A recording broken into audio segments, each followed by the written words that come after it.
There we go. Hello, hello. There we are. There we are. I don't know what was going on with my mic. We're all set up. All right, all right. How you guys doing today?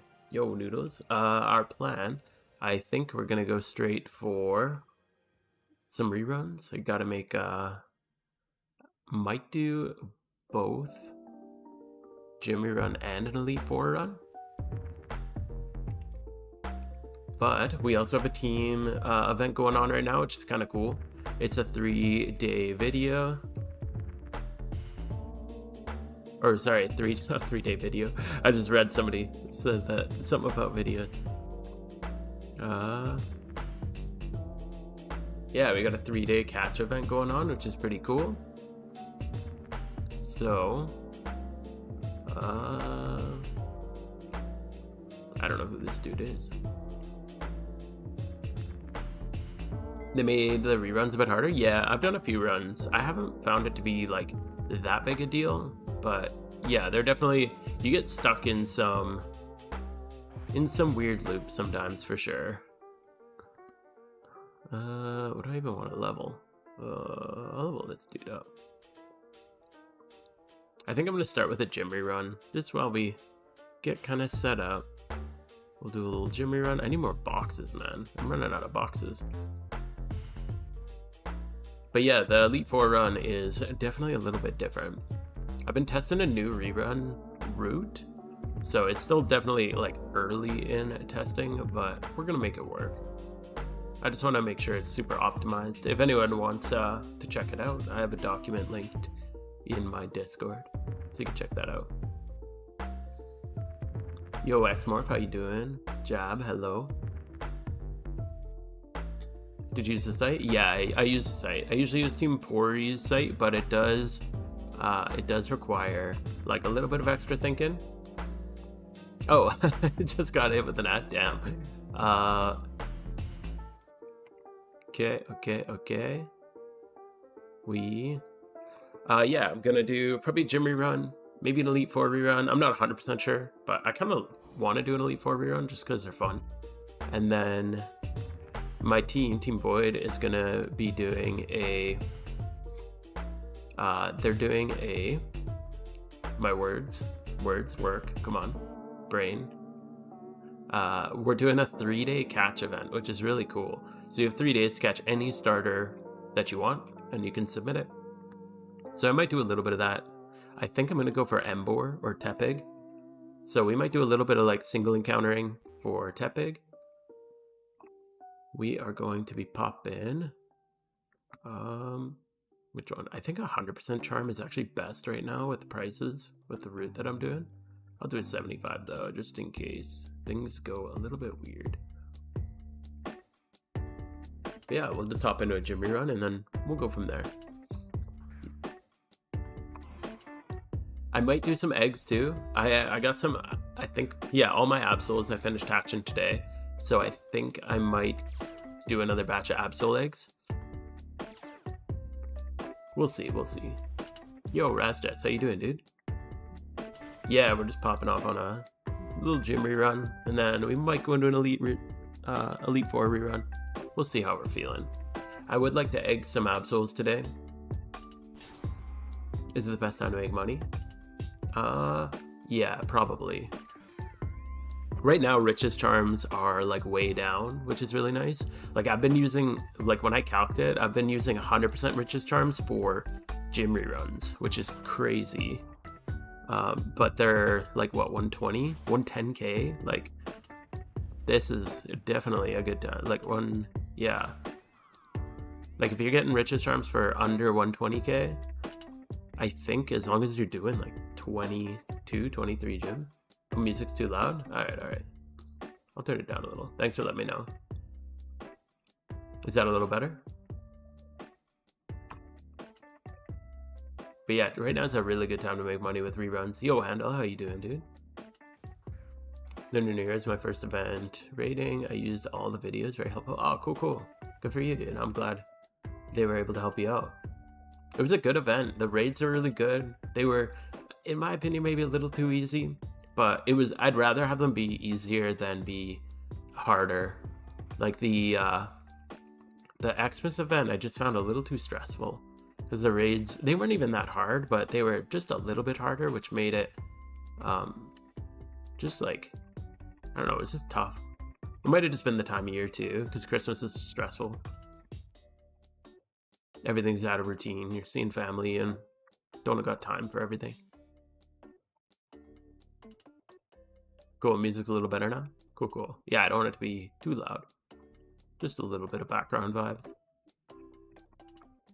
Skip Moss Deep. Yeah, I got a new rerun. This is super early in testing. If you want to check it out, I can link it to you. I also have it in my Discord.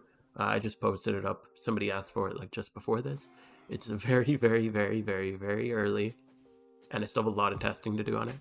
But with Heatran being an addition, I think that there's some nice additions you could do. The main reason I added Heatran is because the most of my gym reruns I actually do on mobile, and it's just easier to tell the difference between the Scarfed and the Specs with a different mon.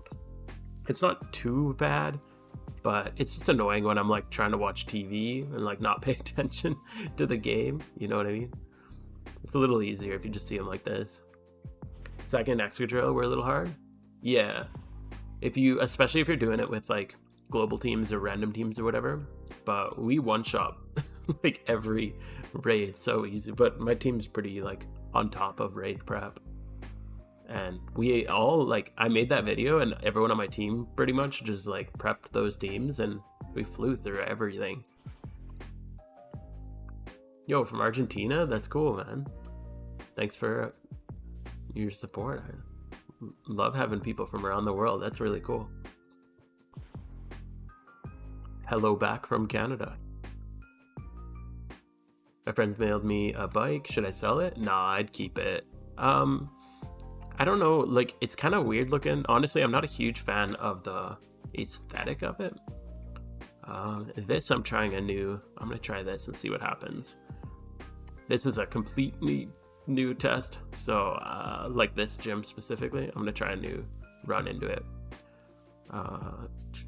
Still, I have no idea if this will work, but I'd keep it. Limited bikes, any limited vanity, you're basically guaranteed to have go up over time. But so you like might as well keep it, in my opinion, if you're planning on selling it. Let's see how that goes.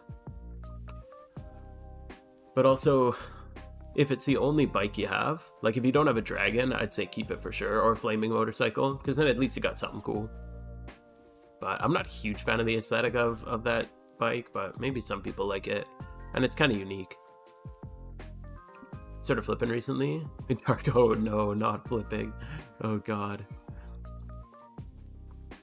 Yeah, flipping's cool, but like I said, I play mostly mobile, so flipping is not something that I really got into.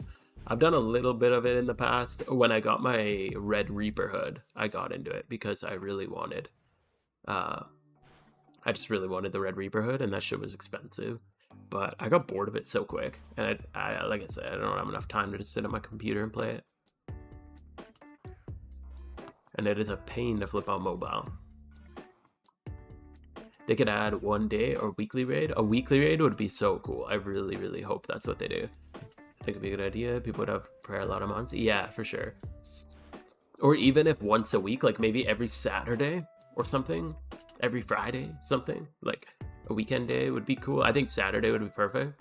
But let's say every like Saturday they pop up a new raid and it's only open for like 24 hours.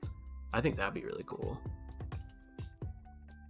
Okay, this is what I like about this gym run, and yeah, for those who are asking why I skipped some of the gyms in Hoenn, I'm only doing 4, but I can do all 4 without any reset, which is really nice. So I cut out a couple, because obviously with the strings nerf, you're not going to do as many gyms, so I cut out some of the less efficient gyms and tried to string together as many gyms as I could without having to do any resetting. Do you think they'll take a long time? I don't know if they'll ever add Kalos, to be honest. I feel like a big part of the like Poke MMO experience is the sticking to the 2D old school style. In Kalos, everything switched 3D. I don't even know logistically how they'd manage it. But maybe it'd be cool if they could find a way to make it run like 2D. But there's no way they could swap between like a 3D and a 2D world. That'd be too weird. Hello from Brazil, yo, cool. Marcos, how you doing, dude? I'll send you a hello back from Canada. Thanks for hanging out. Started flips on mobile, bro. You're cracked. Holy shit. I don't know how you do that. I do a few. Like, I have a few of those, like the presets, and I grab a few flips off that. Or mostly I breed for profit a lot. Like, that's probably more than reruns. Like, I just breed for profit. Because usually I'm not paying too much attention. I just have my phone open and I'm like watching my daughter play or playing with my daughter or whatever. And breeding is pretty chill because you just like make 5 of the same thing, throw it in, wait 5 minutes. You don't have to pay too much attention. So that's kind of what I do most of the time. What happened to my Pokeyen? I bought more Riches Charms. Ooh. I've mostly just been trying to stack up on as many 100% Riches Charms and 75% Riches Charms as I can. So I think I don't even have that many, but after the event, I didn't have too much money. And then, yeah, after the event, I didn't have too much money. And then moving into the, like, post-event investments is basically where I'm at right now. Because the post-event, all the prices drop again. So that's kind of where my money's going. I bought like 15 more 100% Riches Charms yesterday because I was running a little low. How many gyms am I in new route? I haven't counted them, but probably around 27, I think. I'm still, oh shit, I miss, whatever. I'm still working it around too much, so I'm not even worried about counting because every day I run it, I add something or remove something or move something. Yeah, 24-hour raid timer would be really cool. At what point of your amulet coin do you think the new Morimoto? So I do Morimoto in the middle of Unova. So I'll actually do it pretty quick here. At some point in Unova, when I'm about to go to a PC and heal up, instead I just go to the like the actual PC and I just grab, like I just swap my team out, and that heals them and also gets your Morimoto in, so it kind of saves doing the reset. I was thinking, like, with the new strings nerf, I was really curious about this, and I haven't tested it. It was just a thought I had, is how much quicker it would be, or if it would be quicker to, instead of actually like doing the healing, because that takes so long, just go to the PC, open it, swap your team in, swap your team out, and then go. Like, I feel like that would be quicker, wouldn't it? Maybe I'm crazy, but I feel like that would be quicker. I'll definitely have to test it out. YouTube popping off? Hell yeah. Yeah, YouTube streaming is actually getting pretty good. What part of Canada I'm in? I'm in Alberta. Southern Alberta. Usually cold as hell here, but it is finally beautiful again. Yeah, just prairie land. I have 395, 75%. Holy jeez. That is quite an investment, dude. Holy shit. Yeah. I like running the 100% Riches Charms a lot of the time. Pretty much when I'm running by myself, I run 100% just because, I don't know. Sometimes on stream, I just fuck up because I'm not paying attention. So I don't want to screw up too much with a 100% charm, but I usually don't mind. Screwing up a 75% Riches Charm. They're pretty easy to make up. 395 is crazy. Do you breed comp mons for profit? Sometimes. I mostly breed PvE mons, like things for like alphas or gym rerun mons, like water spout blastoises. I don't know, stuff like that. Spin does. I just do kind of, it always varies. Depends on what the market's looking for at the time. You were following me? Oh, that's funny. I saw that big spider. Ariados is killer shiny. That's one that I really want. as a Swarm shiny. I really like it. But I already have Beedrill as a Swarm shiny, so I'm like, eh. Haven't gone for it too hard yet.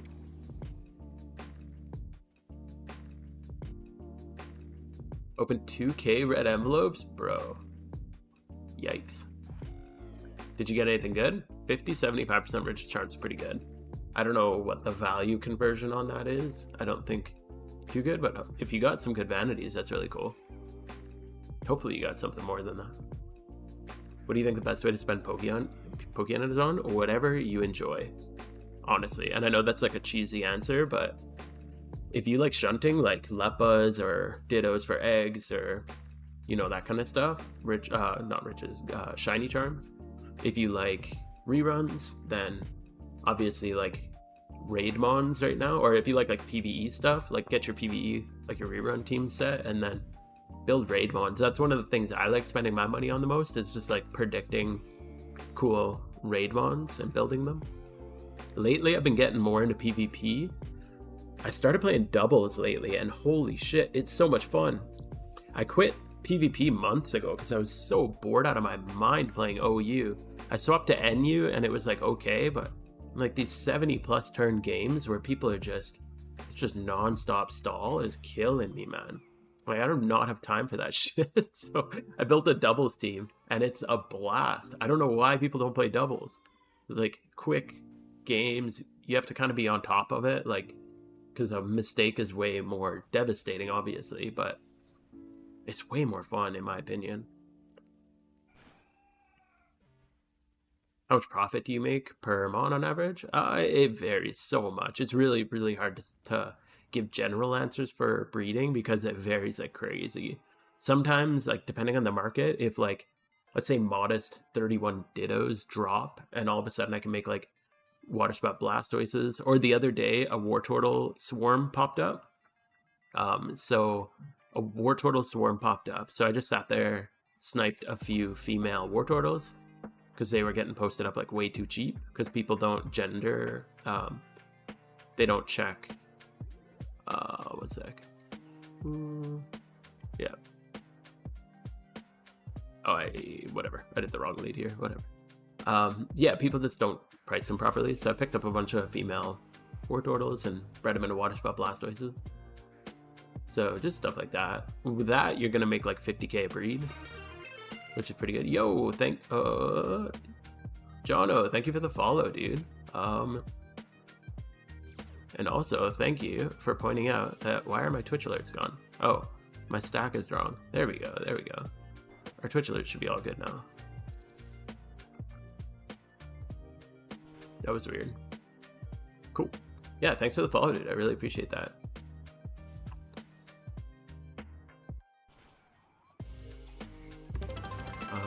Yo, Centaurio, thank you for the sub, dude. Rio just subscribed with Prime. Appreciate you, dude. I really, really appreciate that. Thank you so much. Your videos? Hell yeah, thank you so much. I'm glad that they can help you out, and I really appreciate the support. Thank you so much for that.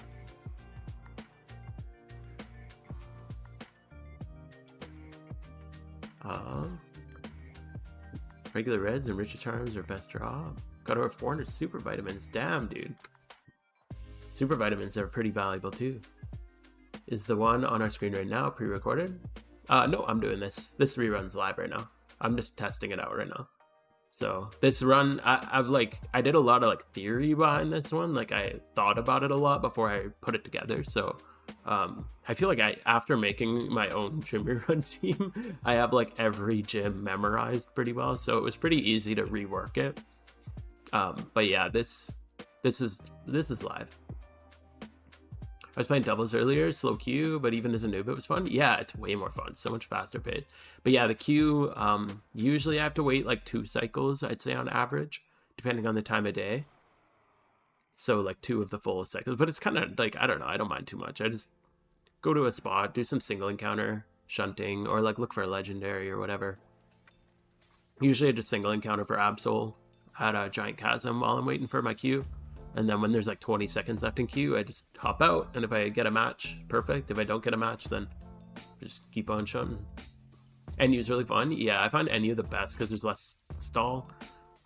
The worst case, you get like a Golbat with Eviolite, but for NU, I usually bring knockoff, and then you don't really have to deal with stall as much because most of the NU stall is Eviolite users. Doubles feels like you play Kiss Chomp, Zap 24/7.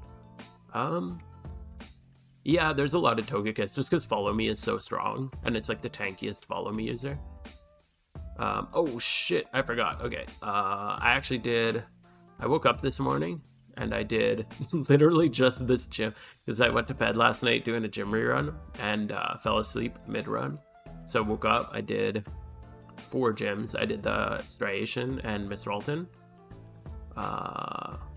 So they're on cooldown right now. I totally forgot about that, but that's good. It gives us time to go to a Morimoto after this. But yeah, Kiss is really strong. I use Togekiss on my team. Chomp is okay. I've been running a sand team in... we're gonna go here. Yo, L Whiskers, thank you for the follow, dude. Appreciate it. I've been using Sandrush Excadrill, and it's been really good. Isn't that smart? I got 4 boys, no hidden ability. You cannot, just a heads up, sorry, I think you said this a little bit ago. You cannot get hidden ability in a regular swarm, just as a heads up, Razjet. The only time you get hidden ability is during an alpha swarm. So the only way to get hidden ability, since there's no alpha swarms of starters, the only way to get hidden ability on a starter is to use an ability patch, unless you pull them from the mysterious cherish balls.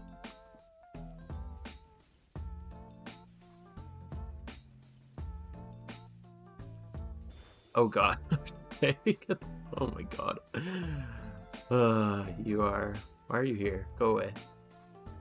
Yo, good to see you. Yo, Canuck, how you doing, man? Thanks for hanging out. Good to see you, dude. What time is it in my country? It's 8 o'clock here right now. 8 p.m. Yeah. So. Test in red? Oh, okay. You were the one commenting on a Mori video. It's Gen 4. Me right now. On the doc, it says it should switch to Torterra. You should. It should. Hold up. It says it should switch to Torterra after Staraptor, but he sends in Pikachu. Interesting. What's your build? Like, what Metagross are you running? Your Cloyster build shouldn't matter. This guy just double avoided me. Oof. It's a... That's why the balls is so valuable. Yeah, exactly. The main thing with the mysterious balls is they have a higher shiny chance. So most people pop them just to shiny hunt, but the secondary effect is you get comps out of it. So they're all like strong comps, and you also have a chance at hidden ability Excadrill, which is like really valuable, or hidden ability starters, which saves you on a ability patch. They're not too expensive, but it's like 150k for a ability patch. So it saves you a little bit if you get that. But in general, you're popping them for the shiny chance. That's kind of the main reason. Hold up, did I change? No, I didn't change this one. So we are good. Just to go like this. That's so neat. What balls? The mysterious cherish balls. Yo, Crescent Chaos, how you doing, dude? 25 defense, 28 HP, 252 HP defense. Interesting. And it's going to Pikachu. 25 defense, 28. Oh, what's your special defense? I wonder if, because you're high defense, if you're high defense, the calc will probably be less on EQ, because it should be, you're trying to bait EQ, right? So it's super effective against you, but if you have really high defense, it's going to probably calc like on a move from, I don't know what moves it has, but I don't know what moves it has on Pikachu. It's probably using like Thunderbolt on you if I had to guess, unless it has like Bolt Tackle or something. But since you have low special defense, I'm guessing it's going into Pikachu to use a special move on you because you're so high defense. The most consistent one, I know Cab and Xanarchy always use the Elite Four one. Grass Knot. Oh, yeah, that's a special move. So I'm thinking your special defense is, your physical defense is probably too high. That when it runs the calc, it sees that it's going to do more damage with a special move, so it goes to Grass Knot on you. Grass Knot's weird though, because it's not super effective. But it probably still calcs to more than EQ, because EQ on a physical, like a physically defensive impish Metagross is low. I've used a Metagross almost identical to that though, and it worked. But there's always like percent chances, or maybe mine's like 24 defense and like 25 HP, and it's the tiniest bit off, just enough to make it bait the EQ. But if I had to guess, it's just the fact that yours is physically defensive, so it's having a hard time baiting the EQ. What am I playing? I'm playing Poke MMO, the greatest Pokemon game of all time. Saving mine for team. Ooh, yeah, Team Shiny Wars for sure. That's kind of what I'm saving mine for. So this is what I was talking about earlier when I said for when you're going to Morimoto, just do this essentially. That's how you can reset your team completely instead of talking to the PC. Talking to the people to heal you. But yeah, I'm also saving all mine for the official Shiny Wars. It's gonna skyrocket for sure. Grass Knot's also stronger. Oh yeah, I forgot that Grass Knot procs off of weight. So yeah, Grass Knot would actually hit Metagross really hard. And it's a special move, so that's definitely the issue. I have a E4 team, which is specially defensive. I just gotta finish. Yeah, once you use that, that'll work for sure. Yeah, definitely, if you have the E4 Metagross, just use that. The Thunderbolt lead on this is the most annoying out of all of them. But we should be fine. Yeah, if you have that the Elite Four one made already, then just use that for sure.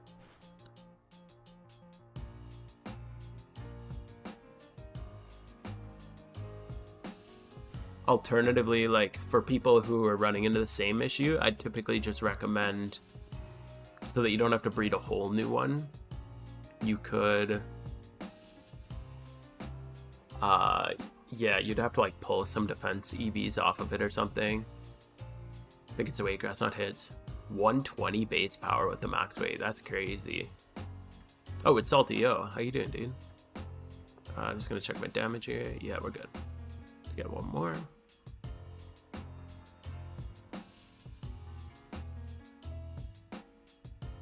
Alpha Sinnoh. Yo, nice. Whoever reminds me that it's an alpha in 35 minutes is the GOAT. Just so you guys know, in case anyone was wondering.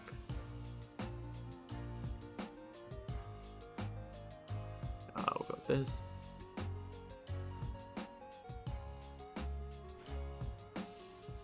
The PC swap is quicker with side hand for sure. Yeah, and you could just have, if you just have like 6 Pokemon in a line, you can just, and a blank spot beside it, you can just click and drag them all and swap them all over. Like I did it pretty slow there because I didn't have it set up properly. But if you have it set up properly, you can do it really, really efficiently. Skuntank, nice, that's a good one. I need some field breeders anyway for my Absol hunt. I think Project Pokedex this week. Yo, nice. Always have OT mons for raid.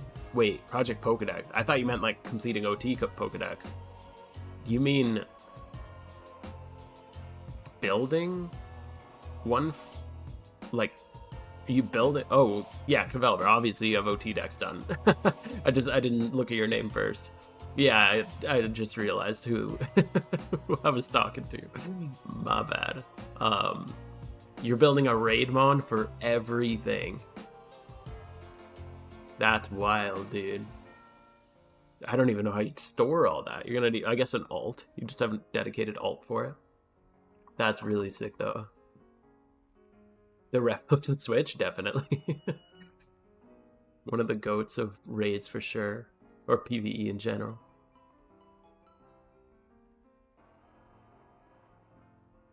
But yeah, that's damn cool. Holy crap.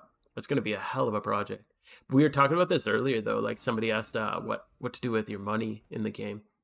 And that was one of the things is like, if you like building raid bonds, just like, honestly, if you build a full OT raid decks, chances are you're not going to use 80% of them, but the process of making them is really fun. And that's one thing I really enjoy about just like breeding OT raid bonds. Like, I haven't used probably half of mine, but I just like doing it. It's just fun.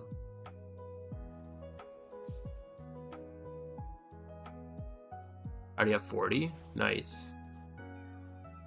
Yeah, because you don't need like all 600 or whatever, because you don't need the Evos. Like, for Charmander line, like, you're only going to build a Charizard. So it's not that big a deal.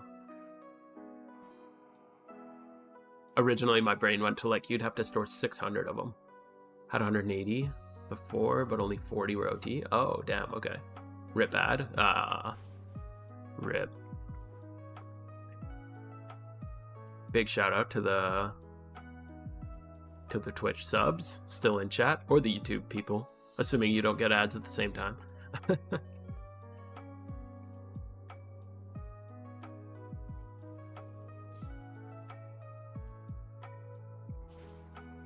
Here, no ads, hell yeah. Oh, damn, okay. Thank you for the sub, dude. I really, really appreciate that. Thank you, thank you, thank you. Appreciate you guys. Thank you so much, Cavalper. I was about to have the greatest raid collection. Dude, seriously. That's gonna be nuts. Oh, yo, Jedge, how you doing, dude? Good to see you. Speaking of goats of PvE.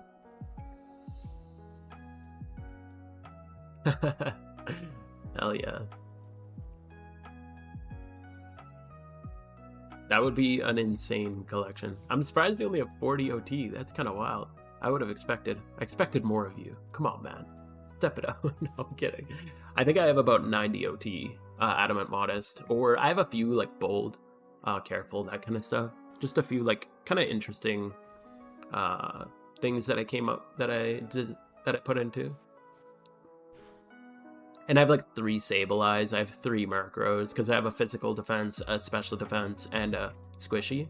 Just in case we ever get into a situation where the defense is needed. So I have a few duplicates.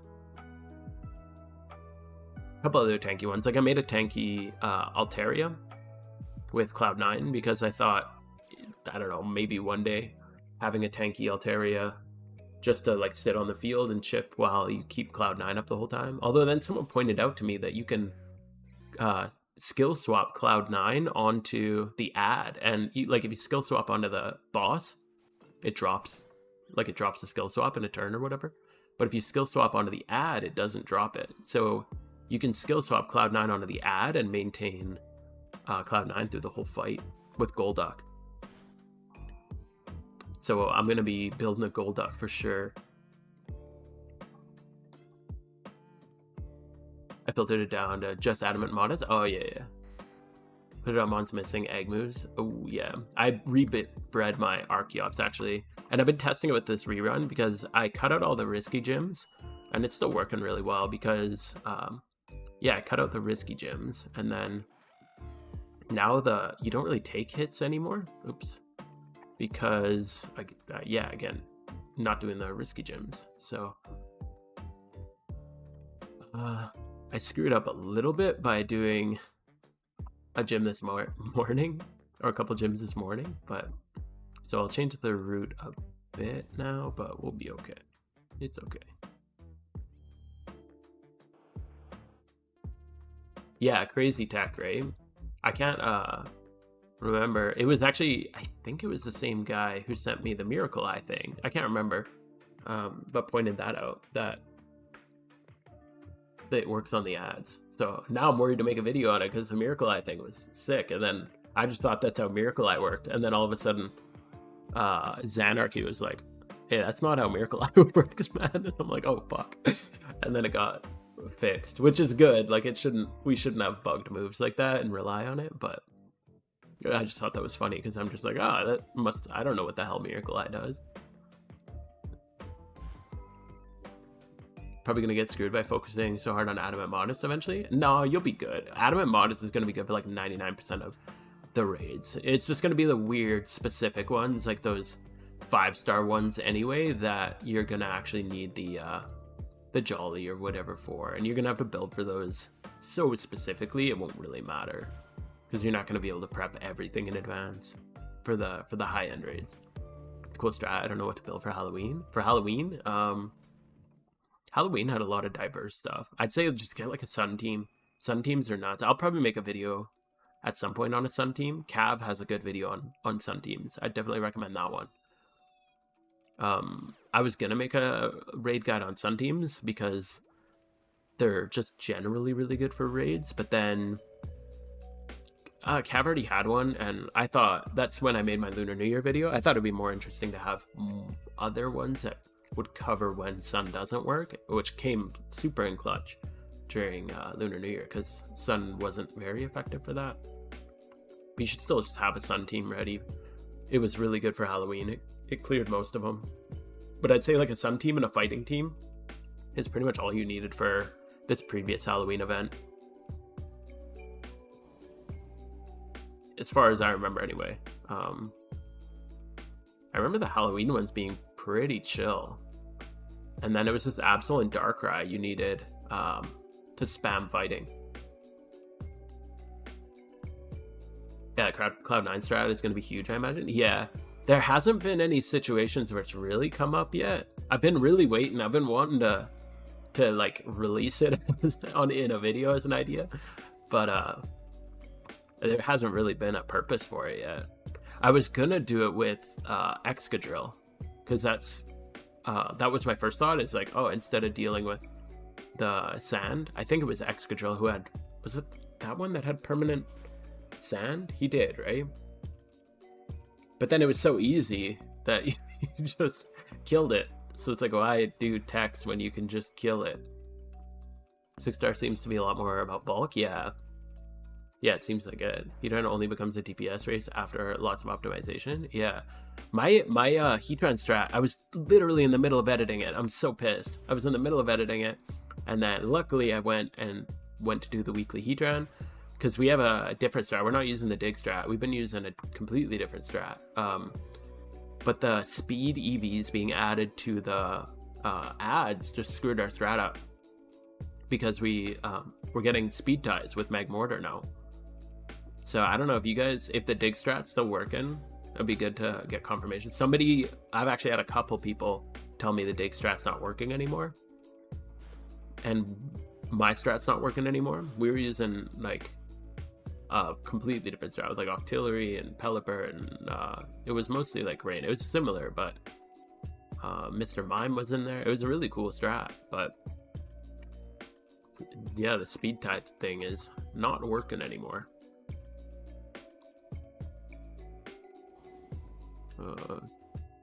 So yeah, if anyone got a good Heatran strat, let me know.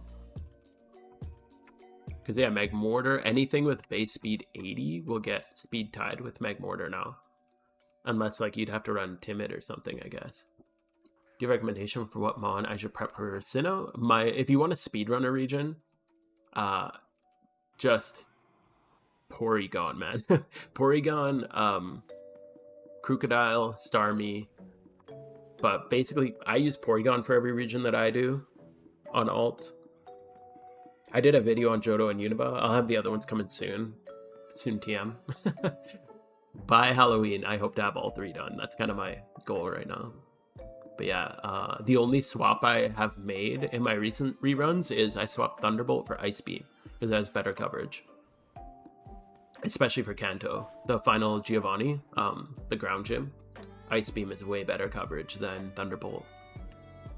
Well, so many raid Altarias, I got impatient and sold them. Damn, that's rough. I was thinking about 6 stars with Moltres and Entei would be a good situation for Cloud9. Yeah, true. Yeah, there's a lot that could be, for sure. I just, like, there hasn't really been one yet. I think cooldown on second Heatran is coming up soon. It's still got a little while. Let's see. 35 days. We still got a while. So no rush. I did like, I think it said 4 of the rerun ones. Where do we go next here? Torque Heatran. Gold Heatran. This is part of the new kind of run. I hope this works. Into Typhlosion Archeops. This should be fine.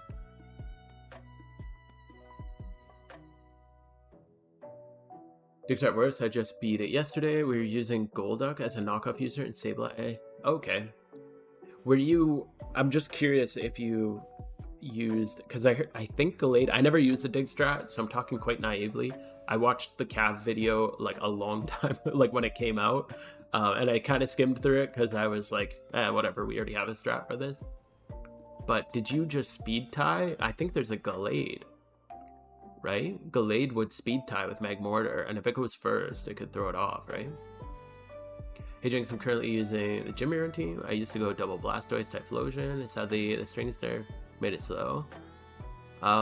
Yeah, it's definitely slower.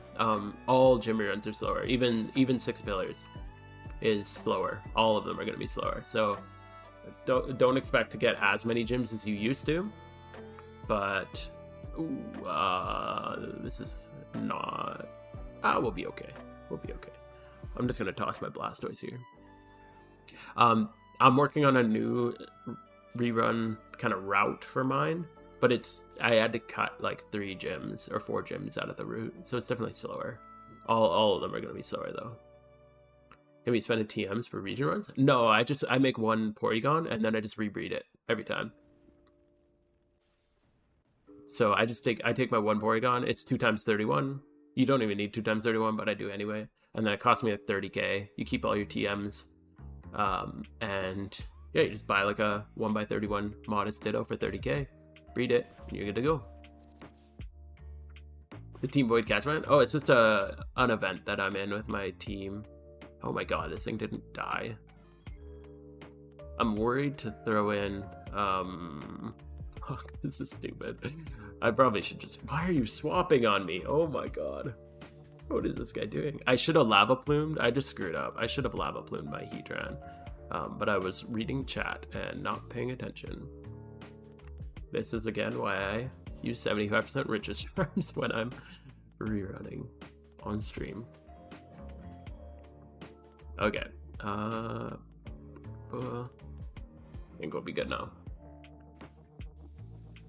This is a 5.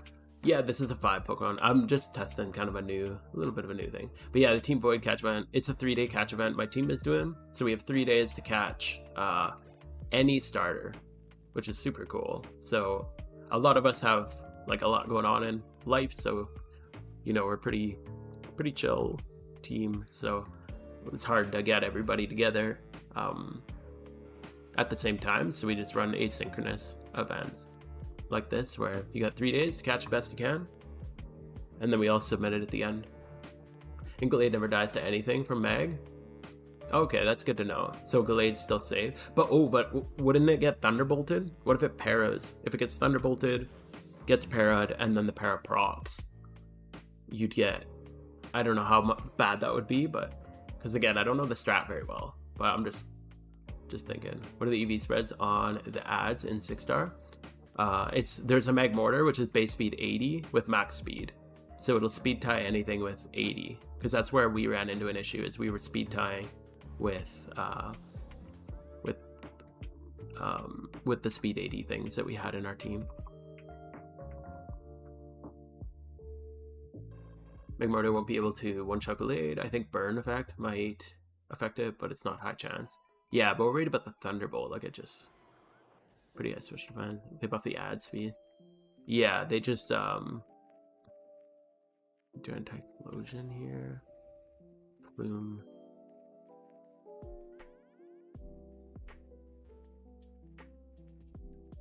How do I want to do this?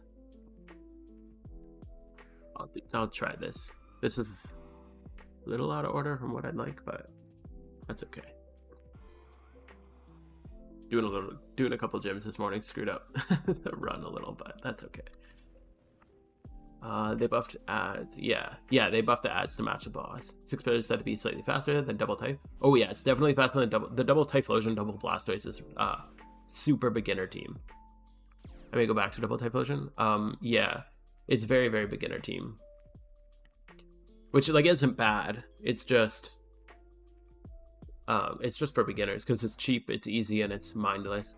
I don't like 6 pillars personally, just because I don't like thinking when I'm rerunning. I just like going and doing my rerun, doing it mindlessly.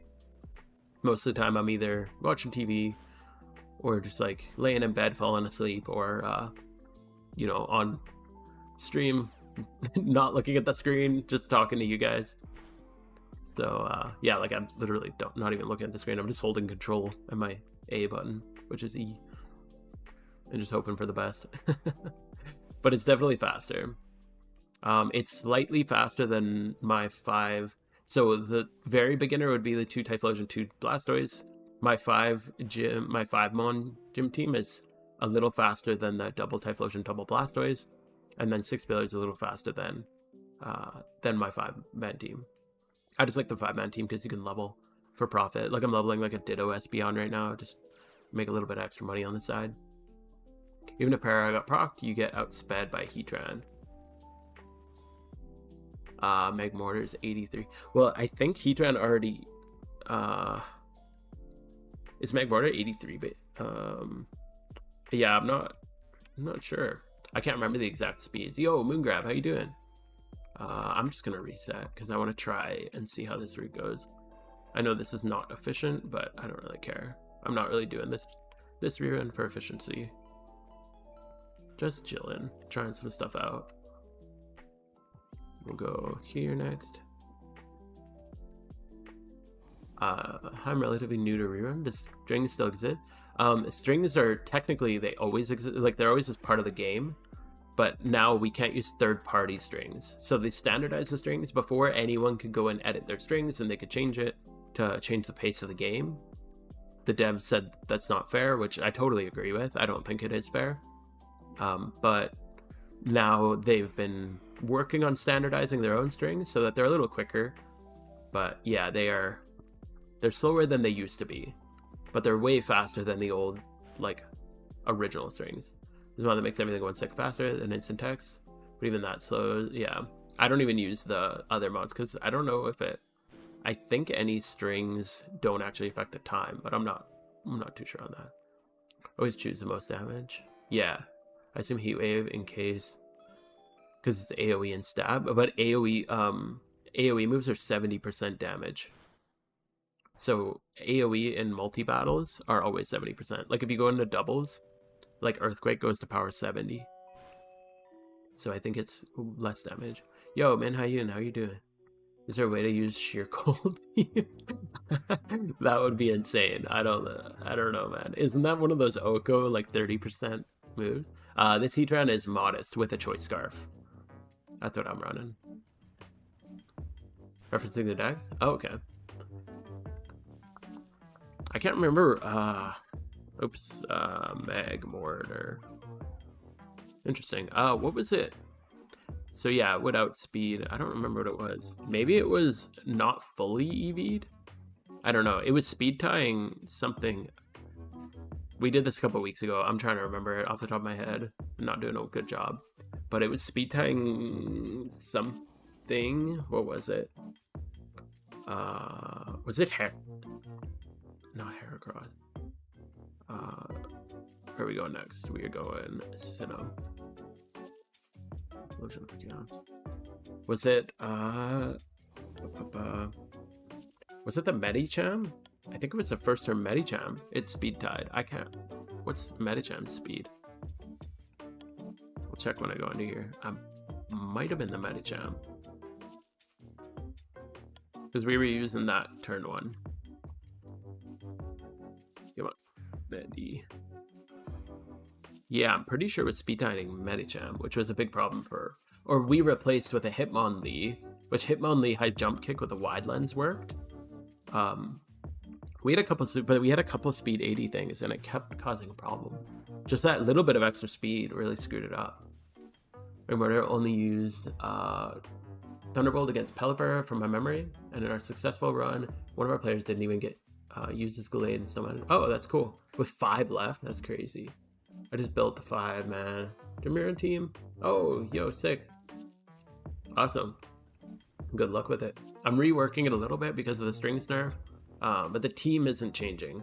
I added a Heatran, but you can use the Typhlosion here. I just did this because I don't like trying to tell the Typhlosions apart. They're a little annoying because I play on mobile mostly. Personally, don't like leveling while rerunning now due to the experience. Yeah, the experience is a little annoying. It's better to use a 5-man team. Oh yeah, if you're using a 5-man team with a 6th as the Blastoise or like a level 100, that's a waste though. Because now you're just losing efficiency. Because by having 5, it takes way more optimization to actually make it work. So that would be kind of a waste. I still find the value because I'm like, you make so much money by leveling for profit. If you level the right things, you can make a lot of money off leveling for profit. I definitely think it's underestimated most of the time. Heatran Arc. But yeah, if you don't like the extra text, then you don't. Everyone likes their own thing, right? That's why I always say, like, just find something that works for you. If you like just setting up a Torkoal and Cottonee every gym and then just hitting the PC every time you finish a gym, that's how some people do it. That's totally fine. Everybody likes their own way. Office Gun hell yeah, thank you. I need that reminder in 11 minutes, if you don't mind. We're still finishing our gym rerun, but I do appreciate that call out. I think it's full EVs, but not 31 IVs. Interesting. It's 259 speed, which speed ties Medi and Gallade. Yeah, that was our issue. We were speed tying with Medi. Medi's also 80? Yeah, I think our other issue was... No, it wasn't that one. I don't remember what the other... I think we had a Mr. Mime on our team that was getting outsped too. So we had to we redid a bunch of EVs. It was a pain in the ass. We spent way too long trying to figure it out, and then our strat just didn't work. So, oh, the other massive change that happened was Magma Storm for some reason was bugged and not registering as fire type, so it wasn't getting stab. So Flygon and Flygon, oh, this is the one I've been working on the strat with. Yeah, I'm streaming right now. Probably don't want to. I don't know if I want to mess around with figuring out raids while streaming. It just seems like too much cognitive load. Where are we going here?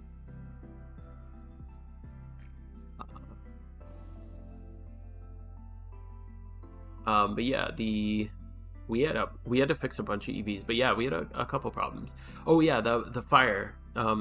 Magma Storm wasn't getting stabbed. So it's hitting 50% harder now, and he has way more priority on using Magma Storm. So, yeah, the Magma Storm is like, it tore through our Flygon way quicker than usual. Our Flygon and Kingdra we were using. Wait, it was a stab? No, I read in the patch notes that it wasn't registering as fire type for some reason. So we were like so curious because we saw first off the Magmortar, we're like, holy shit, this is different. And then when you read the patch notes from Christmas, it also says Magma Storm wasn't registering as fire type. And now it is. So, fuck, I clicked wrong. God damn it. That was supposed to be Torkoal, I misclicked. Oh well. I recently read in Kav's video that if my mom's in a raid don't see Oko, it prefers to do now we can do it. Here we go.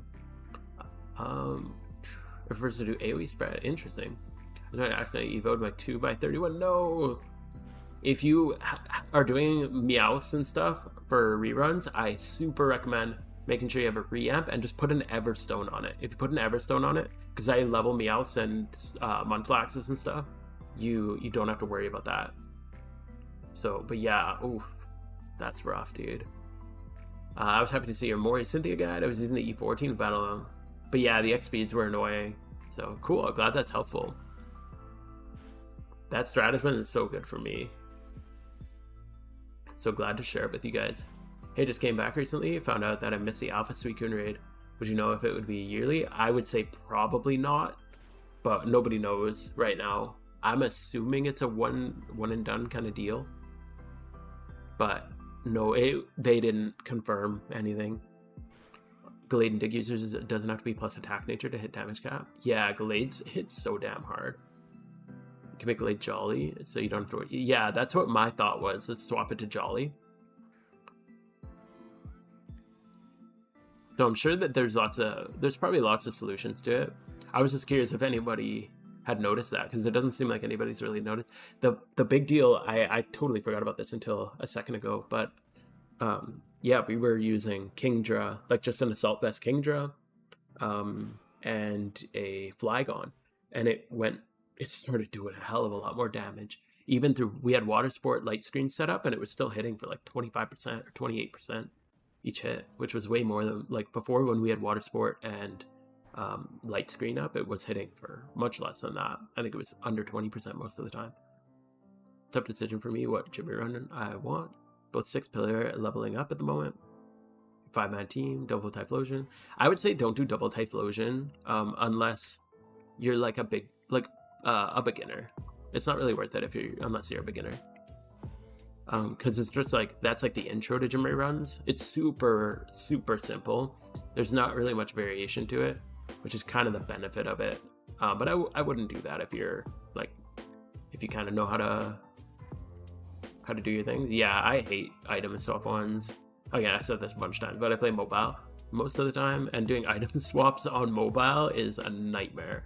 So I don't usually do those kind.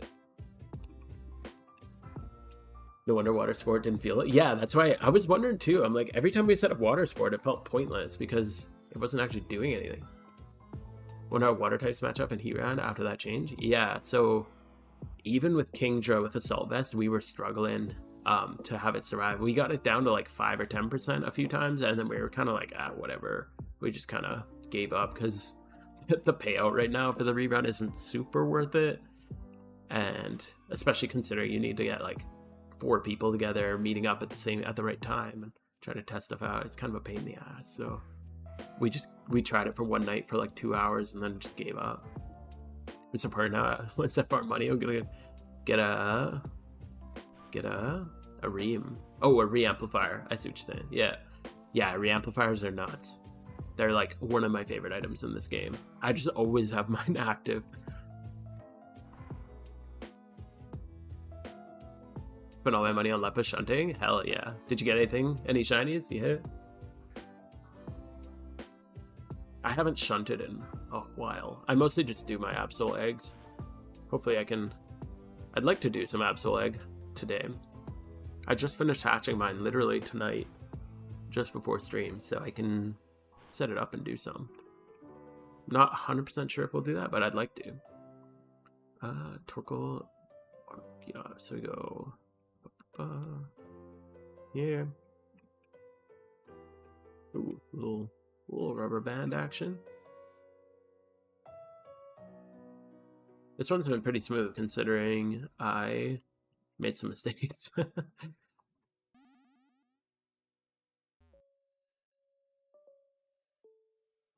It's honestly more efficient to just do berry growing everything every once in a while during Lepus hunting. Yeah, well, it depends.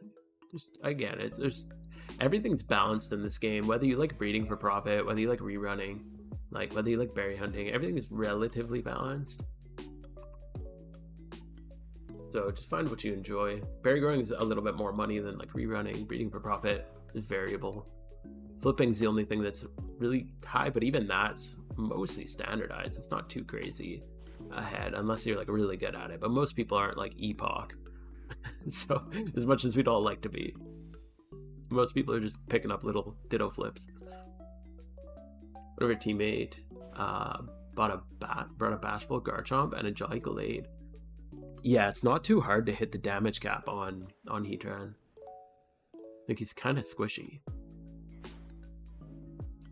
Have you still gotten the money making? At 10 mil, yo, let's go. I'm assuming if you're at 10 mil, bro, this Archeops really survived with 5. That's less than ideal. I'd say just try some things. Once you get your first money, if you like try some shunting, try some breeding, your first breeds for profit, you'll probably lose money on because you're gonna screw up a lot. So try some breeding for profit. Make sure you got your reruns in place. Like, look at building like some good red teams. Like, build a team for each of the red gens. And then right now is a really good time to buy a hidden ability Excadrill if you want to get into Elite 4 reruns. Even though Elite 4 reruns were nerfed recently, they still are pretty good. And they're like way bottomed out price of hidden ability Excadrills.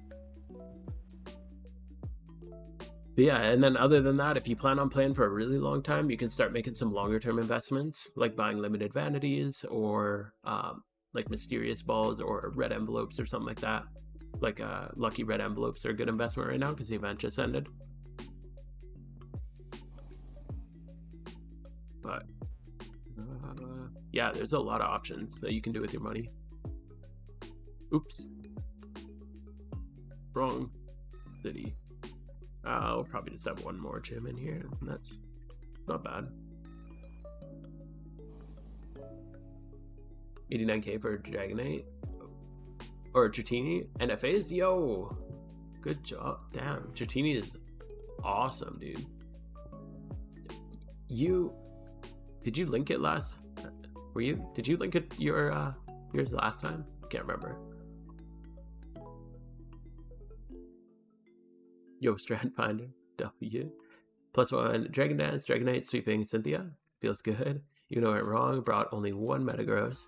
Just assume Garchomp lead. Had choice bands, so you still there. Yeah, don't assume. They have, she has 5 teams all with, Garchomps, and all of them have different items. One has a Life Orb, one has a band, one has a scarf. I think 2 have scarves actually. But also, if you can, go to +3 Dragon Dance. +2 works for most Cynthia, but Licky Licky will survive. So Cynthia is less of a deal. In Morimoto, you have to go to +3 if you can. In some, it's fine to go to +2. Like, if you're gonna die, just go to +2. If like Jolteon's thunderbolting you and you're about to die, just go to +2. But if you do a +2 extreme speed into Mamoswine, it's a damage roll. It's not 100% Oko, even after rocks. So he'll just ice shard you after and kill you. But yeah, I'm glad it's working for you. Once you get the hang of it, it's pretty chill. But yeah, I always recommend don't rush.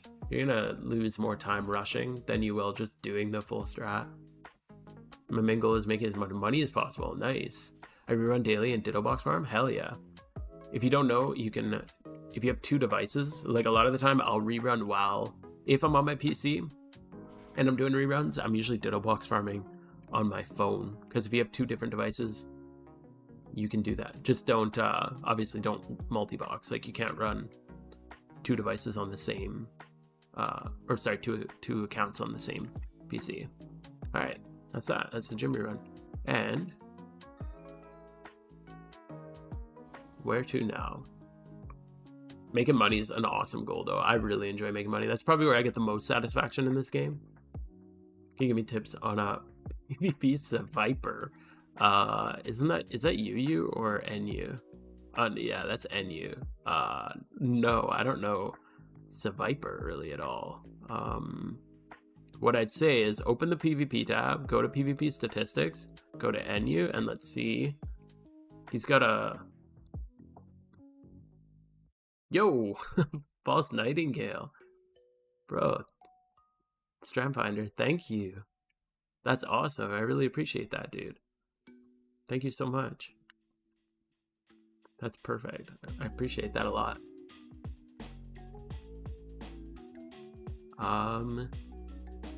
Thank you for the gift. I appreciate that, dude.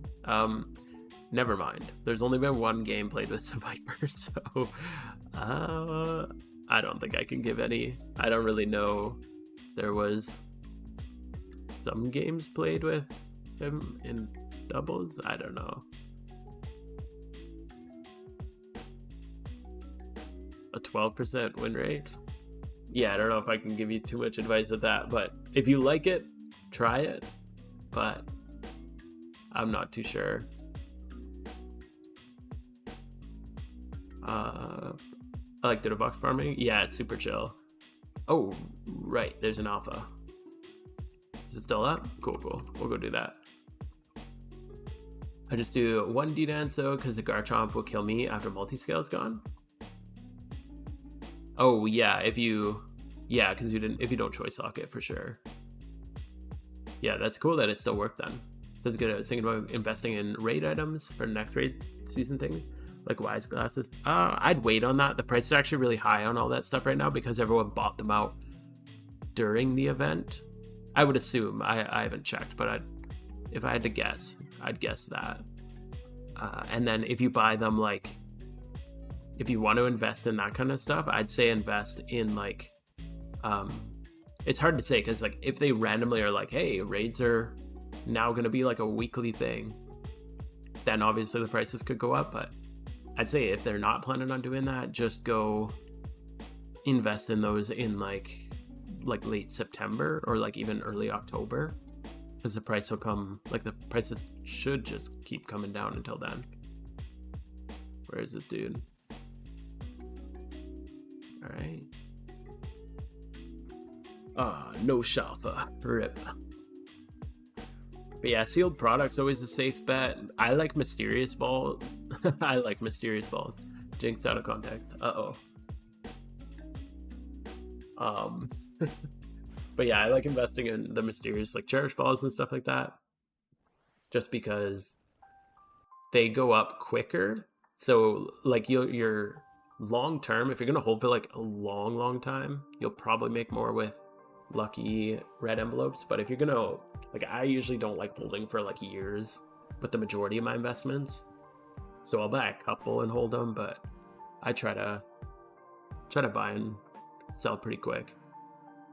So I like the mysterious cherish balls because once the official shiny ore comes, it'll shoot up in price, unless they cancel that. Thinking the same thing. The shrines of it. Oh, okay.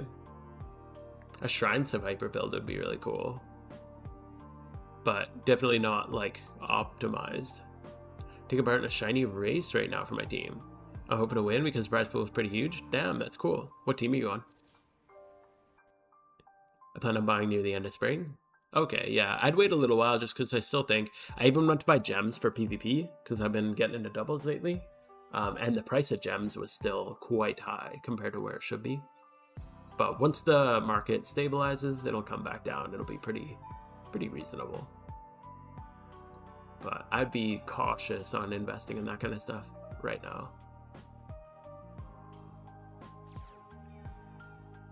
Weekly raids would be Sapphire, lipstick. Dude, yeah, I would love that. Or even like we were mentioning earlier, like they get a weekly raid and it's only Saturday. So like Saturday 0 UTC, it comes out, and at like 23:59 UTC, it's done. Like that would be really cool. So you got like one, and you have the whole day to solve the raid or whatever. As a person who makes videos, I would hate that, and I probably would not even want to touch that, because doing a weekly like quick video on that, I'll leave that to Cav, but it'd be fun as a player, I think. Giga Drain, Flamethrower, Sludge Bomb. Okay, that would be a 6 to Piper. Anniversary tomorrow. Oh, yeah, sure, we'll get an anniversary event one day. That one day might be 50 years from now. Team Optic? Oh, cool. I've seen you guys around a lot. That's cool. Yeah, you guys are like a big team too, I think. So I am not surprised you have big money in those events. Our 3-day catch event's just I think it's a mil for the prize for first place. So just a kind of little thing. But we just keep it pretty chill on our team. My favorite investment is a random level 80 Pokemon for raids. Yeah, or when like Alpha Murkrow pops up, that shit pops off. Alpha Spindas, I used to invest in like crazy. And then all of a sudden, I know one just popped up yesterday, so it's probably low price. But like, what the hell happened to the hidden ability Spinda market? These things used to be like 150, 200k like base price. After a swarm, like after an alpha popped up, they dropped to like 100k. But I don't know why they're. I'm sitting on 2 boxes of them. I paid like 80k for like each. I'm like, god damn it. And the price just plummeted. Locked in, considering getting a scythe. Holy shit. Good luck, dude. Scythes are 500 mil, aren't they? Or have they gone down? Oh, okay. That's a lot. I saved up like 100 mil for my Red Reaper. What are they at? Yeah, so I think I paid 110 for mine. The prices go up and down. Feels bad to see it that low, but it's a long process. Just it's good to have those goals. Just yeah, that would be a sick. If you were able to earn yourself a scythe, that'd be a super cool achievement. Don't put your money into that, but mysterious ball Pokemon get super cheap during events. Yeah, true. Yeah, Mysterious Balls, I'm really curious if they'll allow Mysterious Balls in the official Shiny Wars this year. Because there was a lot of initial backlash, but it didn't really end up, like, coming to fruition. I figured all the, like, the Eastern teams would just... Maybe that's how they won, because I'm pretty sure an Eastern team ended up winning. They just, like, grind money. Like, they just go to work and then come home and pop a Shiny Charm and open all the Mysterious Balls. So I'm curious if they'll allow them in the next event. If they do, that's kind of why I'm holding quite a few, just in case. Only joined this month? Oh, cool. Someone hit a single encounter, Growlithe 1 hour into the race? Oh, damn, that's really cool. So is a shiny race like an individual shiny war? Like a shiny war, but everybody's kind of going at it on their own? Because if so, I kind of like that. I'm not a big shiny war guy myself. But that kind of sounds like a cool idea. Oversupply on the Spindas? Yeah, but it's weird because like it never happened before. And I know there's always new players coming into the game. So you'd think, all right, let's see what we got. Modest, female, not ideal. And oh, that's not bad. 160 total. Very split across the stats, but not too bad. Not too bad. But yeah, there's always new players coming into the game. Every player basically needs a hidden ability Spinda, which is why the price stayed so high for so long. It's kind of weird. Is Red's team lead Pokemon fixed once you check it? Yeah, it is. Wonder how do I switch items depending on the lead? Yeah, it's well, you check it and then you just have to feint and run back up the mountain. But it'll stay that team until... Oh, sorry. No. The lead isn't fixed, but the team is. So Gen 1 and 5 are rotating leads, so they always change. But Gen 2 through 4 are all non-fixed leads, so they can be any. It can be any lead. I think I'll go single encounter for some Tepigs if I have... Oh, I might need to do eggs. No, I can catch a few. I'm gonna go single a bit, and then maybe we'll do some eggs in a little bit. But I'm down to just kind of chill for a bit, do some single encountering, grab our Beedrill. We'll do that, and then see what we can do.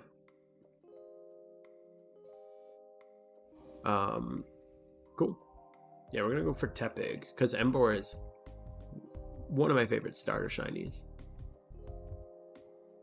But yeah, so Gen 1 and 5, you need to check. I like to bring a Garchomp when I'm checking the red lead, because if it's Pikachu, you can tell based off if it like nasty plots or subs.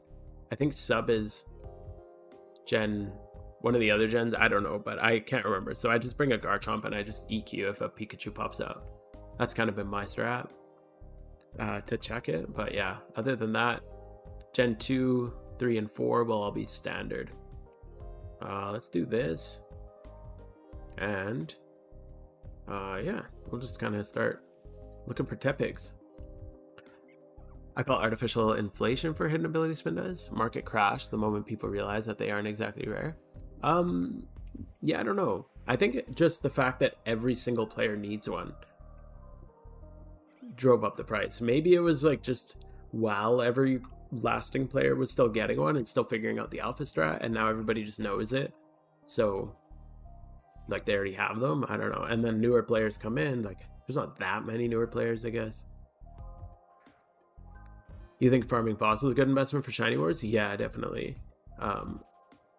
Fossils will probably go up like day one or like late. It depends on the structure, the shiny war, but I'd definitely say fossils are worth it. We get split into teams of 8 or something. There's a team drafting phase. Okay, so it's like a shiny war. Oh, the goal. Oh, no, it's not. That's cool. One shiny from every region. 2 of them has to be an egg or single encounter. No time limit. Whoever gets... Oh, that's really, really cool. No time limit. So you just have like a checklist of things you have to do. That's sick. For like a shiny hunting team, I think that's a really cool thing to do. I don't shunt enough for that. But if I was like a hardcore shunter, that would be that's a really cool idea for like a shiny hunting team. This was choice band on Blissey when Pikachu's lead and Gen 5. Can items still be adjusted? No, just bring a choice band on Blissey, because all you do for Gen 5 on Blissey is Stealth Rock, right? And then hard swap. Oh, Gen 5 changed a little bit. So Embor will roar you when he comes in. He used to not, but he'll just roar you. So now when you get the Pikachu, you are just going to Trick and then Stealth Rock. Whereas if it's any other lead, you lead Blissey and then you just Stealth Rock. And then I think, yeah, you get roared out anyway. But yeah, you need to put the choice band on him. Otherwise he'll spam Thunderbolt, I believe. You can do PC box showcase if you're not time constrained. Yeah, sure. I could do that. Some lures. We do a Secret Santa in my team, and I got a very, very generous Secret Santa this year, which was really nice. And he gave me like 1,000 lures, 1,000 Pokeballs for egg hunting, and a couple shiny charms and stuff, which was super, super nice. But since I don't do a ton of single encounters, I don't explicitly shiny hunt very often. I mostly just egg hunt and grind money. So yeah, I have not been going through these lures very quickly. This is where Tepig is, right? I'm not crazy. Tepig. I feel like I don't think I've seen one yet. Route 3 with a lure in grass. I'm in grass, right? Not dark grass. Yeah, okay, we're good. Thinking of getting a rapid fire controller. Is it considered a bot? I would definitely contact the devs over that. Send like a support request in and see. But yeah, I'll show off my PC box in after. How about I'll finish this one up and then we'll see. Only recently gotten shunting. It's been pretty fun. Yeah, cool. That's awesome. I do like shunting. I go through like shunting phases. Sometimes I get really into shunting. But yeah, it kind of just comes and goes depending on. I'm more into like I honestly all I want is Absol. I just want a shiny Absol. So I'm just like grinding money, just non-stop grind money, and then dump all my money into Absol. Yo, King Cernerd, how you doing, dude? But yeah, that egg hunt thing is expensive, especially since I added alphas into the mix. Adding the alphas was not a good idea. I might take a break from alpha hunting because it slowed down the egg hunt a lot. So yeah, we'll see. The patch of grass near the daycare. It should be the same. Any patch of grass on Route 3 should contain. I just went to this one because it's a longer strip. But I've only gone through like not even one full expert lure. Starters are rare as hell. This is why you egg hunt them.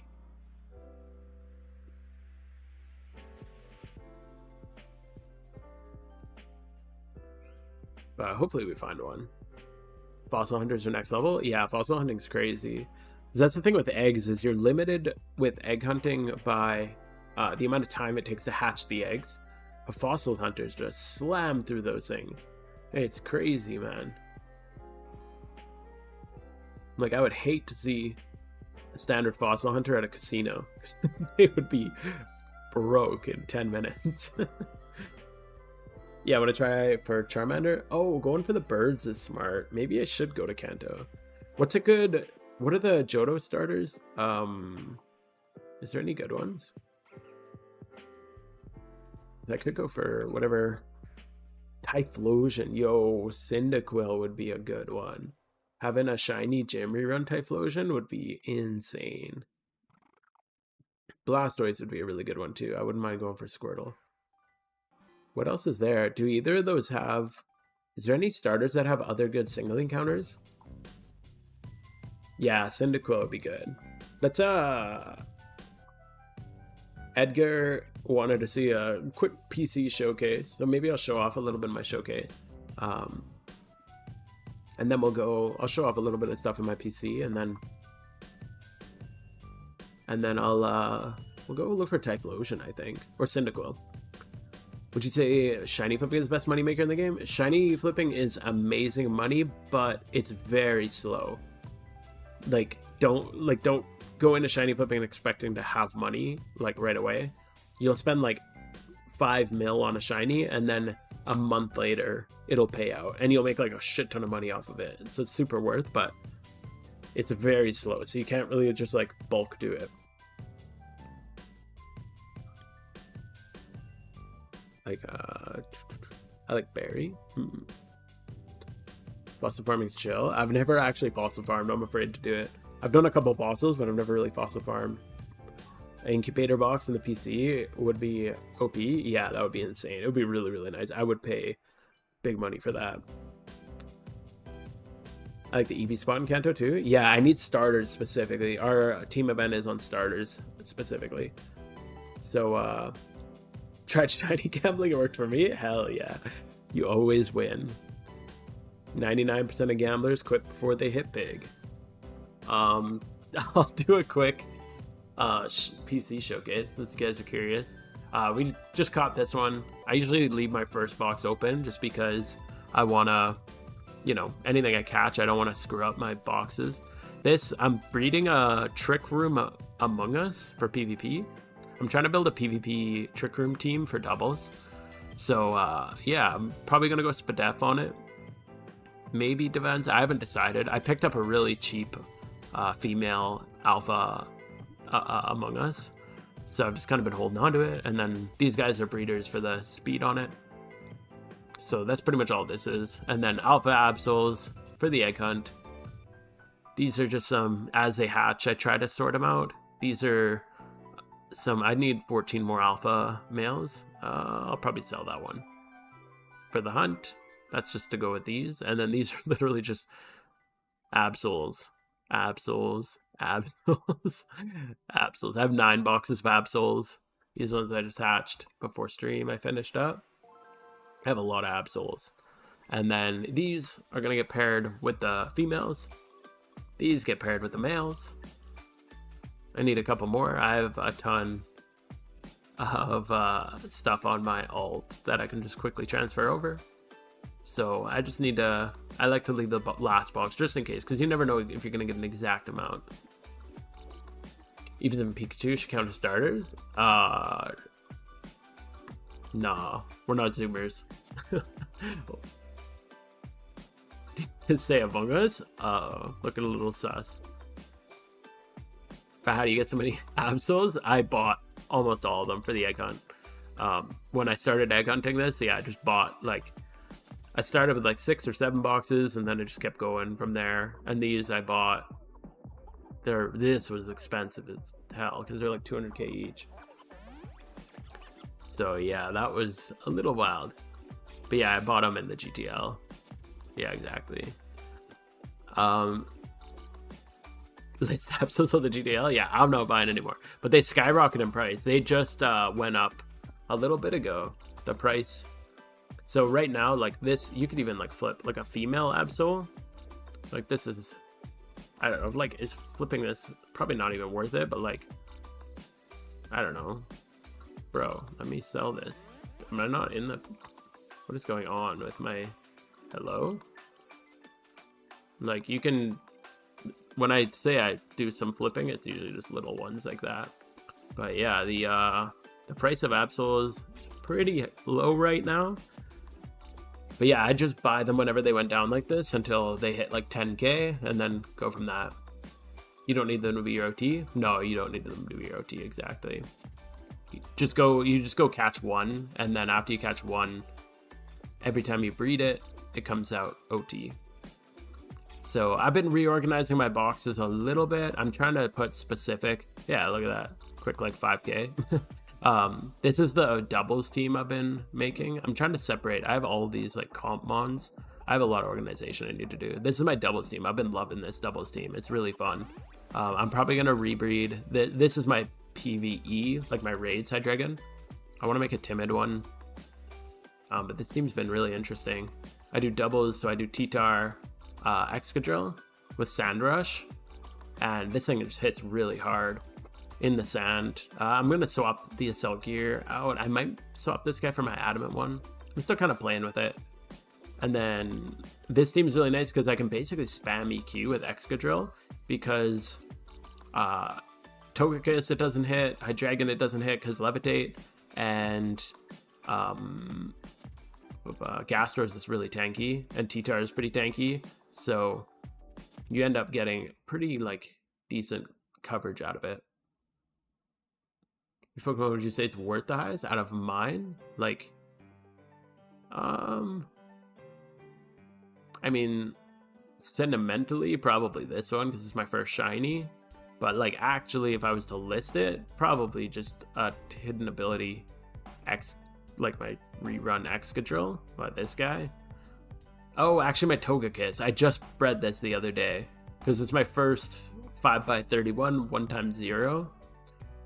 I'd never bred one of those before with nature, and it's an alpha Togekiss, which has a base price of like, oops, I meant to go put it on GTL.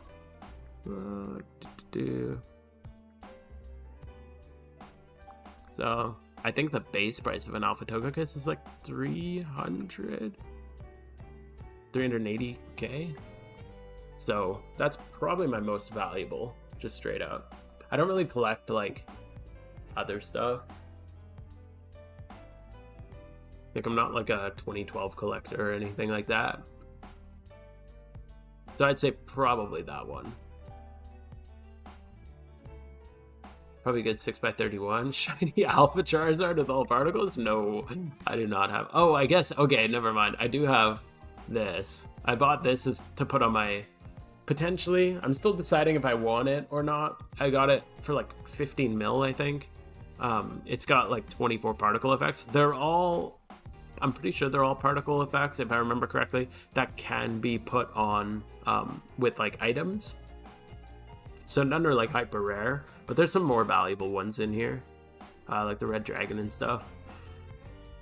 So I'm still trying to decide if I want to keep this or just resell it. And I think I got it for like 15 mil.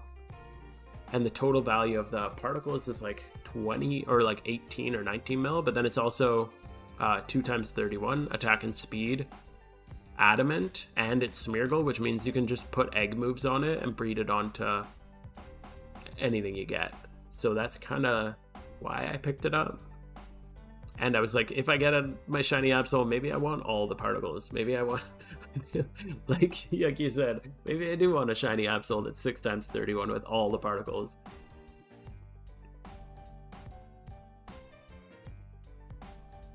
I wish I sold mine for 900k. Ooh. The Excadrills? Yeah, I sold most of my Excadrills before the event. I bought a few of my Excadrills before. So yeah, just to finish this out, these are my utility. It's a little disorganized right now because I have like shinies mixed in here. These are cool. These are my my 5 starters in order of regions that I did. So this is my first starter. I didn't know what an EV was when I started playing this. I didn't know what a nature was. I didn't know what a physical attack was versus a special attack. And I think this goes to show you exactly that, because this was the starter I used through the whole story. And I used Leaf Blade and Giga Drain mostly interchangeably because I didn't understand the difference between them. So yeah, that's where I started. And yeah, these are all my starters, which is pretty cool. They took me through all the way to the end. In the last 2 regions, I replaced them, so I didn't actually take these guys all the way to the end. By the time I got to my 4th region, I knew what EVs were and I knew what a physical attack was versus special attack. But yeah, the first one was a little bit interesting, so it's fun to keep. And then I got my shinies, which are starting to spill out. I need like a box for my shinies. I got some things here for pickpocket, for like amulet coin farming. These ones I still need to level up for alts and stuff. This is one I just leveled for reruns, which needs to get to level 100 ideally. And then I just sell it off. I do that during my gym reruns, so I just Everstone it. Yeah, I've invested in things. I bought actually all 3 of these for particles for Absol. I started with this one because I'm like, okay, you can't get this unless you beat it in the pumpkin. You can't get, well, I could have got this, but I just picked this up super cheap. It was listed way low because it's female. It was like 900k. It was under $1 mil, which is insane. And then it also has both the Phantom and the Dark Crystal and the shiny Dark Crystal. So I was like, what the hell? But I think it's because it was female. So all I need to do is get a male, breed it over, and then pay to make the offspring male. So that's what I'll do with that. I just haven't done it yet. Is Smeargle farming profitable? It can be. You can farm Smeargles with egg moves and then put it on. So like, if you find a field mon that needs an egg move, you can go do that. But in general, yeah, just catching any adamant, like if we just look up the base price of Smeargle isn't very high, I don't think. Yeah, it's not very high. But if you catch like a 31 attack, it's like almost 30k just for a 31 attack. It's crazy. If you get a 31 attack adamant, that's a lot of money. You're probably typically better off just doing dittos, but it's not bad. Oh, the Togekiss. Yeah, smart. To just sell it off right away. Some starter EVs were all over the place. Yeah, I didn't really play much Pokemon before I got into Pokemon, so I had no idea what anything was. I released all my starter Pokemons I chose in every region. Oh no. Yeah, I'm really glad I kept mine, and I always hold them here. This was actually the first gift I got from anybody on YouTube, which is funny because he just sent me a Jinx, I think is like a meme. This isn't even his OT. His name was Iron Bundles. Yeah, I kept a message too. It was like a year. It was like just after I made like 2 videos. And yeah, I was like, holy shit, this is cool. And he just sent me a Jinx, which, yeah, it's not even his OT, which I thought was funny. Just kind of a crappy Jinx, but I keep it because it's, I don't know, it was a really cool moment.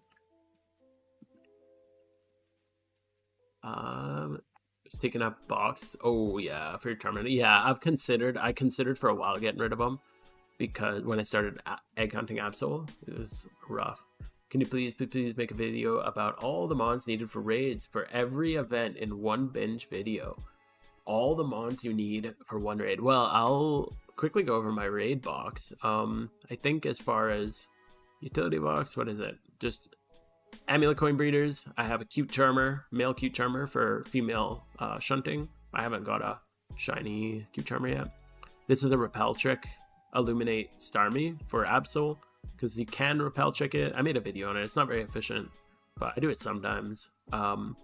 And then these 2, I do Giant Chasm because I get Arena Chat for the bonus. And then this is my Imprison Prayer Song. Again, when I'm hunting Absol, I always bring Imprison Prayer Song. These Payday Pickup, just a Frisk Thief. I have a couple for different places. That was a gift from a friend back when Ditto farming was the best. Colin, a good friend of mine in the game, made that for me, which is cool. And then that's my EV training Teddy Ursa. Best EV trainer in the game because you get pickup while you're EV training, and it's got sweet scent, so you can EV train 5 things at a time. So yeah, I'd definitely recommend if you don't have one of these. I gotta make a video on this because it's cracked. Because yeah, with you got your sweet scent and your AOE move and pickup all in one slot, and then you just EV train 5 things at a time. And then Rampardos for leveling, just like a pretty typical Mount Silver Rampardos. It's crazy. I played tens of thousands of hours of Pokemon before finding MMO down. Yeah, before I played PokeMMO, I'd like replay Pokemon Blue every like 2 or 3 years, and that was the extent of my Pokemon experience. I played Pokemon a lot when I was a kid, like Pokemon Blue, and then I had Silver. I didn't play a ton of it, and then I had Ruby. I didn't play much of that at all, and then that was pretty much it. I picked up Y, but I didn't really play it. I was in university at the time, so it's kind of like, I got shit to do. But yeah, for raid mons, if you want to know all the raid mons that you ever need for any raid ever, this isn't all of them, but these are all my level 80 plus. I'd recommend if you're just leveling in bulk for raids, just get them to 80 plus. That'll get you to the majority. Do I think the popularity is going up, down, or stalled? I think it's up. I think it keeps going up. Maybe it's leveled up a little bit after event season, but it's definitely going up compared to, like, I don't know, people are just finding the game all the time. So I guess just going through these, usually the highest level are the most valuable. Medicham, GOAT, MVP. One of the GOATs. There's a couple GOATs in here, but MVP of a lot of raids. I definitely want an Adamant Medicham. Whenever I breed, you'll see almost all of them are 25 plus in all 3 defenses, 31 in their attack stat, and 31 in their speed stat. It's not always necessary. In majority cases, actually not necessary, but I do it anyway, because sometimes you'll need it, and I'd rather not be breeding during an event where you're time crunched. So, Medicham, Murkrow, I have 3 Murkrows. One's physically defensive, one's specially defensive, and one's trash. And it's just designed to die in one hit. So that's my physical one. Raikou, always get your legendaries. They're amazing for raids. Yeah, just thunder spam, basically.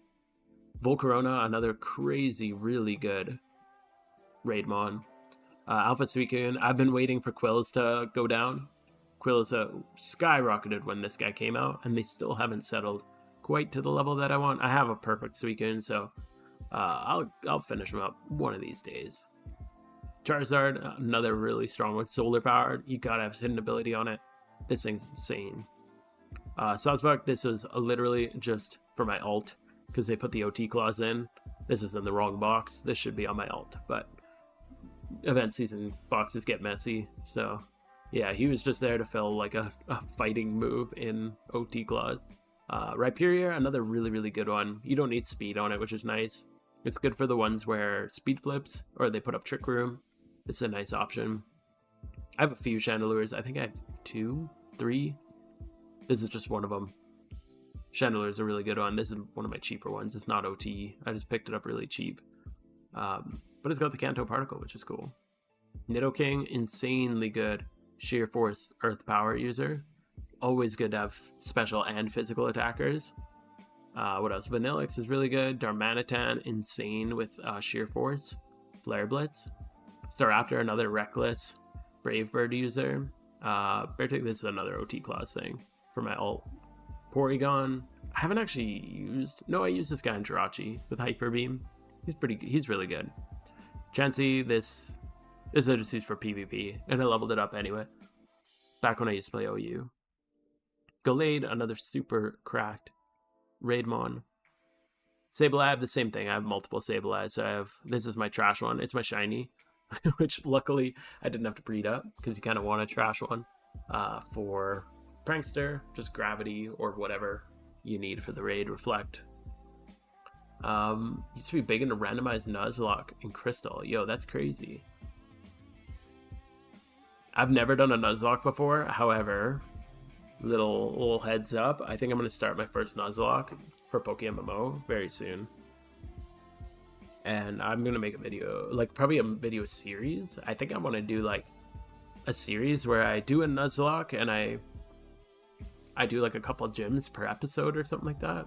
I don't know. I got a couple ideas on how I want to do it, but I think that's how I'll do it. I don't think I'll do a whole region per video. I'll probably do a couple, and then it's kind of like, I just think that'd be more fun, because if stuff dies or if I wipe or something, instead of it just being like the end, it'll be like a new start. I don't know. I got a couple ideas on how that'll play out. I like to breed 5x31 natured alphas for no good reason. Damn. I don't like breeding 5x. I used to only breed 5x31s, and then I did that video on like, is 31s worth it? And throughout that video, originally it came into it like, is it really worth it? And then, holy shit, it did not seem worth it. So now I've swapped over to just doing this kind of thing where 29, 28, 26, like that's totally fine. You're gonna be totally fine. This was a gift last week actually, which was really nice. An alpha haunter, which I've actually been using on my sand PvP team because it's got levitate, and I can use it with Excadrill, so Excadrill can EQ while you have Haunter out and it doesn't hurt him because he's got levitate, and it's actually worked really damn well, almost better than Gengar. So I've considered replacing Gengar. The only thing is I want it to be timid because I need it to taunt, trick, like sorry, excuse me. I need it to taunt certain things. So yeah. T-Tar, you always want an Adamant T-Tar. What else? I think I hit the key ones. All the first ones are the key one. Garchomp, I have an Adamant one somewhere in here. This was just for Darkrai, Vital Spirit for Darkrai. Krook's always good. Mine's like super budget. Cottony, crappiest Cottony I could possibly make. Just to die as quick as possible. That's my special defense. Got Conk, Gliscor. This is more of a PvP Gliscor. Again, I need to reorganize my boxes. This Crocodile, specifically the Jolly one for Pumpkin. So this one's just the Pumpkin PvE one. Everyone needs a Ninetales Drought. You know, that one's so good for setting the sun. I've got a defensive one too, just in case. You never know. Also, just nice for like PvP for some team. Moltres, Legendary is always good. This one's just for, again, for Pumpkin. This is just like the exact Pumpkin one. Or a heal blocker, it's always good for. Superior, Modest, Contrary, Superior. Oh, the cool thing with Superior is you can get Gastro Acid. A lot of people don't know this. Gastro Acid shuts off the ability of the Raidvon, which is pretty good on him. However, I like Gastro Acid on Shuckle. I have this Shuckle, which is amazing and was a nightmare to breed. Doing a 5 or 6x31 is way easier than doing a 3x31, 3x0. But the 3x0 is really good for power split. But yeah, if you Gastro Acid the boss, they lose their ability for like a turn or two. So where I used this was on Bayonet during the Halloween event. I'd Gastro Acid it and it wouldn't have its Cursed Body. So then everybody could just keep spamming their moves and not lose them to the Cursed Body. I don't know if I have any more key. The rest of these I talked about like in the video I made for Lunar New Year. Blaziken, Emboar, I talked about them. Haxorus has, I think, the highest base attack stat. One of the highest base attack stats. Not the highest, but one of the highest. He's a really good one. Jirachi, obviously. Crobat's really good as a Tailwind user that can also just hit. Modest, Lucario, talked about that one. Credant with Crabhammer. Adaptability Crabhammer is a crazy combo. That Shuckle's sick, dude. Yeah, I love this Shuckle. He's so good. Another Jirachi, because I got a bunch of them. Cofagrigus is interesting. It also has heal block. I use it in case, I made this in case we ever need a heal block user in Trick Room. I know that's super niche. I have some weirdly niche stuff, but he can set up Trick Room and he can heal block. So it's not a bad idea. Ambrose I've talked about. Shiftry is super interesting. Cav pointed this one out to me. it has Wind Rider, which boosts its attack while it's in Tailwind. But in raids, you pretty much always have Tailwind active. So you pretty much always have Wind Rider. So Shiftry, it's just like a really, really good raid mon because you have its effect pretty much always active. So Shiftry is a really good one. And Dark type's nice because if there's ever Psychic or Ghost, Dark's good against those. Kadabra, this I just built for Gravity. I mostly use my Sableye for Gravity, but I don't know, some niche case I might need that. Xatu, Magic Bounce Xatu is something I think like everyone should have. It had that Miracle Eye thing for a while, which was really good, but just as a Magic Bounce Tailwind user, it's a really good choice. I made it as fast as possible, so I went timid with that one, but it's still got some damage if it can Psychic. And then a Volt Tackle Pikachu. This is like, I think this is like one of the hardest hitting electric types in the game, which is nuts because it has 184, or at level 100, let's see. I did some calcs on this and it blew me away because it's got 229, but Light Ball doubles its attack stat. So, like, even compared to Raikou, who's 361, this thing is, what, 458? So it's got more attack than, like, Raikou's got special, even than, like, Zapdos or anything, because it's doubled. And then with Volt Tackle, you have 120 base power move. So this thing just is like a cannon. So yeah, Light Ball is insane on Pikachu. And then these are ones that are way more niche, so I haven't even finished leveling them. So I have like a Sunflora, Solar Powers, cracked. Shiftry is underused, I agree. No one has it, but it feels super useful. Yeah, when Cav pulled it out in Darkrai, and I was like, what the hell, why are you using Shiftry? Because its stats aren't super impressive. But then with the Wind Rider, I can't remember what the number buff is, but Wind Rider is like a pretty big buff. So you get 100 base power plus a big boost to your attack. And these are more, like this is just a PvP. Gyarados, Adamant, Metagross. This is my PvP Starmie. Some of these are just PvP. Shuckle, I love this Shuckle, he's so good. Also, Struggle Bug knocks her special attack down, so he's really cool because you can Gastro Acid to shut off the ability, and then Struggle Bug to reduce their special attack. So it just makes them hit for like nothing. Yeah, Sunflora, this is a PvP Mandibuzz, but I've used it in a few raids. With Foul Play, it actually can do some work depending on the raid. I just claimed a mail from the GTL. Ooh, damn, dude. Good stuff. Yeah, getting those big claims from the GTL always feels good. This is that Altaria I was talking about earlier. It's just defensive. Yeah, nothing too impressive. This one, I need to level this one. I'm actually gonna... I want my Adamant Garchomp. And I don't need to hover too much. Most of these are PvPs. Like I have a Modest Steelix for PvP. This is another Magic Bounce user. Most of these are PvPs. Quillfish is PvP. This Pikachu's PvP. Yeah, most of these are PvPs. So yeah, I got all those guys. I got my Shaman. This is from last year. These are all mons that I'm going to build for raids. So I got Slacking. I just think he'll be really good because he can his insane power, and Truant doesn't really matter because usually die. This is I was talking about earlier. You can skill swap Cloud9 from Golduck onto an ad, so I just picked that one up cheap. And then most of these are just other hard hitters that I want to breed up. So yeah, that's pretty much that. And then my reruns, I got my Elite Four. These I just want to replace one day when I have time.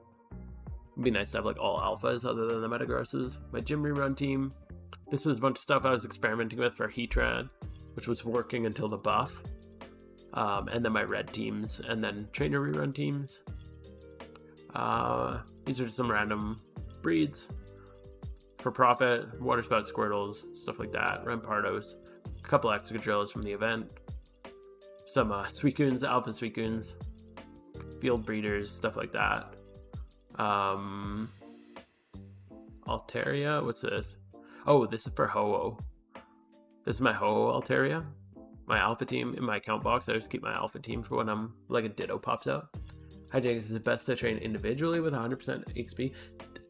Training multiple at a time now is not worth it. It's always better nowadays to level 1 at a time. Since the EXP prompt comes up, it's just not worth it. So what do you think is the best way to level up Pokemon? Good fit in there. Grab a Rampardos, like a special attacking Rampardos with Surf, go to Mount Silver, and take only level 1 at a time. Because yeah, the EXP prompts are not worth it. If you're EV training, it's faster to do more than 1 at a time, but if you're EXP training, it's way better to just do 1 at a time. And then these, this is a new thing me and Connell, a guy on my team, are working on. Speaking of which, we're gonna be, I need to actually set this up with Cripe, our leader, but we're gonna give these away to people as they finish their decks, kind of as a little incentive. So he bred up 3 for me, and then I've only leveled 1 so far.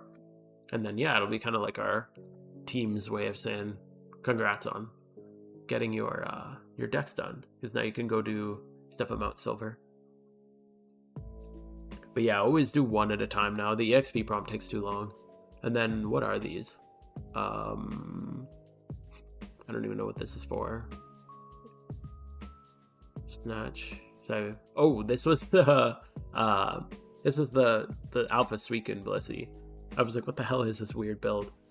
This is a Modest Dragonite. I don't know why it's in here. It should be over here. Cause like, why not have a Modest Dragonite? I don't know. Riolu. I don't know what these two are. And then this is just my Mori team. I run Mori on alts, mostly for testing. I don't really do it anymore, but I wanted to do a lot of testing with it for the video.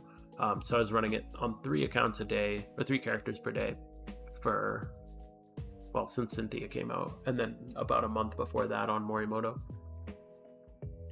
What is this? Oh, that's the wide guard user for Pumpkin. Why is he here? You can go, I need to organize my boxes. And this is stuff for my alt run. So I'm training this guy out because I want to do an alt run again soon. I'd like to get my last 3 videos out. Shiny Absol when? Why not? Why don't we go for it right now? We're just going to sort a few boxes, and then, you know what? You convinced me. Let's do some egg hunting. Yeah, we're just going to sort these out. Just take a minute. And then I already got most of my Dittos and everything in place. Oops, wrong one. We'll go here. Mount Silver's fastest. You need a leading Mon. Needing XP since they get the most XP. No, don't lead. Use an EXP share, but use Rampardos with Mold Breaker and Surf, and it'll OHKO all the Donphan. That's the best XP for sure. I don't usually train there just because I already have like a shiny Dodrio and I have a shiny Donphan just from leveling. But it is the most efficient. I usually like to find hordes that are decent shinies and decent experience, but it's way less efficient. Most of my leveling I just do while I'm rerunning because I hate leveling for... I just hate just sitting there leveling. Hold up. We go here, we go here. We need these 2. Okay, this is female. Yeah, ever since I started rerunning and leveling at the same time. Oops, those are males.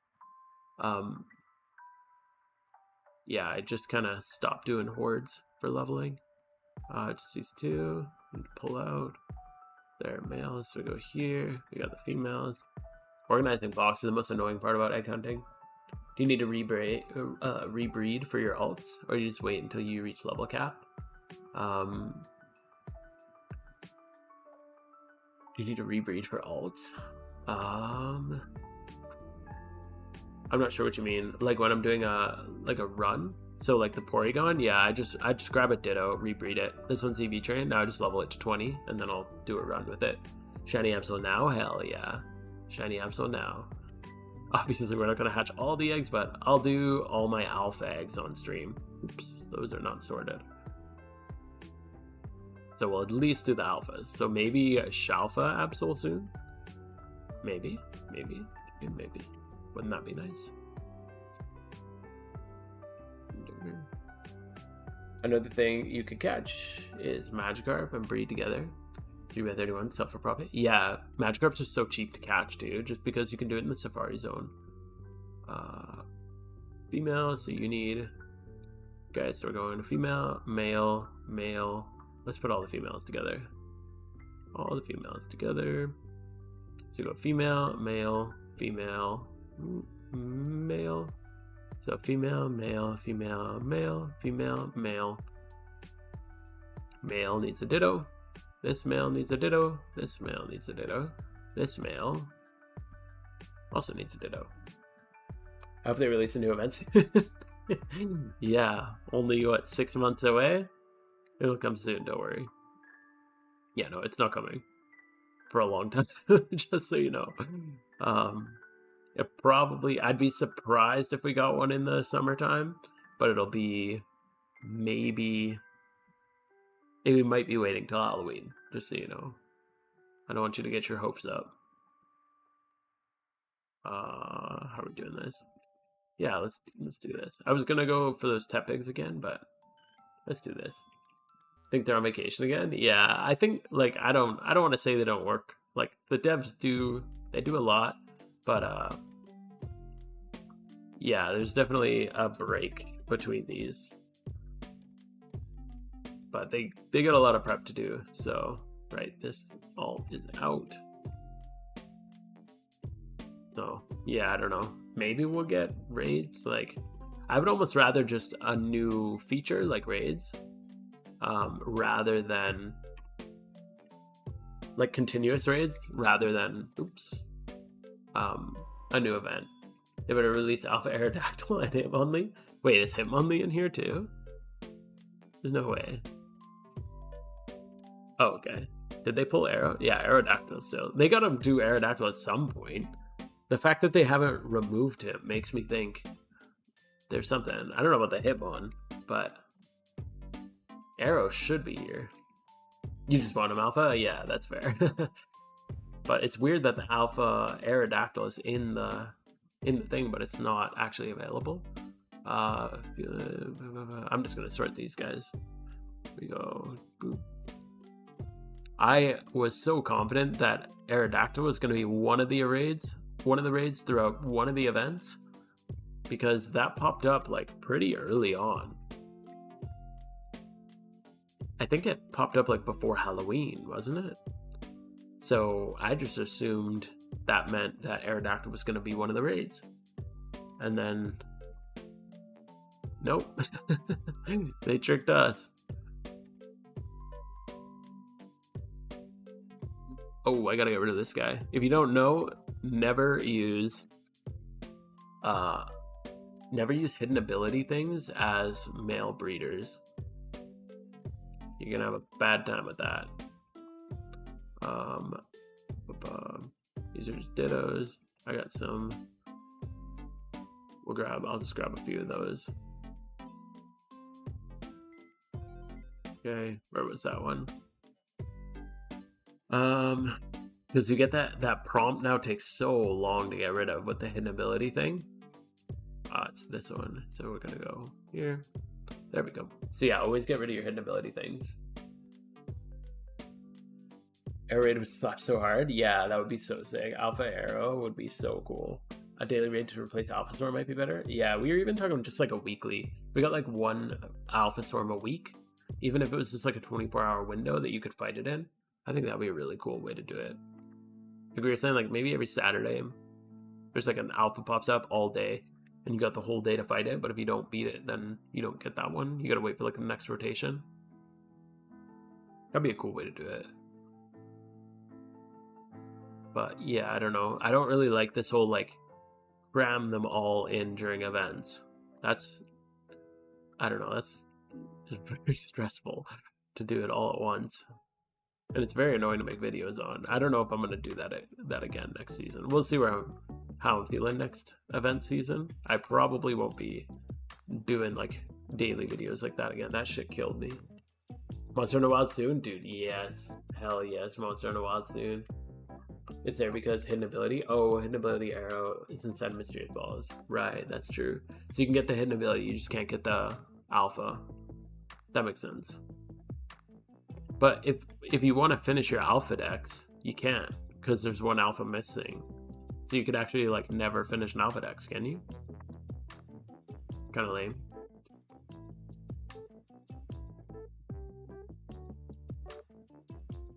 Yeah, yeah. I don't know if it would work as like an alpha rotation though, because you would if you only had like 90 minutes to beat the raid, that would be very questionable decision by the devs in my opinion. Because trying to build a strategy and make it work in 90 minutes would be kind of weird. Unless they were like pretty easy. Like if they were like low difficulty raids. But I'd rather them do stuff that's actually hard. Okay, so we're gonna grab some dittos. I think I got a ton of boxes. Why does this keep popping up in the corner like that? Do you know the market for alpha? 31, hidden ability comments? Yeah, you can look it up pretty easy. You just type the EVs in, or type the IVs in. Easy peasy. If it was Halloween, I prepped my thunder spam for nothing? Oh.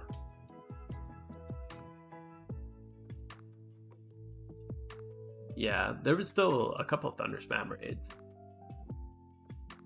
If it is better than Cabs, they're very well done. Oh, thank you. Yeah, Cab's great, but they're just different styles. He does his really, really, really quick, which is impressive that he pounds them out like so fast. But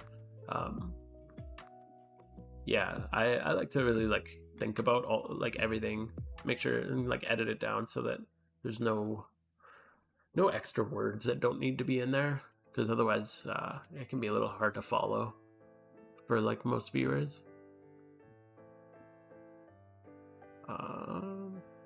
But yeah, it's cool. I love that our community, we just have like multiple content creators with like different styles, and even if we do the same content, basically, like we're both doing raid videos on the same raids, it just appeals to different people, which I think is really good. Because like the hardcore grinders that are wanting to beat it like immediately, they can just hop on Cab, and if you already know the gist of the raid and you like know the general strategies, you're probably fine.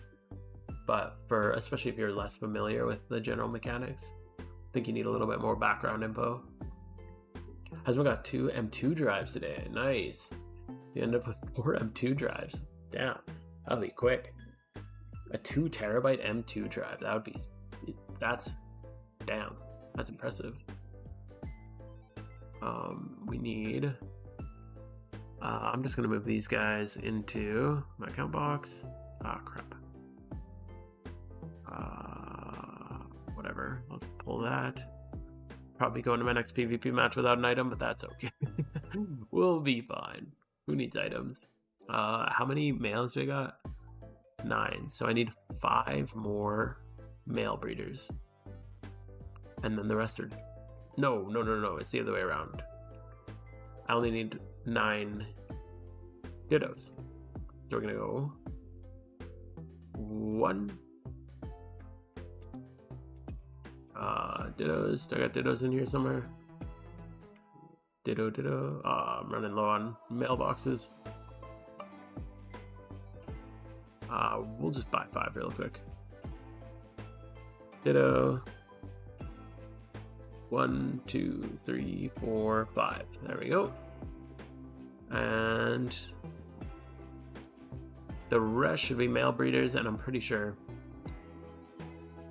I got all of those in my mail. Oh, I bought 1 too many. Oh well, we'll be okay. Do you think Lunar New Year's were too hard? I heard some people complain that slacking. No, I thought they were too easy, personally. I like that they were easy.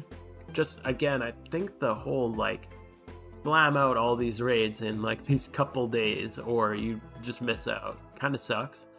I'm not a big fan of that, like, that structure. I would rather a slow trickle, especially as somebody like, I got a family, I got a career, like I work a lot. Try to spend time with my kid, my wife and stuff. It's like, I don't really like this like fire hydrant attempt or approach to it. But I think because they're gonna do the fire hydrant approach, it's nice at least that they weren't hard. Or I didn't find them hard. I think we basically beat them all in one try. I don't think... Was there any that we had to fight multiple times? There was a couple I did multiple times just to like get a good understanding for videos, because I wanted to make sure it was like that I had a solid understanding for explaining it in the video, but I don't think I ever actually had to redo any. Even like slacking, we one hit. Excadrill, we one hit. Oh, Gyarados, we did on launch, like immediately. So I had to beat that one. We had to do that one like a couple times, but we solved it pretty quick.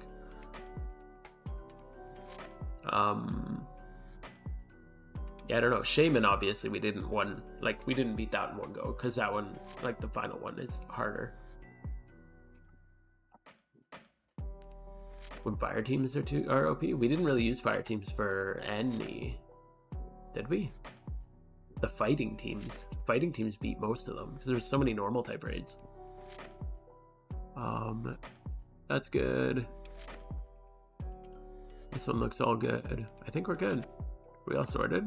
Oh, and then our alphas. We need to get our alphas sorted.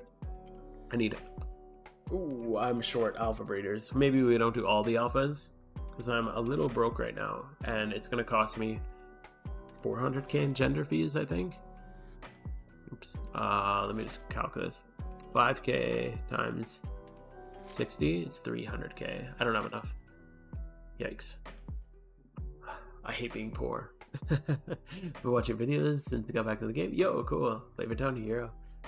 Thanks for stopping by. Appreciate that, dude. Solo queuing was pretty hard. I think only got through 6 solo queue. Dude, yeah, solo queue was rough. Was very, very, very rough. For solo queue people, I definitely get it that it was like why it was so hard. But I played with I just played with my team, and most of us had teams ready to go, so it wasn't that hard for us. We'll just do that. I'll drop a couple. What is that? 4 that won't get a breed? 14 that won't get a breed? I just don't have the money right now. Event season kind of drained me. So we'll go with that. Maybe I can get... how much are they right now? Alpha males, 50k. I usually try to buy them for 40k. Price is high right now. Is it worth... Nah, I'll just skip it. Hold up. Yeah, no. Yeah, I'll just skip it. That's fine.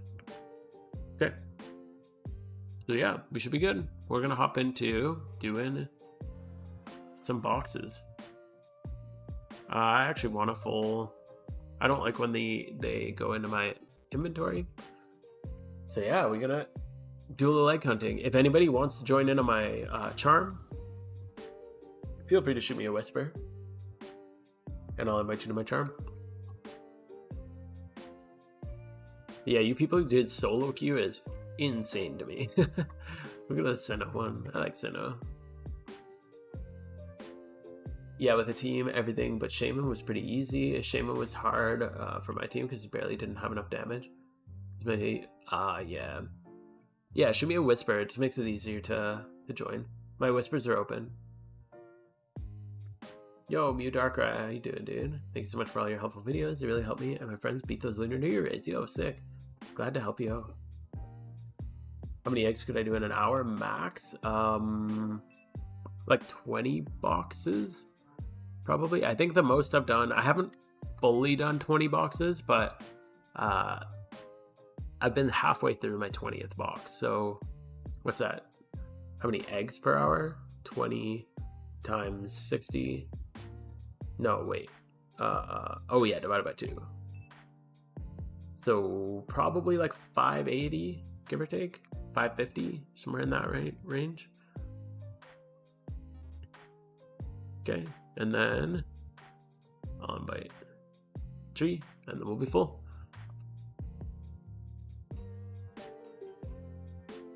Unless somebody else whispers me before. 570? Yeah, around there. I'd probably be a little slow today. because I don't know, I usually get distracted on stream. Usually, and my screen's a little weird size because I make my resolution really weird to fit on stream better. But yeah, it will be okay. I think I said this last time we did eggs on stream. I think I did eggs last week, where I'd rather just chill, and even if I miss a couple eggs, makes it easier to see chat and interact with you guys, so I'd prefer that. If we got one more for the charm.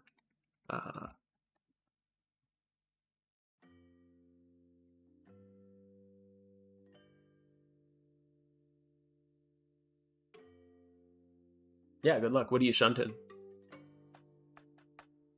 Yeah, my max used to be 480, and then they buffed it during the Halloween event. Well, actually, they nerfed it, and then they buffed it recently. I think Christmas they buffed it.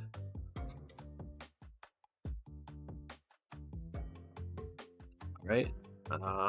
We got one open spot. Last call. Anybody want it? Otherwise, I'll just pop, and we will go from there. No? Nobody wants it? Going once? Maybe we'll go to global.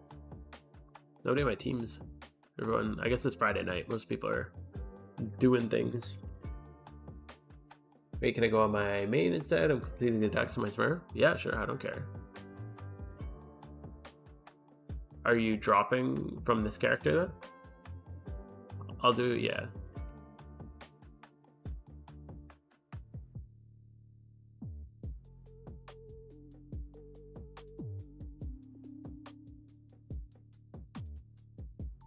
Oh, right after I say global. A friend, Con. Oh, I feel bad now. Oh well. Damn, people go crazy.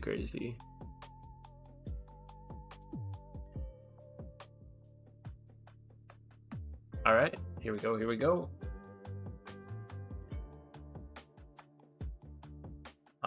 Cool. So I'm gonna just pop one.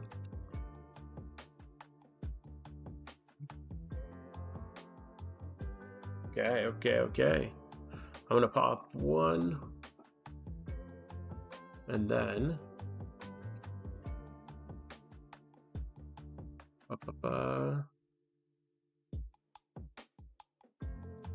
just in case you don't know, with egg hunting, always pop one first, because you have to go through all this extra dialogue first. Okay, I think we're good. Yeah. Okay, now we'll pop. Okay. All right. 3, 2, 1. Let's do this. Okay. Here. Oh, I was too slow. Yeah. Sorry, I was just looking for whoever whispered me first. It's easiest to invite people in game when they just whisper.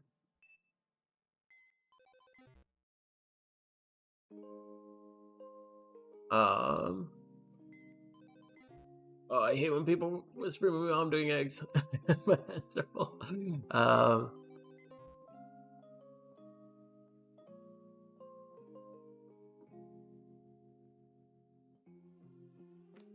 It's so hard when you're egging and people are trying to talk to you, and it's like you don't have a second to type. I always feel so bad. Always seem to forget the first speed is so fun. Yeah, totally. Luckily, I usually remember it. The one that hit me hard was the first time I did an alpha box with all my alpha absols, and all the alpha absols had fateful encounter on them. And every time you have a fateful encounter, you get that huge like red line. It took so long to get through. So that was killer. But after you do it once, the fateful encounter goes away.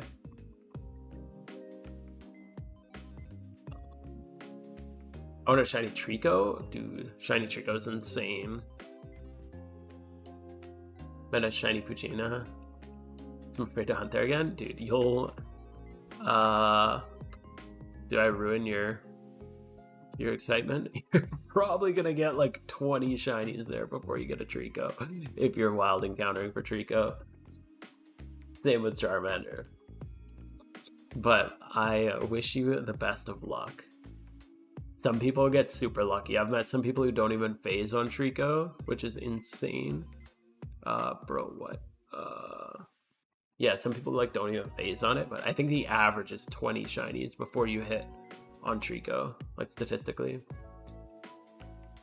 One guy, one of my friends in game, the tree, he named himself that because he lives in the trees. He's literally been at Petalburg. That's it. He hasn't even finished any other story. He finished one story and then went to Petalburg. He's been there like 2 years, just non-stop shunting. He's gone to like a couple other single encounter places, but he has, I think, all the shinies in Petalburg other than Trico. Feel bad for the guy. Yeah, just ignore them till after. Yeah, that's fair. I just always feel bad. So I think it's better to breed them off charm if they have Fateful Encounter. Yeah, the first time, well, no, if you're alpha breeding, still do it on charm. It was just unexpected. Because alpha breeds are so expensive, you always want to do it on charm. You know, speaking of the tree, he's right here.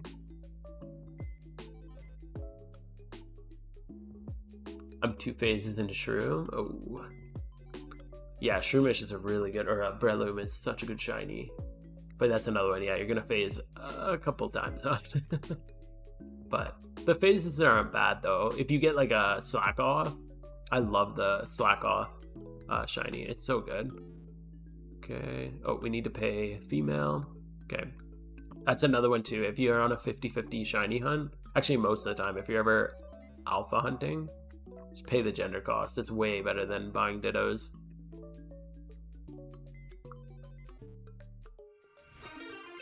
Yo, Shadowpool, thank you for the follow, dude. I appreciate that. Yeah, I heard people going on many phases, even on 50-50. Yeah. Yeah, if you get like 2 or 3 phases, even on a 50-50 hunt, it's rough, especially single encounters. Single encounter hunts are insanely tough to phase on. I've never like technically phased on a hunt, but I have got like Eradicate while doing Dittos, and that kind of hurt because I'm like, oh, I just want a shiny Eradicate, or I mean, I don't want a shiny Eradicate, I want a shiny Ditto. And then I got I wanted a shiny Gliscor. I ended up getting a shiny Graveler. Good luck with the Absol Alpha. Thank you, dude. This is going to be the last batch of Alpha Absols I do for a long time, because I need to get my money up. And at 2.3 mil, or now they've even gone up 10k each, so it's going to be like 2.6 mil probably per box of alpha breeders. Ooh. Yeah, we're going to be putting a little pause on this. I got some other things I need to get sorted out. It's still my #1 goal to get a shiny Absol, not to mention a Shalfa Absol. Oh, bro, move. My cat is... Okay, there we go. My cat just jumped in front of my screen. Not the time, buddy. Not the time. My long-term goal is a full utility shiny team. Yeah, I really want a full alpha catching team. That would be really cool. I have a friend who he quit the game and he gifted me like his whole account. So I held like most of the stuff. He told me to sell it all, but obviously I'm not going to sell his. He has some crazy shinies, but he has like a shiny Breloom and a Love Disc. So I've been making an alpha shiny catching team mostly out of his stuff. So I got the alpha Breloom, or sorry, the shiny Breloom, and Love Disc. I used a Soak Mon. He gave me a shiny Woobat. So I have like half a shiny alpha catching team just off gifts from a friend. Shiny Melodic would be... Oh, no. Come on. Shiny Melodic is like the dream cute charmer.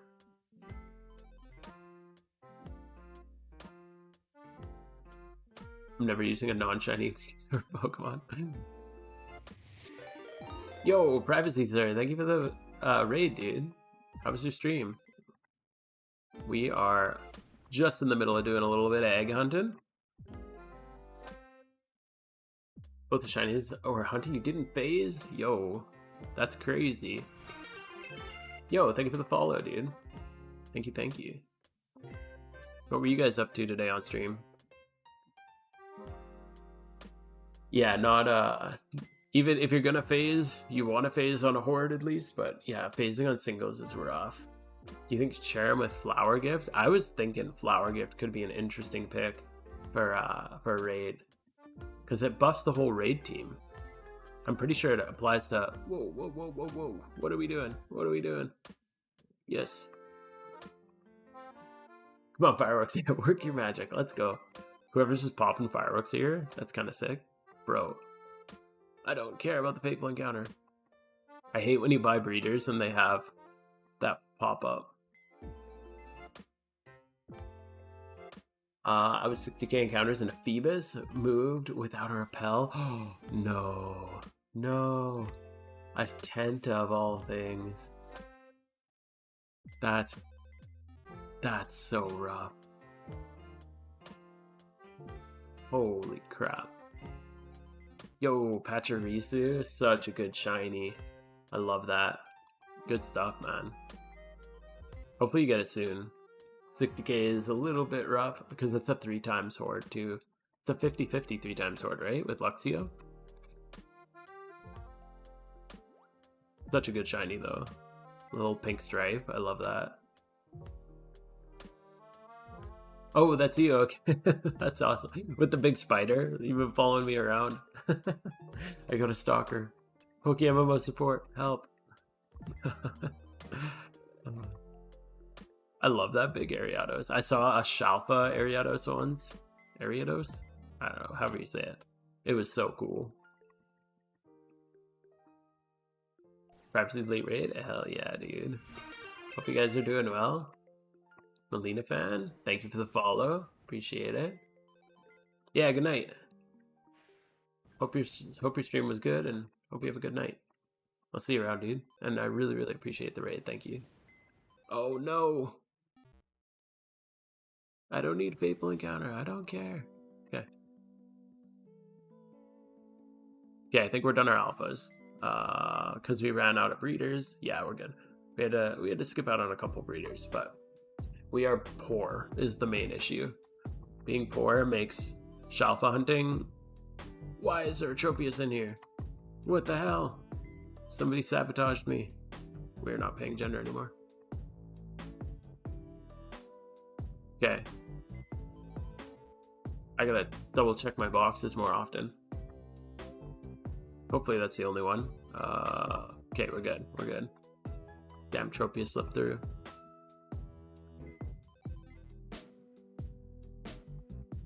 Alright, I think it's smooth sailing from here, hopefully. Usually I double check all the egg groups before I actually start popping off, but I was getting impatient. I just wanted to do it. I need this Alpha, or this shiny. I need this Absol done. It'd be really cool to get it in the next little bit too. It's been like almost, I'm coming up on a full year since I started my Absol hunt. So hopefully we get it soon.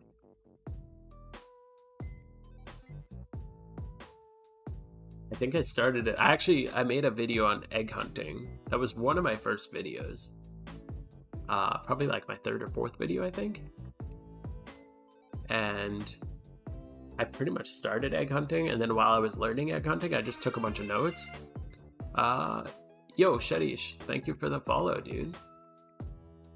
Appreciate that. Yeah, so whenever that video came out, that was like soon after. I'd only done a few batches when I made that video. That's still like one of my favorite videos out of all of them. I had so much fun with that one. It was like the first time I put like a meme into a video. I was so nervous. I'm like, no one's gonna like this. But it went over pretty well. I still really like that video.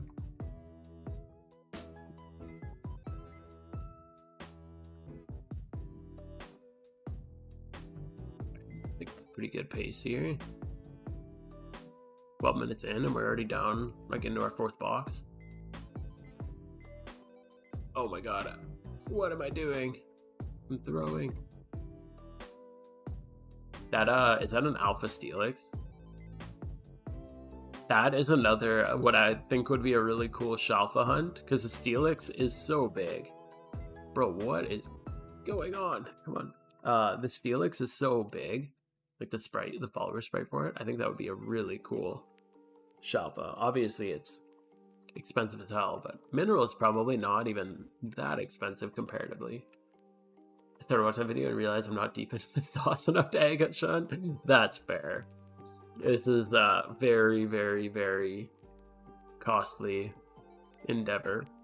But you don't have to go all out like this. You can chip away at it. I've talked to a lot of people who are like, yo, I like picked up a box of Charmanders or like a box of random starters and I just did it like once or twice and hit it, got lucky. Like, don't count on that, but you don't always need like 10 or 20 boxes of eggs before you start. Depending on, are you planning a gym rerun to get your money back? Or do you have other strats? Gym rerun, I'll breed, I'll do some catching. I mostly breed and do gym reruns. Breeding, I just kind of like look at the market, see what's high and what's low. Just comes with a lot of practice. And then I try to breed breeders. I find that's like the most valuable thing. So you find like, instead of breeding comps, what I find better is like find a path to a comp. Like look at the dragon breeders that people would want to breed a competitive Garchomp, and then breed the things that they would need to breed the competitive Garchomp. That's where I've found the most money to be, but it's way harder to like identify what is worth breeding and what's not. Yeah, for Lunar New Year? Oh, cool. The Rocky Helm strat on Steelix for Tauros was so funny. The Rocky Helm strat on Tauros. Wait, the Rocky Helm strat on Steelix for Tauros? Did I miss that? I don't think I used that one. I'm pretty sure Tauros are just punched. We just use fighting moves. I'm just slammed him. Absol is kind of cheap. Yeah, I don't know why they're so cheap. I bought mine during the event because I thought they were going to skyrocket after, and they did right after the event. I think I paid 200k on average for mine. I got a few under 200 and a few over, but I mostly paid like between 180 and to like 15k for mine. But yeah, they never really went up, which is kind of crazy. Everybody greeting from Brazil. Yo, cool. Hello from Canada. Videos are really good. They're helped me out a lot, specifically the teams video for gym reruns. Oh, cool. Glad that helped you out. Yeah, I gotta make more like raid team videos and stuff too. But that video, that raid team video is a hell of a lot of work. For Tauros, a certain percentage he uses priority moves. Oh, yeah. Okay, I remember that. Thanks for the whisper on that. Yeah, when he swaps into the priority move. I forgot about that. Just put the Rocky Helm on and he'll just spam himself down a bunch. Man, it's so hard to keep them all straight. I like didn't sleep in the Lunar New Year event. It was like I feel like I was in a fog trying to get those videos out, and I'm like trying to work, trying to raise a kid, hang out with my wife. My wife was like, you're not doing this again. This is too much. Yeah, it was a lot. Not sleeping for 2 weeks. It's pretty harmful.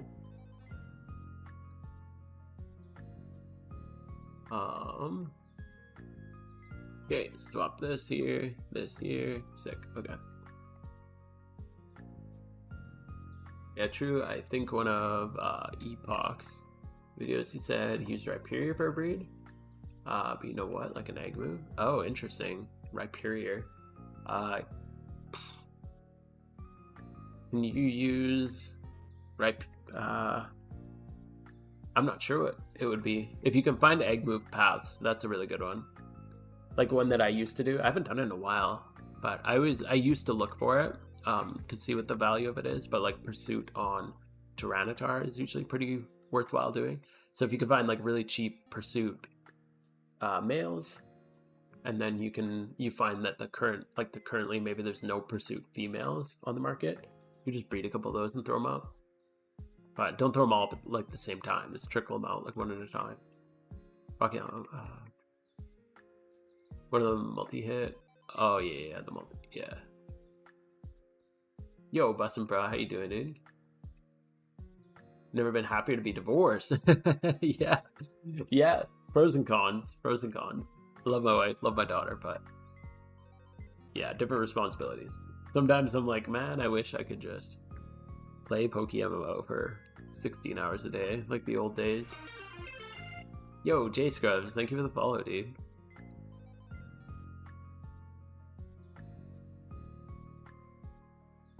Hard to say something than GTL. And said something like they use this to breed. Oh yeah. Yeah, Epoch's like built different, man. I don't know. I don't even pretend to keep up with that level of sniping knowledge. I just like lost a hell of a lot of money breeding for deficit, I guess, because we were not breeding for profit when I started breeding, because I didn't know what the hell I was doing.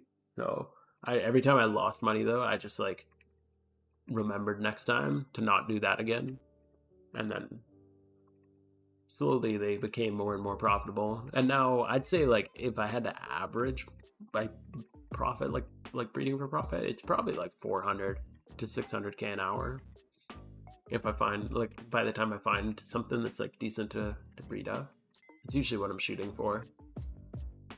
Is Fireman Jimmy Run up to date? Also, is it meant to be done? Yeah, it's just do it in one charm. If you don't finish the whole thing in one charm, just stop. At that point, it's not really worth it. It's currently it's like, oops.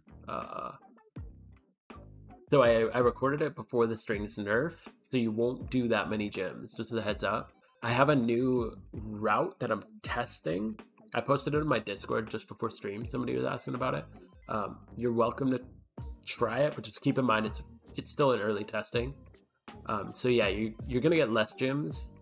I haven't actually counted up how many I'm doing, but it's less. I think I do like 27 now, 25 to 27, somewhere in that range. But yeah, check it out. I'm running it with Heatran now too. You don't have to. I think you could run still do 2 Typhlosions. I just do it because it's hard to sorry, egg hunting and talking. It's hard sometimes. Yeah, I'm using Heatran just because it's easier to keep track of who's who when I'm like playing on mobile. Most of my reruns I do on mobile, so it just makes it easier to keep track of which one's got the choice scarf, which one's got the spec. So you can check out the new route and try it. I've had more luck with it. I found it to be quicker, but there might be some gyms that don't work. Again, it's still early. I'm trying some new strats in some of the gyms, but I'm also using a lava plume since Heatran has flash fire. I put flash fire on my other Typhlosion, and if you just double lava plume, it can still hit really hard and save PP on eruption. So you can do more gyms without resetting. So that's kind of been my new addition to it. You play Pokemon Unite? I haven't played Unite, but I watched a video on it yesterday and it got me super hyped about it. I played the Unite. I think I just said I haven't played it. I haven't played it in a while. I played on release. I got to master, like in ranked or whatever, in the first couple months that I was out, and then I kind of stopped because once you get to masters, just didn't feel like there's anything to grind for anymore. Also, the matchmaking in master was weird, like really weird. But I haven't played in a couple years probably. Game looks really cool though. It'd be fun to stream. I feel like streaming like those more like action-y games would be really cool. I made 4 counts with red access. Holy shit. And now I'm too lazy to do even my first gym run. How do people find the motivation? Gym runs are soul crushing. I like gym runs, but everybody's different. See, I don't even really like shiny hunting, but everyone's just got their different preferences. Are gym runs good for money? Yeah, definitely. Watch a video and spend around 700k? Yeah, gym runs are like the best consistent, solid like money per hour. So like breeding for profit, shiny flipping, all this stuff, you get more money.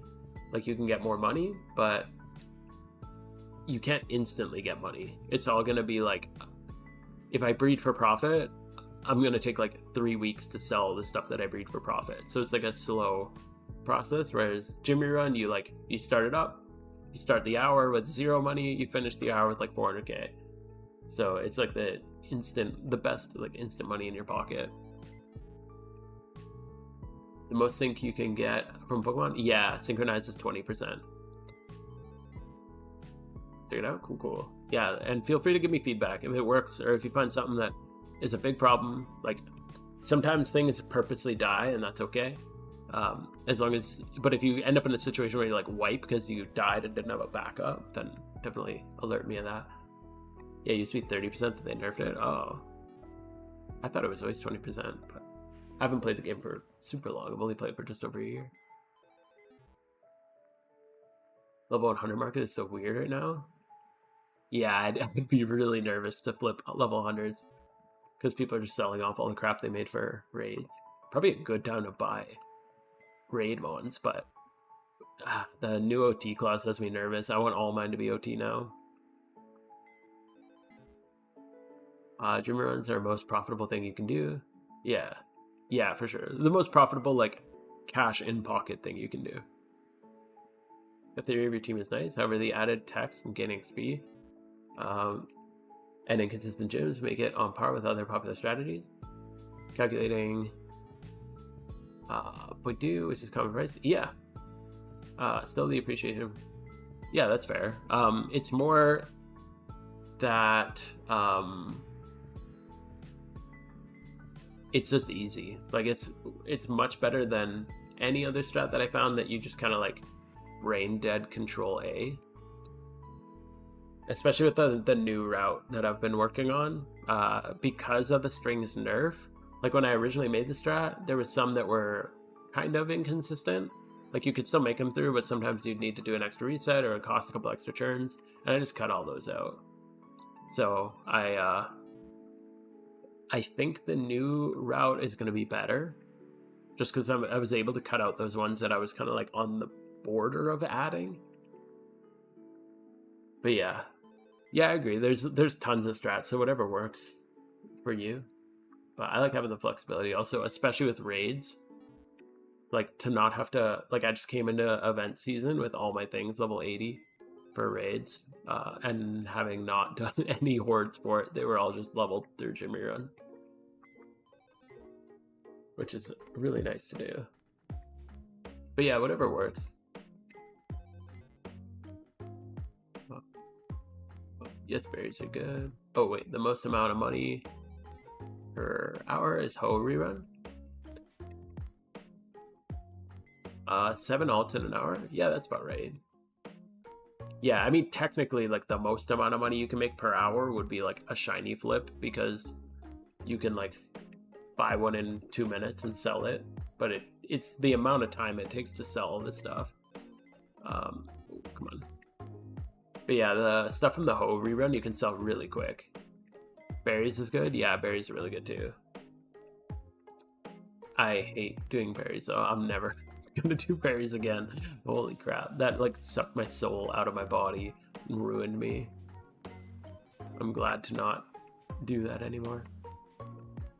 I like rerunning though. I know a lot of people don't, but I enjoy doing gym reruns and Elite Four reruns. I don't know why. I just find it relaxing, enjoyable.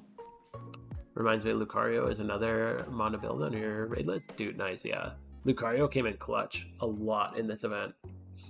I'm excited for the new one when it comes out. Yeah, cool. Yeah, again, if anyone wants to test it out, you can find it in my Discord.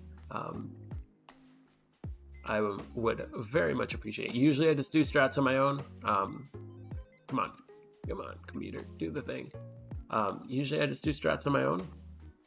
But if I had a couple people asking about it, especially with the strength nerf, so if anyone wants to help out, I'd appreciate it. It saves me some work, especially with the 18-hour timer. Makes it hard when you can only test once a day.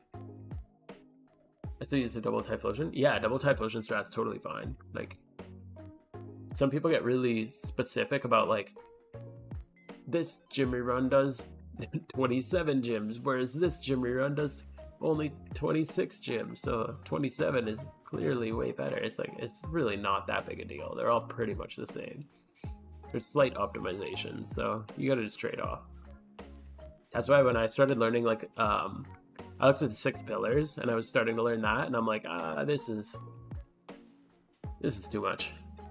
I just want to, like, watch TV and slam buttons on my phone. Oh my god. Come on, do the thing. It's, like, it's a really good strat. It's just not for me. Everyone's got their own playstyle. Sorry. My friend's using a sock strat. CC, then reversal. Next turn, oh, that's funny. So, CC reversal in gym reruns? That's crazy. Yo, Slave of Doom. Is there any chance of a new E4 rerun team? No, I just use the same E4. It's a little bit nerfed, but it still works totally fine. You just need to pay a little bit more attention. The guide, instead of working like 98% of the time, now it works like 95% of the time. So you just need to kind of like know the general strategy a little bit better, because you'll run into a couple more inconsistencies, but in general, I haven't done a ton of Elite Four reruns since the events, but I think I've done 6 reruns, and I've ran into the like swapping cycle maybe once each rerun, so it's not that big a deal. So I just stick to the old way. I'm planning to complete the decks on my Smurf, so I can do 100% Richard Charm and only do... Yeah, I think it was Caveloper who was in here earlier, and he said he did that. He finished it, he popped 100% Richard Charm, and just all he'd do is red, and then log out. And then next week he'd log back in and keep the 100% Richard Charm going, and then go do red again. I have to do berries at 12 characters. Holy shit. Yeah, it is brain dead, but it's like not... I just don't find it an enjoyable brain dead. I don't know why. Again, everybody's got their own thing, but it like killed me, man. I would way rather gym rerun 3 times a day than do berries once. Maybe it's just that clock, like that internal clock. Especially with like a like, cause I'm maybe, I don't know, I'm a bit older. I got a kid and stuff, and it's like sometimes there'd be a time where like she's napping and I'm like, okay, I gotta squeeze all my watering in while she's napping, and if she wakes up in the middle of me watering, I'm just screwed. I don't get, like, all my berries just die. I don't know, I found it really stressful. It wasn't enjoyable. Recommended money making? Just like gym reruns, breed for profit, berries if you're into that. There's so many ways to make money in this game. Trainer reruns are good if you're a beginner. There's lots of things. Budget Elite 4 team. Yo, Mew Darkrai, thank you for the follow, dude. A Budget Elite 4 team does not work. Just, you need the full Elite 4 team. It's about like 6 mil for the Elite 4 team. Yo, 400 followers. That's sick. Thank you, guys. I appreciate that. I'm getting 26, 27 with the new strings. Yeah, that's pretty good. That's pretty standard, I think. Yeah, if you were getting like 30 before, you're probably getting like 26, 27 now. Oh, sock for raids. Yeah, sock is really good for raids, actually, especially with sturdy. But so I can just build the team for much more or less money.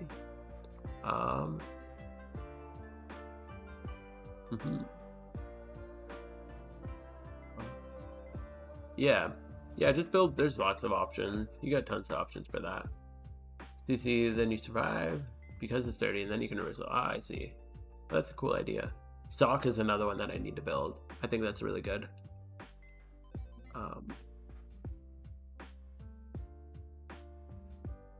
Selling berries on trade chat is annoying. Because players just straight up lowball you. Oh, yeah, that's rough. You can just ignore them, honestly. Like, I just don't reply. If somebody sends me a lowball, I just don't reply. I like the red strap for an ult. Yeah, for sure. It's really good for an ult. Like, obviously not on your main, you know, unless you only want to play once a week and just do one fight. I don't have the time commitment for pairs. Yeah, exactly. My life's just too much stuff going on to do that. I did it for a while. Like, I'm glad I did that video like while I was really into it. That was one of the reasons I got really into it, because I wanted to like make a comprehensive berry guide. But I tried to continue after that and it just killed me. I did it for like maybe a month daily, maybe 2 months actually. I wanted it to get that was back when I used to have a psychic bird mask, and I wanted the money for the psychic bird mask, so I learned at a berry farm to make money for it. Is it possible to lose a particle on breeding? No. I was breeding a Lopunny from Lunar New Year, and the Bunnery doesn't have... Oh no, you probably beat Lopunny. I'm gonna give you some bad news, my dude. So when Lopunny was released in Lunar New Year, it was released without a particle. It was a bug. So the Lopunny, if you beat it early, you probably got a Lopunny without a particle. Now what sucks about that is the Lopunnies without the particle that are Fateful Encounter are really, really valuable. I don't know if the value would stay after breeding. Maybe, it might. But they are, because it was like a bugged thing, some weird, like some people are into like weird collection. So it might still be worth it because it's still an alpha Bunnery with no particle, which is really cool. But yeah, those are really valuable if that's what you have. So look into it. I don't know the price of them. Like, I can't price check it for you, but I've just heard some people paying way too much for those things. There's a new string mod? No. This is just base strings. Did you get the Manectric ability now that it has popped? Oh, no, I don't. That's a good idea. Manectric's really good. Good call on that. All the plus mons are really good. Timing on berries is a bit of a stick for me. Yeah, totally. It depends on like your lifestyle and your job and stuff like that, or your family or whatever. What if you breed 2 Pokemon with the same particle? Oh yeah, if you breed 2 with the same particle. But I think he meant the offspring didn't have it. Yes, per hour, yeah. Lopunny with no particle is worth way more though. Yeah. I don't know if you need Fateful Encounter for the value, but I assume it would probably maintain its value even if it's bit bred. Regardless, I was breeding it for myself for catching alpha. Oh, that's cool. Regardless, twice. That's all good. But yeah, it's probably hyper valuable, honestly. If you hold on to it for a while, it would be like a really cool collector item. You could just get another, if you want like the particle, because personally, I don't care about collection stuff like that. Some people really like the collection stuff. You could just buy an alpha Lopunny and breed it up, and then it'll get your OT on it, and then you could sell yours for like quite a lot, a couple mil, I think they're worth. I was just trying to drag my Lopunny into YouTube chat.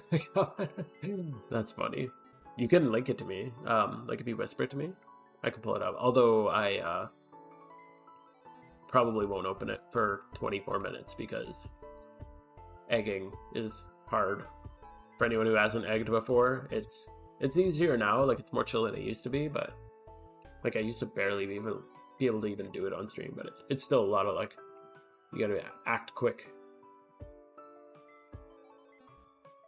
I feel like Dittos are most profitable. Yeah, Dittos are like one of the best continuous money making that isn't limited by anything.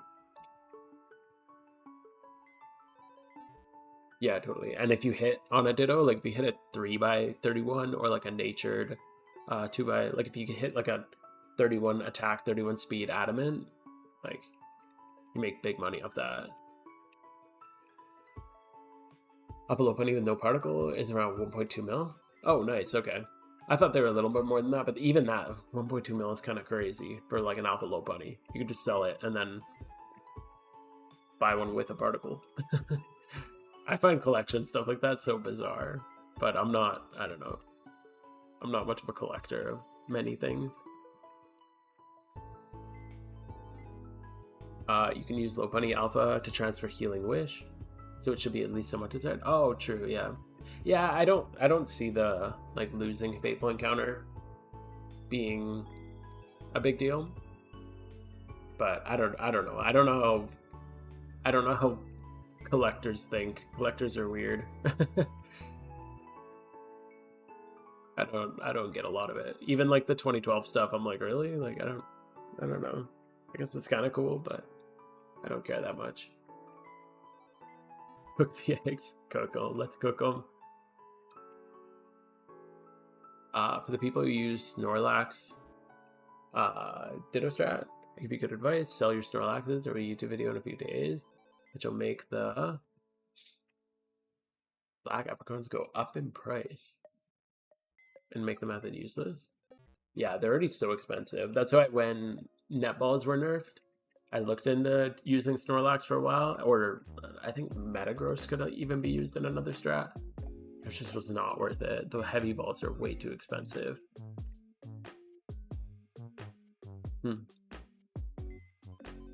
Good to know, though.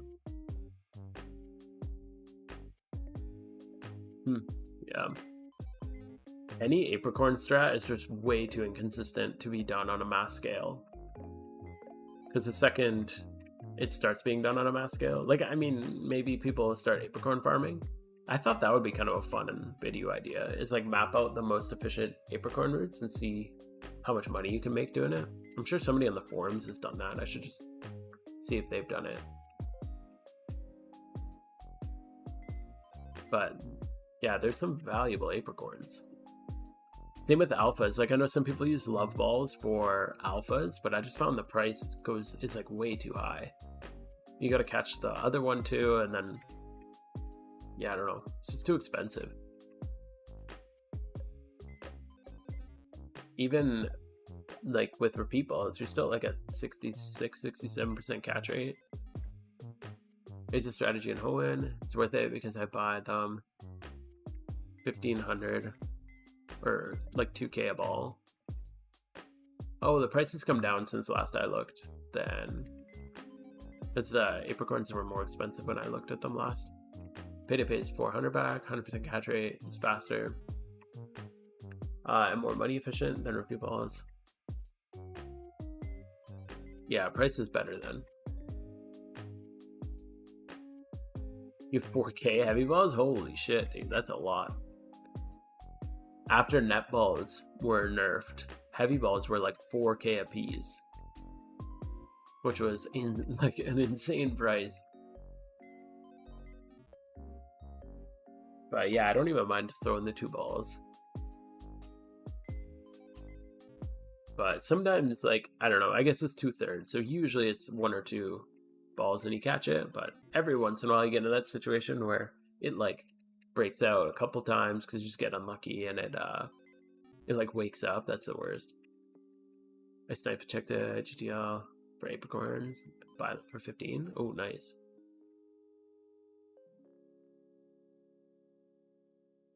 Yeah, I'd be curious because, like, the only time I ever grab them, I grab apricorns when there's like an alpha beside it, and I just do it. It's not gonna be this low again after the video drive. What is it, like Petrowski video? I feel like Petrowski could like just change the market on a whim. It's so wild. But I don't know if anyone else really has the viewer base to do that.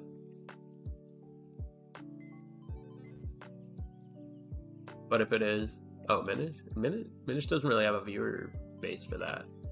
Like, don't get me wrong, I like Minish, but his viewers, I don't know if he has the sway to actually like not manipulate but alter the market that heavily. But maybe I'm wrong. I don't know. You're gonna make a video about Spindas? Yeah, true. I should send him a DM. Yo, jack up the price for alpha Spindas. I'm holding. Oh my god. With that, I don't mean, like, he obviously doesn't actually manipulate the market, but he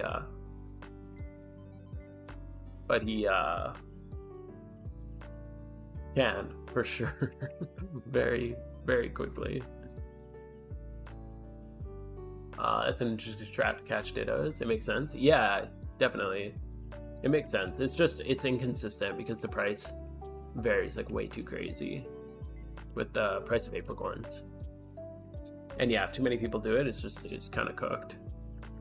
Petrowski gets something? I don't know. I think he gets Petrovski's pretty damn big, my dude. But when he makes a video that's like an actual, like, a good, valuable thing to do, it's crazy how much it impacts the market. I always look at the video and I'm like, what is the thing that's gonna feed this strategy? Like, he did one on like water spout Squirtles. And then I think actually, because his video on water spout Squirtles was funny because it was just how to get water spout onto Squirtle, and then I just bought a bunch of water spout Squirtles and turned them into 2x31 because the price like crashed on them. So you can always find like a way to profit off of everybody trying to just copy Petrovski strat. But it's insane how strong of a pull he has on the market. It's good that he doesn't use it for evil. Is it okay if I rerun the whole gyms in 5 regions? It is. It's okay, yeah.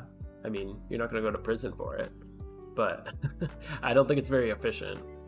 The issue is, like, let's say you do 25 gyms in 1 hour. You're probably doing the fastest 25 gyms. Then the next hour, you're going to do the slower gyms. So you're only going to get, like, 15 in that hour. And then, what is there? There's 41 gyms. 41 gym leaders in total.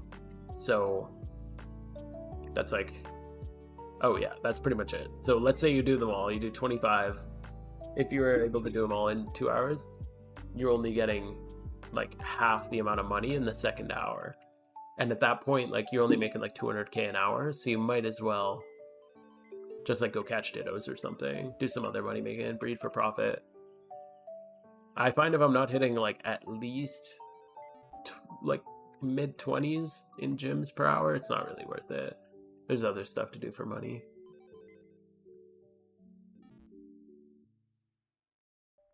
Yeah, those drop so much. Yeah, I remember I was just like buying so many of them and then just like turning them into other things.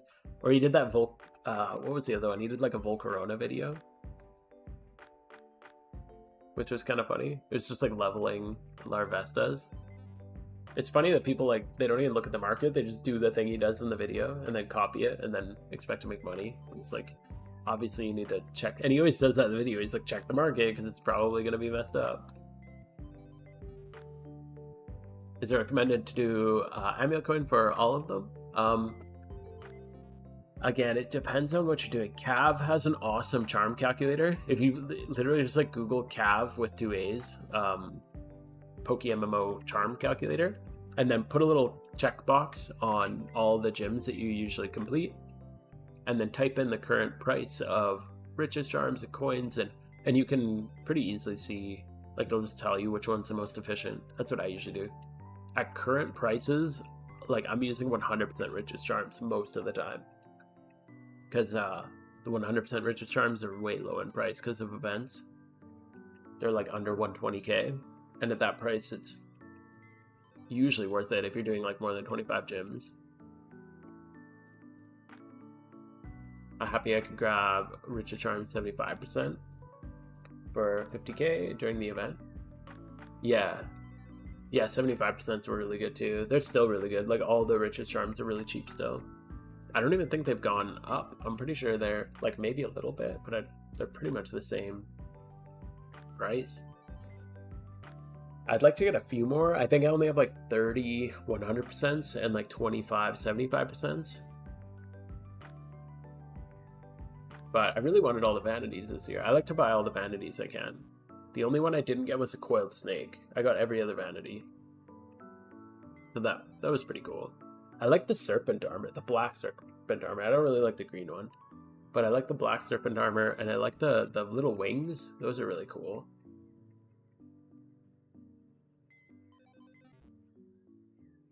But there was, the vanities for this event were kind of meh, but I was like, I'll just buy them anyway. Never get them again. You might as well stock up. Kind of been my new goal every event is I just want all the vanities.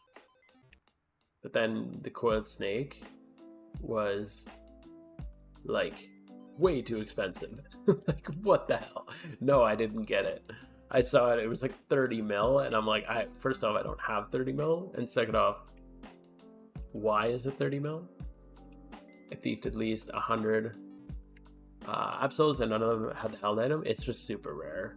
I've tried life orb farming. It's not worth it. I tried what did I try? I don't even remember. I did it for like a couple hours and I'm like, this is not it.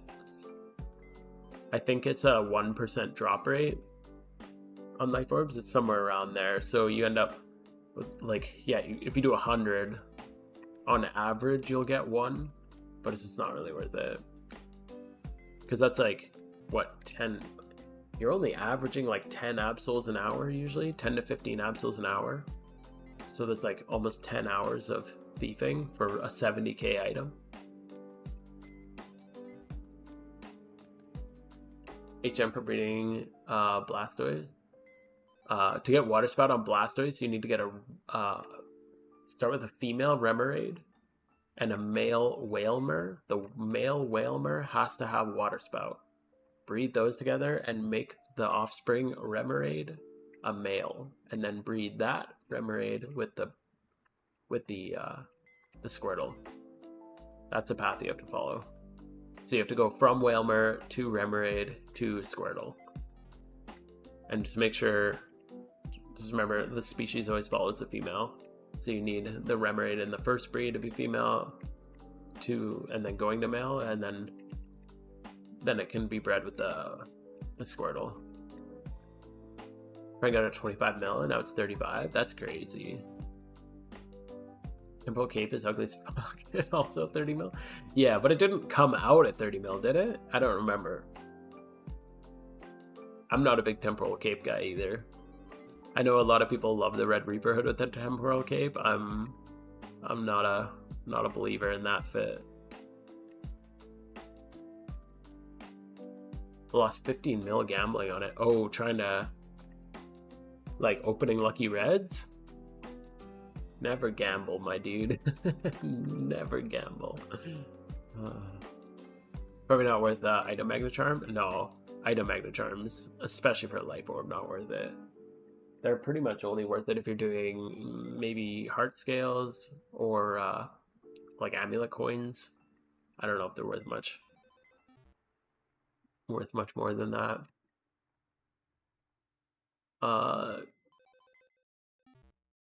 It's convenient because there was a Whalmer catch event today. Oh, nice. Okay. So you'll have to level them up. It's a pretty high level. Just a little tip. Yeah, you can make pretty good money leveling them. As a little tip, keep them Whalmers, because Whalmer learns Water Spout at a lower level than Whalelord. You'll have to cancel the Evos or put like Everstones on them. But if you keep them Whalmers, you'll save yourself some leveling. Because it's I can't remember how many, but it's a couple levels earlier. There's 23 mil for a fair bit. Oh, jeez. Okay, cool. I don't remember the price. I don't remember the price either. I remember people really not liking it on release. I thought it was like decent. I'm not a hater of it. I just don't like it with the Red Reaper because the red doesn't match perfectly, and a lot of people wear them together. But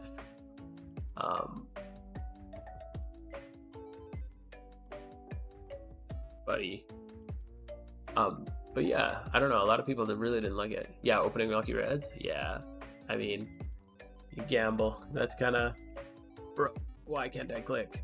Okay, gambling's kind of like that. I've never opened a sealed item in this game. I am not a gambler. Demon Skulls are the worst buy ever. Yeah, I don't know. There was, I knew that was gonna crash. I got one of each just because I like the look of them, but there was too many of them. Like everybody was wearing them, so clearly like everyone bought them. So I think the supply was just too high. Super odds were 30 or 40 mil. Wait, super rod there, all at 30 or 40. Oh, hold up. Oh, they're all 30 or 40. I see. Yeah, for sure. Yeah, leveling them is pretty good money. It's not like amazing money, but it's a really nice way if you find a horde that you want to like shiny hunt, that gives pretty good experience. It's a good way to just make some money while you're leveling. Or sorry, shiny hunt while you're leveling and making some money. Said that backwards. Oh, also, if you're leveling them, don't grab like 5 and try to level them all at the same time. The EXP prompt slows it down a lot, so just do 1 at a time. That's the most efficient way to do it, because then you compile all the EXP into 1 prompt. You save yourself a lot of time. And wait with selling the Whalmers? Yeah, good point. Although I think water spout Whalmers haven't really gone down. I was breeding water spout Squirtles just last night, or no, that was 2 nights ago. Never mind, I was out of town last night, so I didn't do it last night. I forgot I was out of town. Oof, it's been a wild couple days, guys. Wild couple days. You guys wouldn't believe what's been going on. I think one guy in Petrowski said he egged 2 shiny Bulbasaurs while egging. Yeah, that's crazy. I always thought of what would happen when you like you're egging, you're hatching your eggs, and all of a sudden you hit the shiny, and then you're like, well, I got 5 more boxes of eggs, so what happens? That's so cool. You got 2 shiny Bulbasaurs. Again, 200k in my gym, in my run for the gym. That's okay. Yeah. Did you use a coin? That's pretty low for a gym rerun, but it's not bad if you're like new or if you're just learning. It takes a lot to learn. To like learn the routes and the pathing and how to like input key quickly and stuff like that.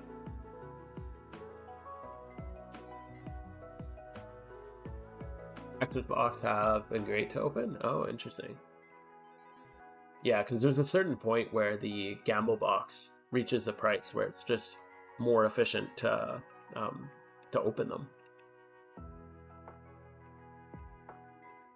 Oh, that's funny that there's Ice Beam in it, but the Ice Beam, usually the TMs that are in the gamble boxes go down. That's interesting, it didn't go down. Did you do Absol giveaway? Do you do Absol giveaway if you egg too? Would I give away a shiny Absol? Oh, that's I don't know, man. That's a big... Actually, that would be kind of cool. Maybe. I'll give you a solid maybe. I don't know what else I'd do with it. Actually, no, because nobody uses Jolly. Because I was thinking, like, I could make a Jolly and an Adamant one. But a giveaway for a shiny Absol would be insane. I've never actually thought that would actually happen, but yeah, that would be a very solid contender of what I would do with it. I'm gonna be played for only 2 months. Oh, cool. Welcome to the game, dude. Yeah, you'll, like, I just did a gym rerun just before this. I think I made, like, 450k off it. But I'm still testing strats that are, like, most efficient. But yeah, just keep practicing. You'll get more. You'll get quicker. And always use at least an amulet coin. You don't always have to use a Riches Charm, but especially when you're learning, I wouldn't use Riches Charms. But always use an amulet coin. You only need to do like 5 gyms in an hour to make an amulet coin worth it. Because they're like 20k. The profit you make from like 5 gyms off of the extra 50% money pays for the amulet coin, and then anything past like 5 or 6 gyms is just profit. Infernate moveset.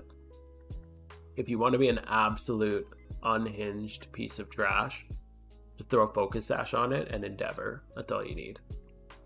And everyone in PvP OU will hate you. You can say no, it's okay. Yeah, no, I had never thought of it, but that would actually be insane. I would probably actually do that because that would be really fun. I'm just really hesitant on giveaways because giveaways are weird. I did a giveaway once and it felt so weird because I did a stream and I gave away and I just felt like I was like buying viewers and it just made me feel really uncomfortable in general. So That would be my only hesitation on it. I don't like the whole like buying viewers thing. It just makes me feel weird. I want you guys to be here because you want to chill and hang out, not because you want me to give you stuff. And I've like clicked into streams because they're like massive giveaways, and I'm like, I literally just like have the stream muted and no one's interacting in chat, and it's just like, it's just a weird vibe when you have like, there's like 50 people viewing and nobody interacting, and I don't know, it just feels very inauthentic to me. Not that there's anything wrong with people like doing that, like no hate, no judgment, but this is not for me. But if it was something big like that, like for an event like that, maybe I'd consider it more seriously. If it was like a random pull like that. No, we were just saying if I got 2 biggest, not if I got 1, but if somehow in these boxes 2 popped up, what would I do with the second one? Because I don't need 2. I think Icy Wind is a common pull from Xmas box. Ice Beam, oh, it's a rare pull. Oh, okay, that makes sense. My friend Face, you in doubles? Oh, okay. Yeah, I've just got into doubles. I've only played like 6 or 7 matches, I think, and I've not been doing well.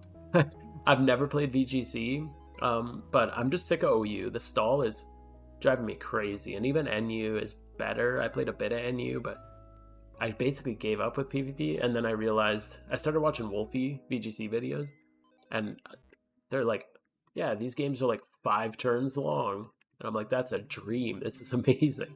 So I built a doubles team, and it's been fun. I've been having a blast with it so far. So yes, I'm starting to get really interested. I hope it wasn't my first game, because I forgot to moveset my team. So I just had whatever the hell moves they had from leveling up. And somehow I won that game, which was kind of sick. Are you ever going to make a Heatran guide? Yes, I was in the middle of editing a Heatran guide.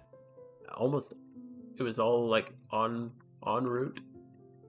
And then they buffed him. Yeah, I think they buffed him after the current grades, yes. So I'm still, my strat doesn't work anymore. I was using a completely different strategy than like the dig strat or whatever other strats people are using.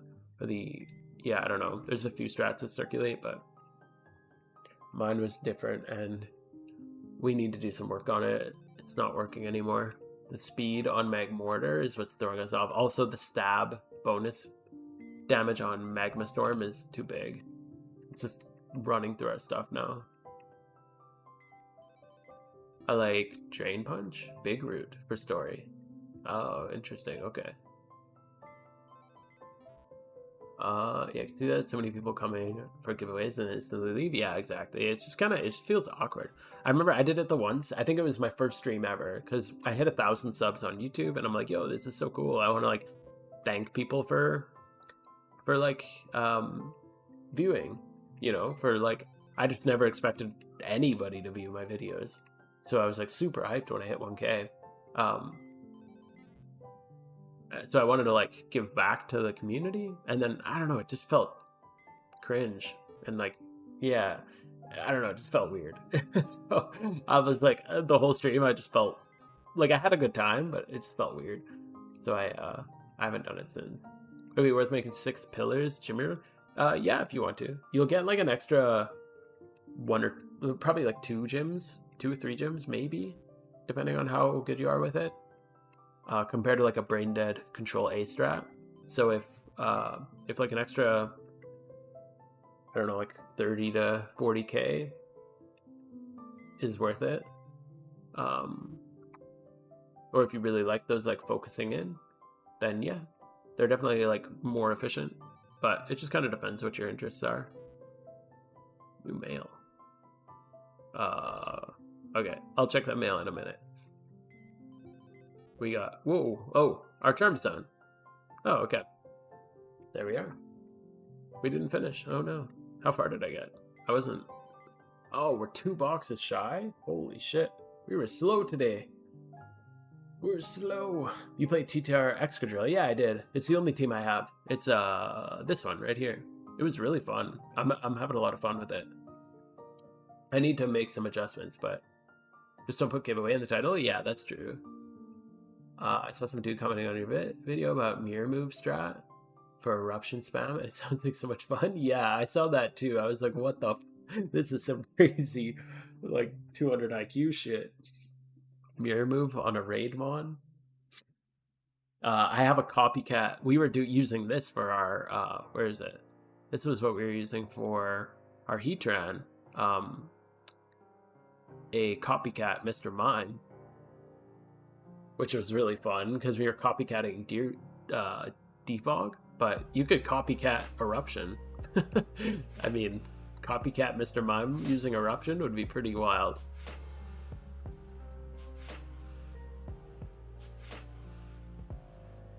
Coin charms. Check out the mail I sent you. Oh yeah. Oh yo. Oh no, you're gonna make me into a gambler. I mean, if you insist, I'd rather just hold when I do gums. Yeah. What's better, 6 or... I think they're pretty much the same. They're just different strategies with the same thing, I think. Okay. 1 lucky red, 1 mysterious cherish ball. I have others. I'm not gonna open mine, but I will open yours. Thank you for the gift. I appreciate that. Okay, let's go grab it. Let's rip them open. See what we get.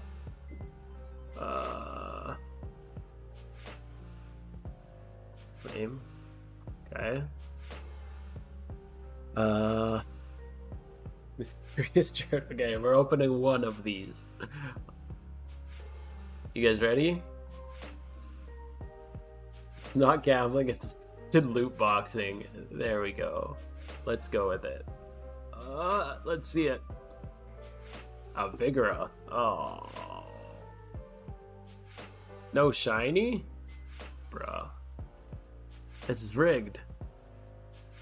Oh, it's adamant, I guess. Okay, well, we got a Vigoroth. Okay, lucky red time. Lucky red. Open 1. What do we get? Imagine it's a coiled snake.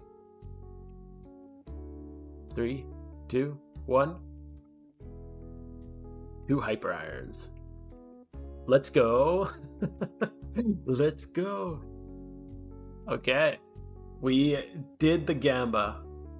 We did the gamba. This is why I don't gamble. Don't gamble, kids. Thank you, though. I appreciate that. Never gamble. How did you do the giveaway? I used some before. I used a spinner. It was like I just threw everybody in chat. I literally just typed their names into a spinner and then spun the wheel. And it was fun. I've seen the marbles before. What's his name? Orange Knight. He's done some fun marble streams. But again, it was just, I like him. His streams are really good, but it was a lot of that, like, it seemed like a lot of people were just there for the giveaways. It just seems kind of, I don't know. The comments have Blaziken mirror move. Oh yeah, true. Wait, does mirror? Yeah, I guess mirror move Blaziken into eruption. Yeah, that's true. You'd get a stab. I don't know how stab works with mirror move, but I would assume so.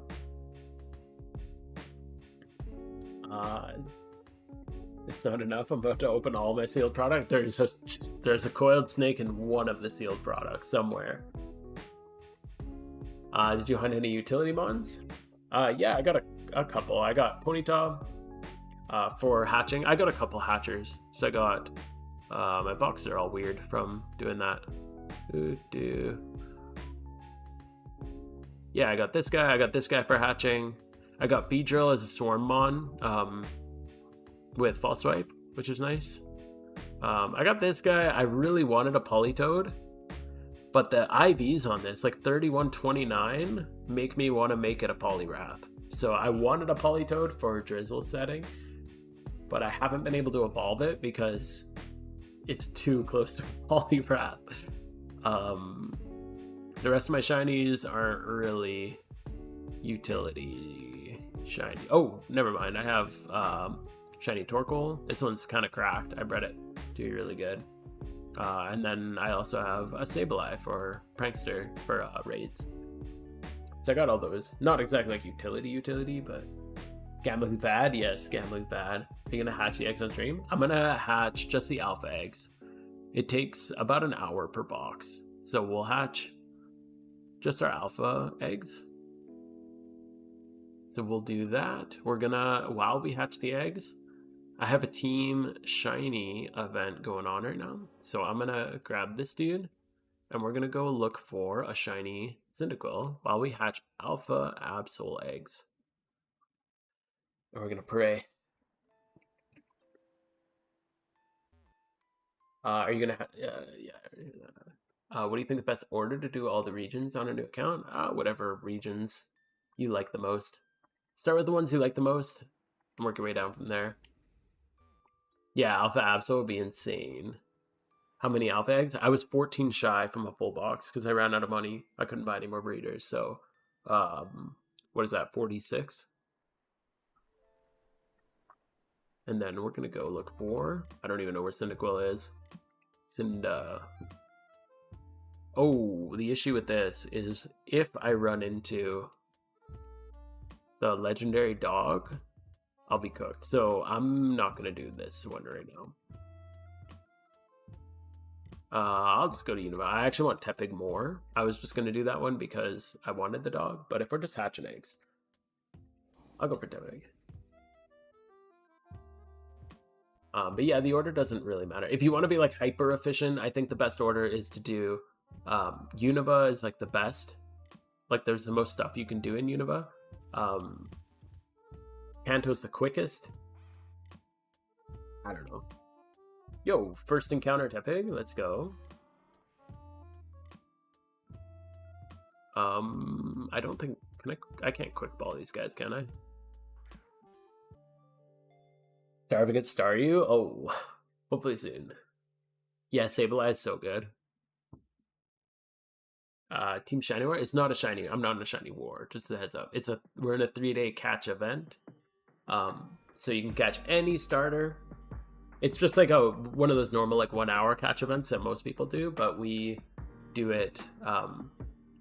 We did it this way just because not everybody can get on at the same time. We're all, I don't know, reasonably functioning adults with responsibilities, so it's just too hard to like get everybody online at the same time. Is it nighttime? It is. Let's do that.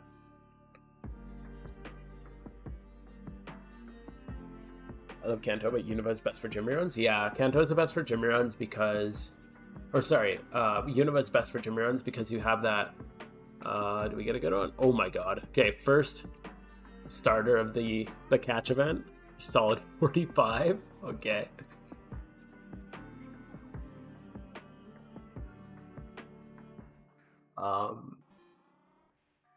But yeah, Unova's good because it has extra gym leaders, because you can fight the 3 in Striation City.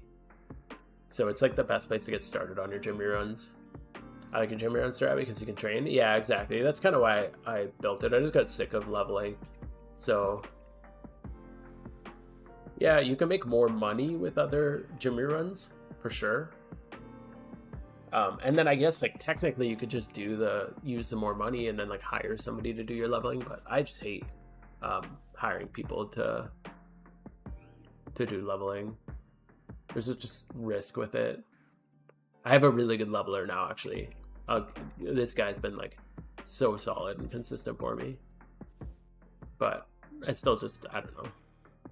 I like doing stuff myself, so it's nice to be self-sufficient. And there's always there's so many things to level since raids came out. I just have so many things. So I've swapped from leveling for profit a couple months ago and then just started leveling all my stuff. And it was so easy to get all my raid mons trained up. It's not like a chore anymore. You just do the regular gym rerun.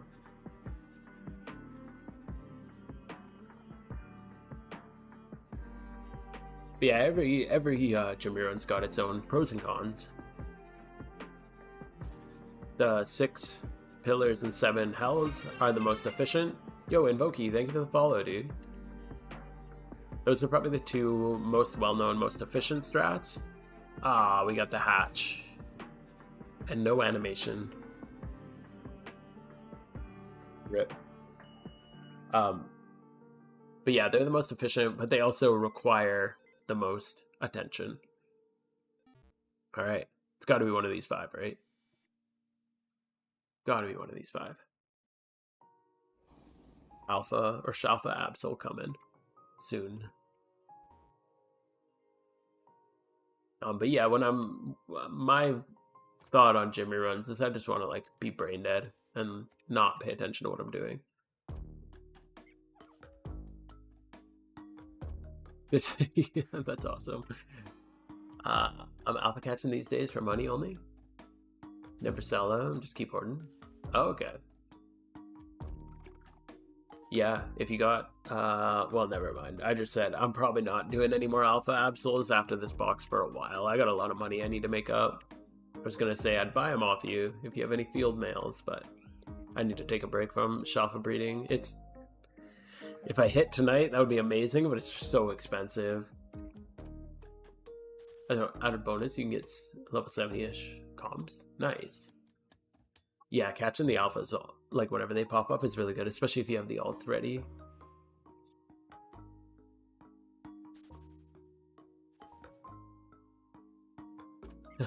Hell yeah. Prism's a base team voider too. Top of Brelow would be the end all be all. Yo, that would be a good one.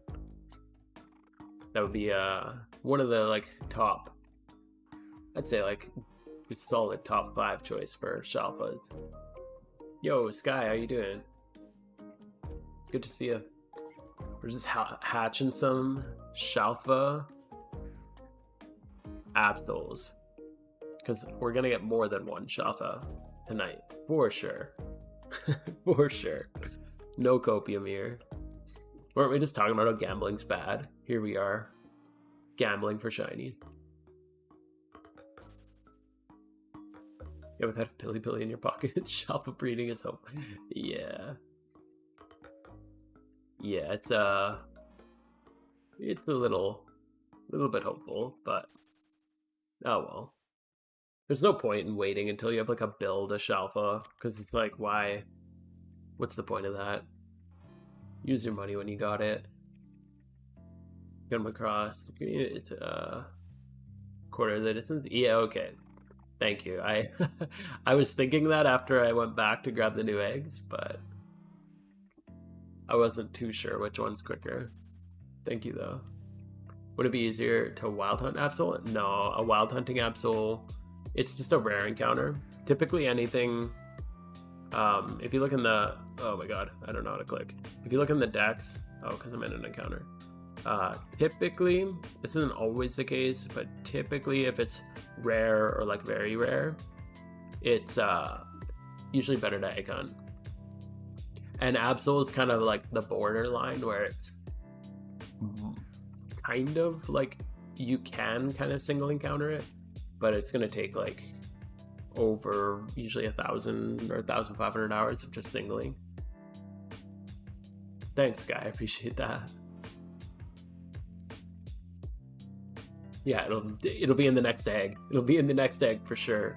It's got to be in the next egg, right? I actually did a video comparing egg hunting to singling specifically for Absol, just because I was curious, because it's like my #1 goal shiny. And my conclusion of the video was it's pretty much always better to egg hunt it. I do single it sometimes, but it's not usually worth it. You can buy a 2x31 Cyndaquil, EV train it, do a Jimmy run. Yeah, exactly. That's why I do it.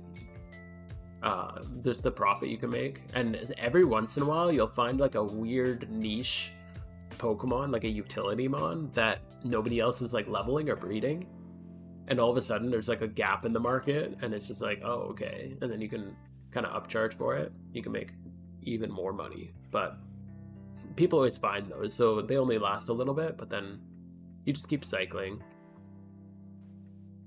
Stick to Tepic, I'll go farm some Absol. Yeah, dude. Do it up. The more Absols, the better. Yeah, you can create a gap in the market. That's true. With level hundreds, it's kind of, I don't know. It's not.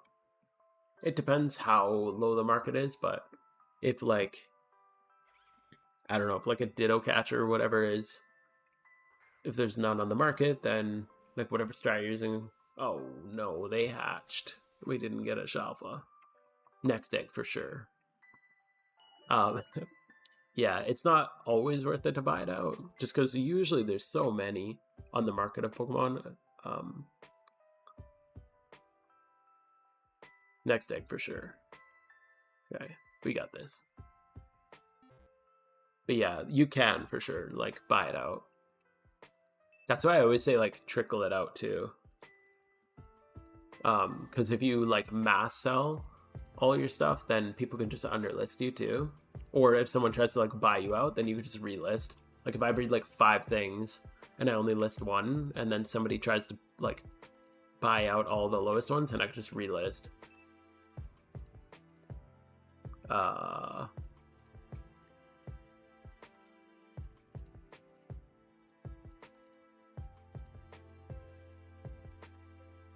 Okay, there we go. Got to be in this egg for sure. Do that with the barrel because people use it as an H. Oh, damn, that's smart.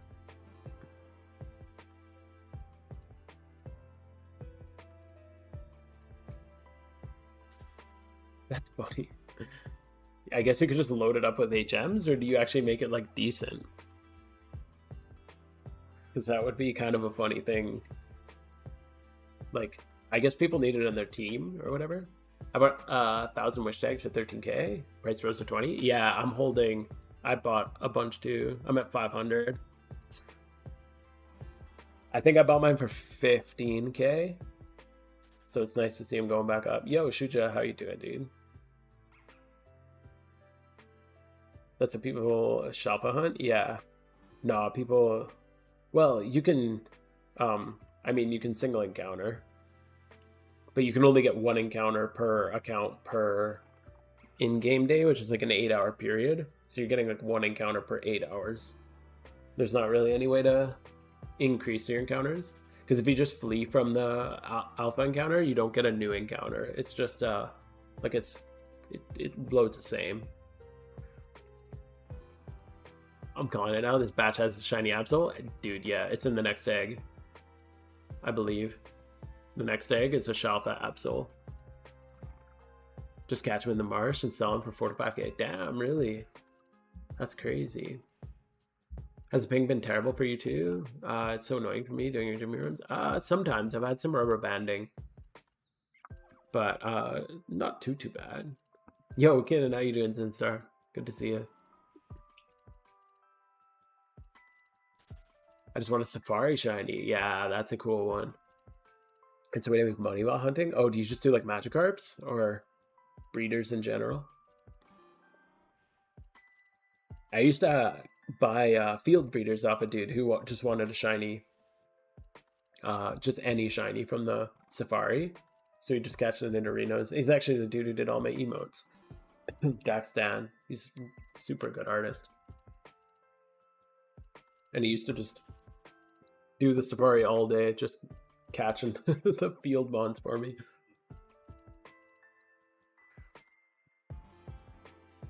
Farm 4k during the event, but didn't sell the event. Couldn't believe they went so low. Oh, you panic soldiers? Are you talking wish tags? Oof. Yeah. Yeah, I didn't expect them to go as low as they did. I thought that they'd kind of hit their cap. What are they at right now? Blank wish tags. Oh, okay, they're coming up.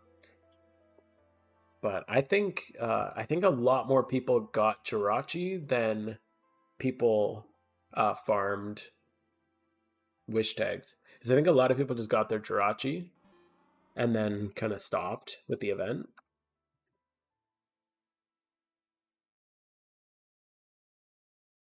There we go. But oh no, it wasn't this egg. It was obviously the next egg. It's got to be the next egg, so, for sure.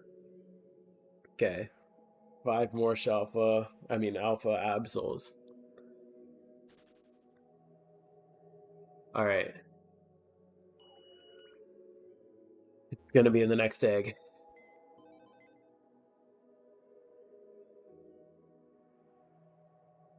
Right? Yeah, obviously. Where else would it be? I've only got one Tepig so far. What the hell, man?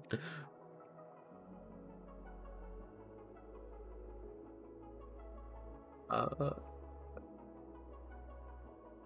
you ever accidentally KO'd a shiny? I have not yet. I'm glad that I've never had an instance where I haven't caught a shiny. I almost lost a shiny a little while ago.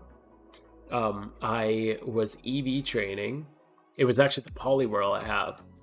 I was EV training for speed on Mount Silver, and all I had was a Teddiursa and 5 like level 10 Pokemon. And my Teddiursa is not very good. I don't know why I didn't bring like a Breloom or something, or have my Teddiursa better set up. But what did they do? They didn't hurt him too much, but 2 of them belly drummed right away. And the belly drum one the next turn ended up hitting me, or 3 of them belly drummed or something. Anyway, one of the belly drummed ones hit me and just O-code me, my Teddiursa. And I think I was like shy of knocking him out with my single target move, because I was choice specs. I should have been choice banded. I should have been using EQ with choice band because my single target move is physical. So I was using hyper voice though, which was a dumb mistake. Yeah, that was, oh my god. So my Teddiursa got knocked out, so I swapped to my level 10 dude. I revived it, and then I kept doing that, and it got to the point where I was out of my 5. I had just Teddiursa, and there was 1 extra non-shiny up. So there was the shiny and the non-shiny. If one of them had punched my Teddiursa, I was done. And I hit it, and the shiny, so I hit the non-shiny and killed it. And literally, if the shiny one had hit me with a physical attack, because he'd already belly drummed, I would have been dead. But he belly drummed again, and it just did nothing, I'm pretty sure. And yeah, I threw the ball and caught it in the first ball. Was really lucky on that. But holy crap, I was really scared. Too scared to do Safari? Dude, yeah, I almost had a heart attack just in that situation. I can't imagine actually like losing a shiny. The last event I was leveling Tepigs, but on one of them I accidentally put an ability patch instead of an EXP share. Oh man, that's funny. I mean, hey, that's kind of his whole thing with that ability. The like the Reckless Emperor is so good. 5 eggs is 250k each time. Yeah, plus gender cost, so 275, because I pay for them all to be female. So yeah, 275. Just got the Absol Grass race to 3 catches. Okay. Tepig is definitely rarer than Absol, but I think, right? But we'll see. You're on. Where are you catching Absols? I always like to do Giant Chasm when I'm singling for Absol. That's my favorite spot for it, just because you have the Metagross encounter, and Metagross is probably my second favorite shiny. So that spot's kind of perfect for me, because I think you get about a 9% catch rate between Absol, or 9% encounter rate between, if you add Absol and Metagross's encounter rate together, it's just under 10%. So it's kind of like the perfect spot.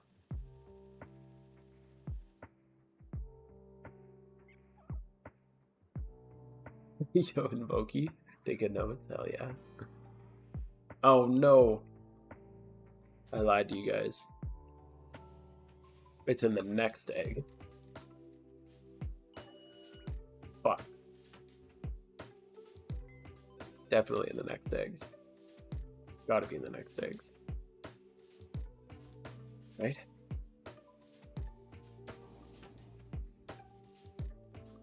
I've only done 4 regions, so I'm in Hoenn. Oh, cool. That's awesome. What are we hunting for here? We're looking for Tepig. We're hatching our alpha Absol eggs.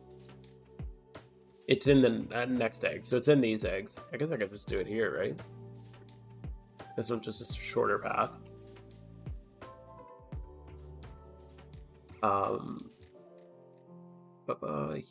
Yeah, that's cool. Hoenn's a really nice region, but the nice thing about saving Hoenn for the end is you have money for repels, because while Hoenn is awesome and I really like Hoenn in general, there is way too much surfing and tentacle encounters. So I would recommend just investing in a few repels and save yourself a headache going through all that water. Halfway through Unova and Lunar New Year started? Oh, nice. Okay. Yeah, I'd definitely get Unova finished. It's probably the best region to have finished as far as like efficiency goes. Started Hoenn. Oh, if it's your first region, it's not bad. It's still awesome. Like it's probably one of my favorite regions. It's just there's a lot of water you end up surfing through, and the encounter rate in water is insane. And it's always like tentacles and dumb stuff like that. You can find it right next to a green exit. I was wondering why you went all the way up. It's mostly just because it's easier to like hold the left and right. Oh, you can find it right next to the exit. I don't know, because I'm stupid.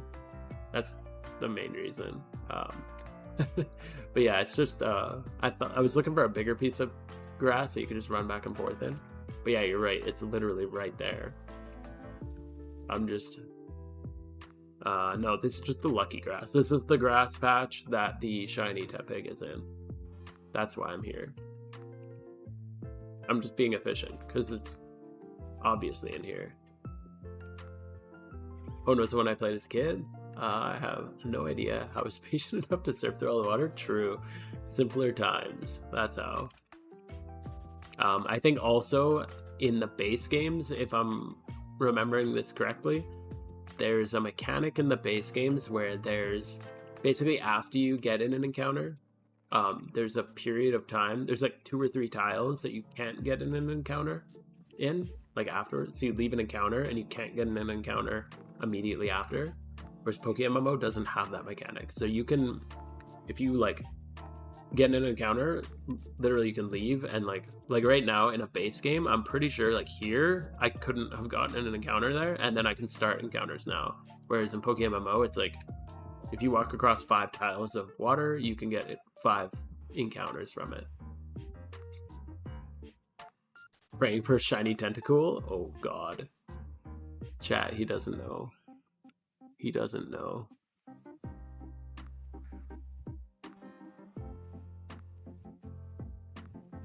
I have Kanto, Johto, and Hoenn done. I'm doing a self-imposed challenge where I can't go to the next region without doing some objectives first. That's a good way to do it. I like that idea. I'm taking way too long, but having fun so it balances out. Yeah, that's a good way to do it. I started in Unova, and I went through it. I didn't expect to play PokeMMO for more than like a week. But yeah, I just got hooked. But yeah, I didn't know what Unova, I didn't know what regions were, honestly, when I started this. And Unova's just the default. So I beat this, and then I went to Kanto because that's like my childhood region. And then after that, I did that. I took a long time. And then took a big break before I finished the other regions. And then yeah, I'd recommend just taking your time with it. Don't tell him. Oh, I don't know.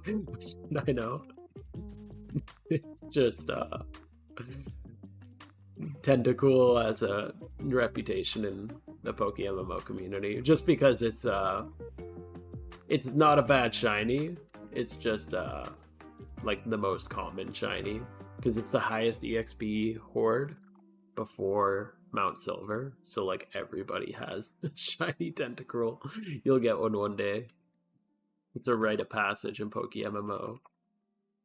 I made it all the way to Mount Silver without getting a shiny Tentacool. And here we were in the Christmas event this year, and I'm like, I never do shiny Tentacool hordes, and I need some special defense EV training. So let's just go do 26 Tentacool hordes. I just need to EV train. Just need that 252 and I'm out. And I got one. Part of the gang. Oh man. Tentacool is a cooler shiny than Tentacruel, to be fair. But yeah, it's just funny the reputation it has in this community because everyone has one. I played the first 4 regions countless times before playing MMO, but never Unova. Oh, dude, Unova's really good. Like the actual, if you actually like play it for like the story and the actual like play it as like its own game, it was really good. I was super impressed with Unova. Like I was like, the story is obviously like, it's a Pokemon story. I don't know, it's kind of cheesy or whatever, but it's still ow, dude, stop freaking clawing me, man. Sorry, my cat is deciding to attack my leg. Bro, did you chill? Just cuddle. Thank you. Good job. All right. I think I'm safe. Wow, that just reset my brain. Like attacked my leg.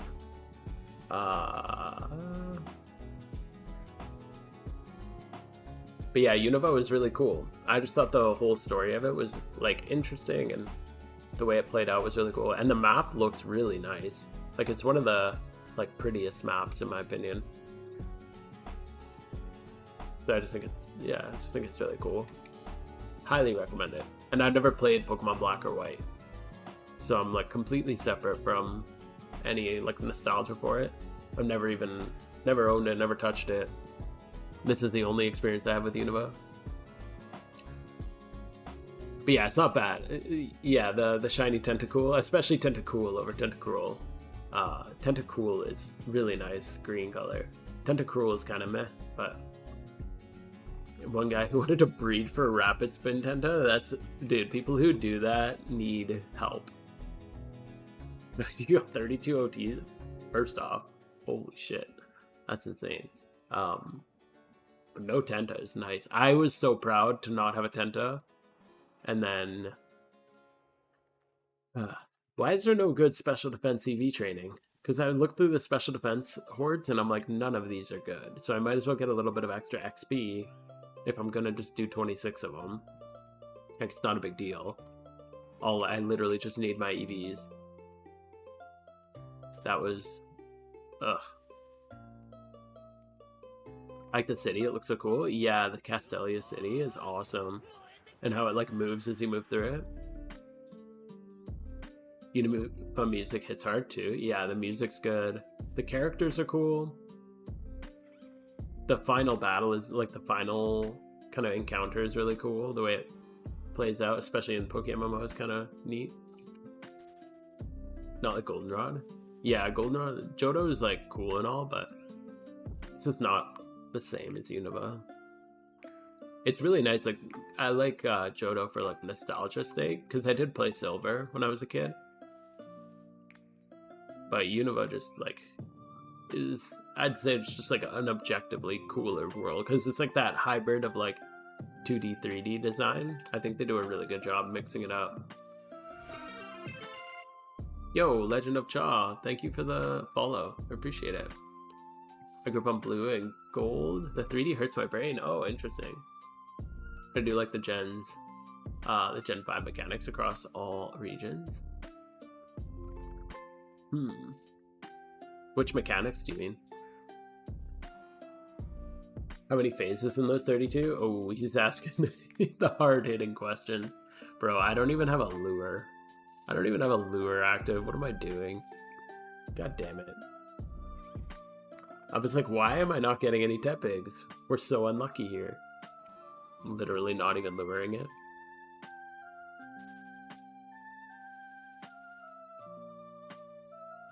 That would explain it. Holy crap. I'm in the right grass, right? This isn't dark grass.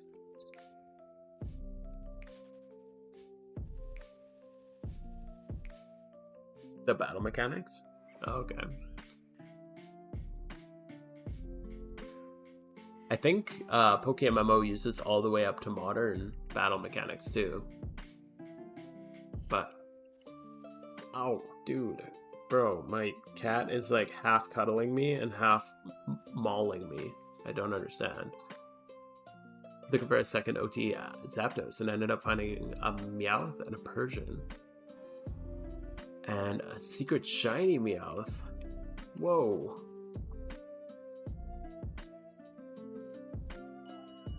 That's cool, dude.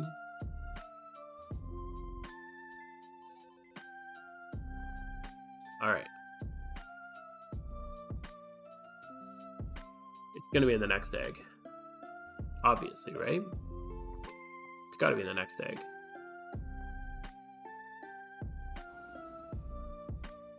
But yeah, I like the Pokemon battle mechanics are really cool because you get it's such like a weird mixture of modern stuff and old stuff because you don't have like megas, but you do, or like fairy type, but you do have like newer moves and items and stuff. Like adding like covert cloak and stuff like that was really cool. And there's a lot of like weird like moves that are in the modern. Like I think they have more modern movesets than 5th gen, don't they? Maybe I'm wrong on that. But they have some like random modern mechanics. This is Meowth. I was happy with for sure. What the fuck do we do with 3 of those? True. If you have that many, you could always use them for like, you could breed them into making something nice. Yeah, I'm not sure. I've never got a repeat shiny. I'm lucky that I haven't got any repeats yet. But if I did get a repeat, I'd probably like, I don't know, combine them into something. There, we finally got one.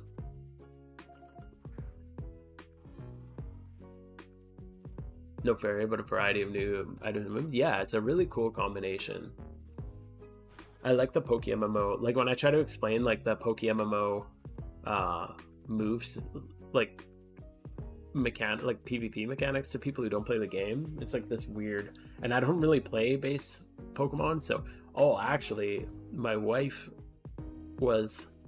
she's like, would I like Pokemon? She doesn't play video games. Just as a heads up, she's never played video games ever.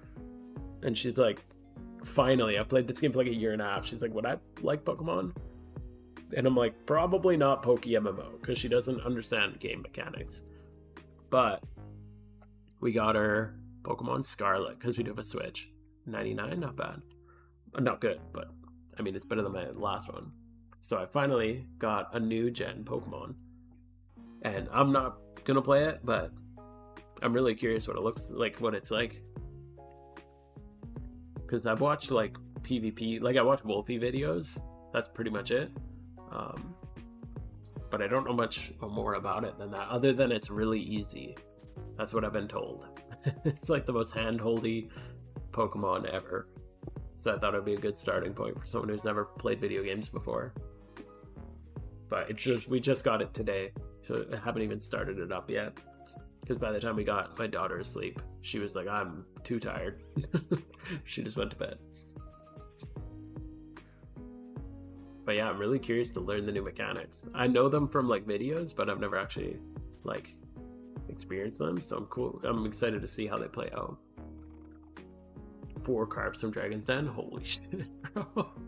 Do you keep all 4? I've always like, we were just kind of saying, what do you do with your duplicates? Do you just keep them in a box? Or do you breed them in to like one really good one? It's hanging out? Oh, cool. Yeah, have a good sleep, Mew Darkrai. Thanks for hanging out. Oh, I just ran from a Tepig. God damn it. Yeah, we're gonna get you're gonna miss out on the Shalfa though. It's coming in the next egg, I tell you. Combine them into Exodia? Exactly. Just found the first. Absol too? Yeah, Absol's catch rate's a little rough too. Yeah, you see why we egg it. Egging is annoying because, like, it's all this time. It's like basically 5 full minutes for 5 encounters. But it's faster than wild encountering it. A good, like, baseline is, are you seeing more than 1 per minute of whatever you're hunting? Because if you're seeing more than 1 per minute, it's always more efficient to single encounter it, no matter what. Even if egging was free, it would be worth it. Whereas, like, let's say you see 1 every minute and a half. Now that 30 seconds is basically the time save. And then it just depends, like, you can scale it up from there. So, like, Tepig, I'm only seeing 1 every, like, 5 minutes, probably. So, like, that, you're getting 5 times more efficient by egging it. Whereas Absol, you find 1 every, like, 3 minutes, give or take.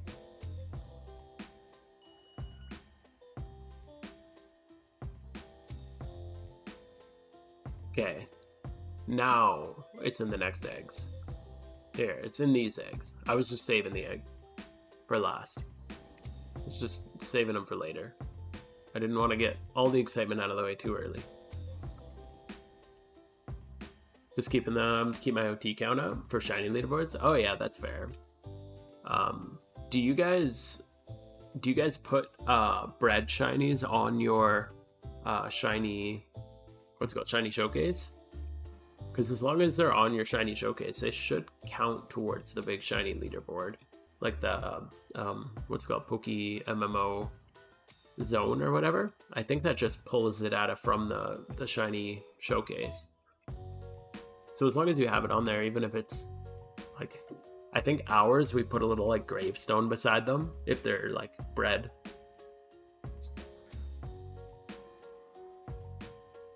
It's funny how noobs often have thousands of hours in Pokemon. Can't imagine this being your first Pokemon game. Yeah, pretty much.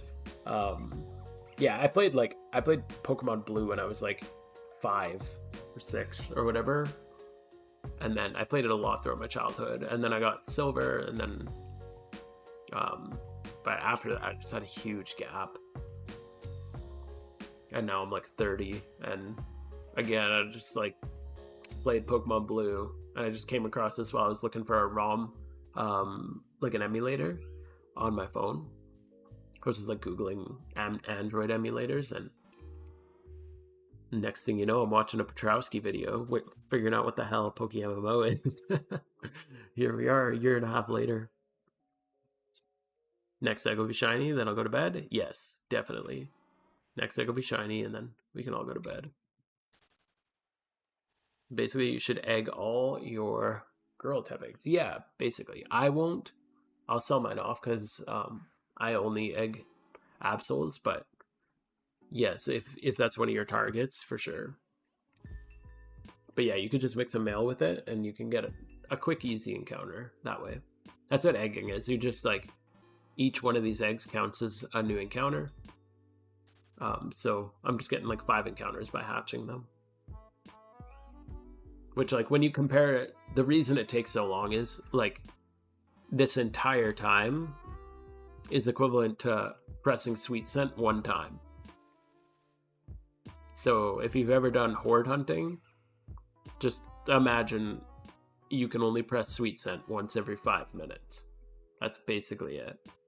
So you're saying, for example, if I bred 2 of my shiny carps together into 1 carp, I'd still count as 2 on the showcase of Poke Zone. I'm not, like, I don't claim to, I'm not like a programmer or anything, but my understanding of the Poke Zone website is all it does is it scrapes data from the, like, basically how many gifts you have on your shiny showcase. So, like, you could game the Poke Zone leaderboard really easy if you just made a team and then you uploaded like 500 gifts. Like, if you uploaded every single image onto your, like, shiny showcase or whatever, I'm pretty sure it just uses a web scraper and pulls that data and adds it together, and then it claims that for yours.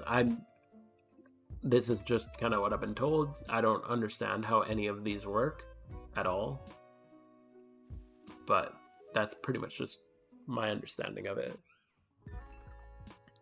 The best extract to egg the shiny you want is to get 29,999 encounters.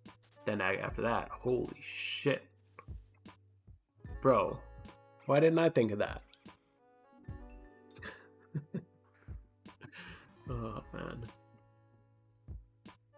Imagine a pity system. Wouldn't that be nice? Yep, solved it. Yeah. When I was looking at Pokeforce, I like saw the pity system and I'm like, this is so cool. And then as I looked into it a little bit more, I'm like, wait, their pity system is just going from like 1 in 26,000 to 1 in 25,000. I'm like, is that really a pity system? I feel like it should be a little bit more. Okay, sorry, I lied to you guys. It's in the next eggs. It's in these eggs. Obviously. Right? Yeah, it's these eggs for sure. Don't worry. I got you, chat.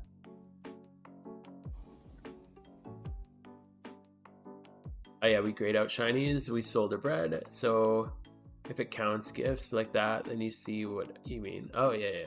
Unsure that. Does it count those? Because if they're grayed out, I think it should. You can test it. I don't know how often they scrape the data, like to update it, but I think they do it relatively soon. Just got our second Absol, 2-1. Technically, I got a second Tepig, but I ran away from it because I'm stupid.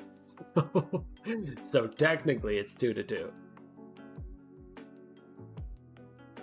Maybe like 1 in 20k would be nice. After, yeah, that's why when I saw the pity system, I kind of thought it would be more intense than like a 1k better rate, but it was literally like 1k, and I'm like, what the fuck? I'm not sure if they should add something like that. They can't add it now. It's too late.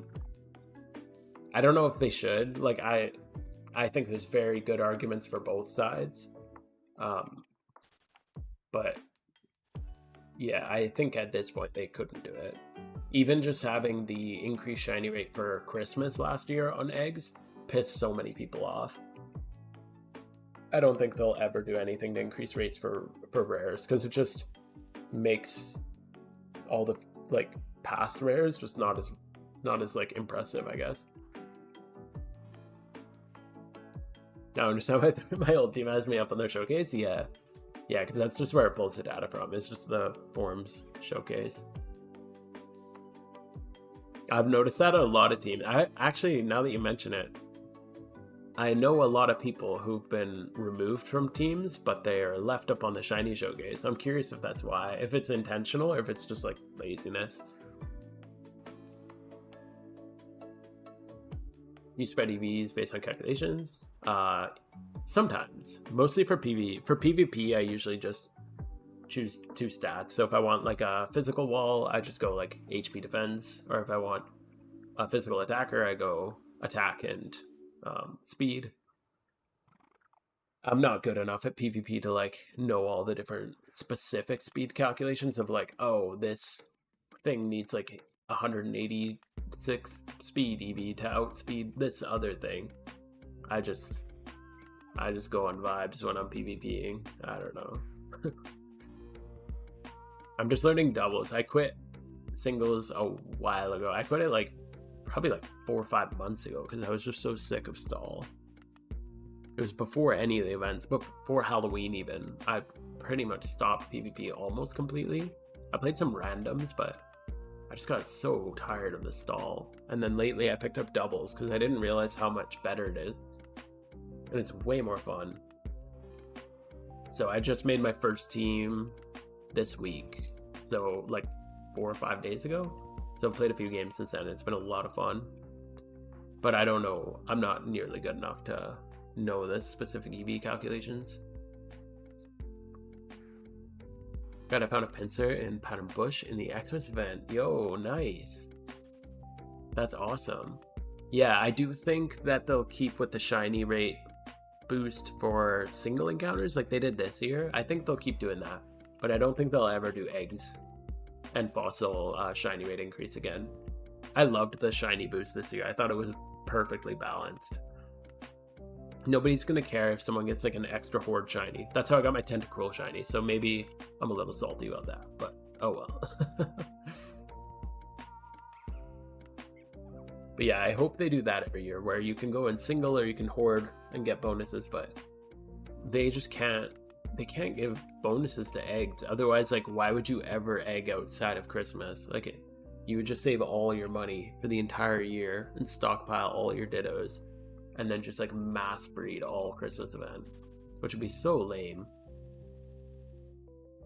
I didn't leave my team in bad terms, but if they kick me out and kept it up, I would throw it down. Yeah, it's probably just laziness, but I'd never really thought of that before. What IVs did you breed for your recent PvP mons? IVs, I usually go 31 in attack and speed, and then 25 plus, or I try for like 28 plus, depending on the price. And go from there. I can show you. I'll show you the PvP team I just built. It's been really fun. It's a sand team, mostly hovering around Earthquake Excadrill. I still have some like refining to do on it. Yo, you got your third, nice. We got to swap our egg anyway. We got one last egg here. I'll show you my team really quick, but yeah, so it mostly centers around Excadrill, but I got a T-Tar. He's like mostly just special defense T-Tar, a little bit aggressive. So he's a little tanky, a little aggressive, so he's attack and HP. I don't like the assault gear on him. I'm going to swap that out so I can protect. And then a Sand Rush Excadrill with EQ. I keep swapping his item around. I can't settle on one. Again, I haven't played too much. I just started this week. But Sand Rush Excadrill, and then I just, yeah, try to keep the HP and defense. I don't think going... Okay, I'll preface this by saying I don't think going 5x31 is worth it at all for PvP. I have a whole video going through the math on why it's not worth it. Yo, Archer Kaiser, thank you for the follow. So yeah, if you check out my video called, I think it's called like, is 31 IVs worth it? The summary is pretty much no. In some cases, yeah, absolutely, like obviously an extra HP or whatever helps, but it's literally like 1 or 2 HP, so I just do them like this. That said, I really wanted a really nice token, so I made this. So yeah, this shit cost me way too much money. I spent like 1.5 million building this freaking Togekiss. But yeah, I wanted... It's used in like almost every PvP team in doubles, so I was like, whatever.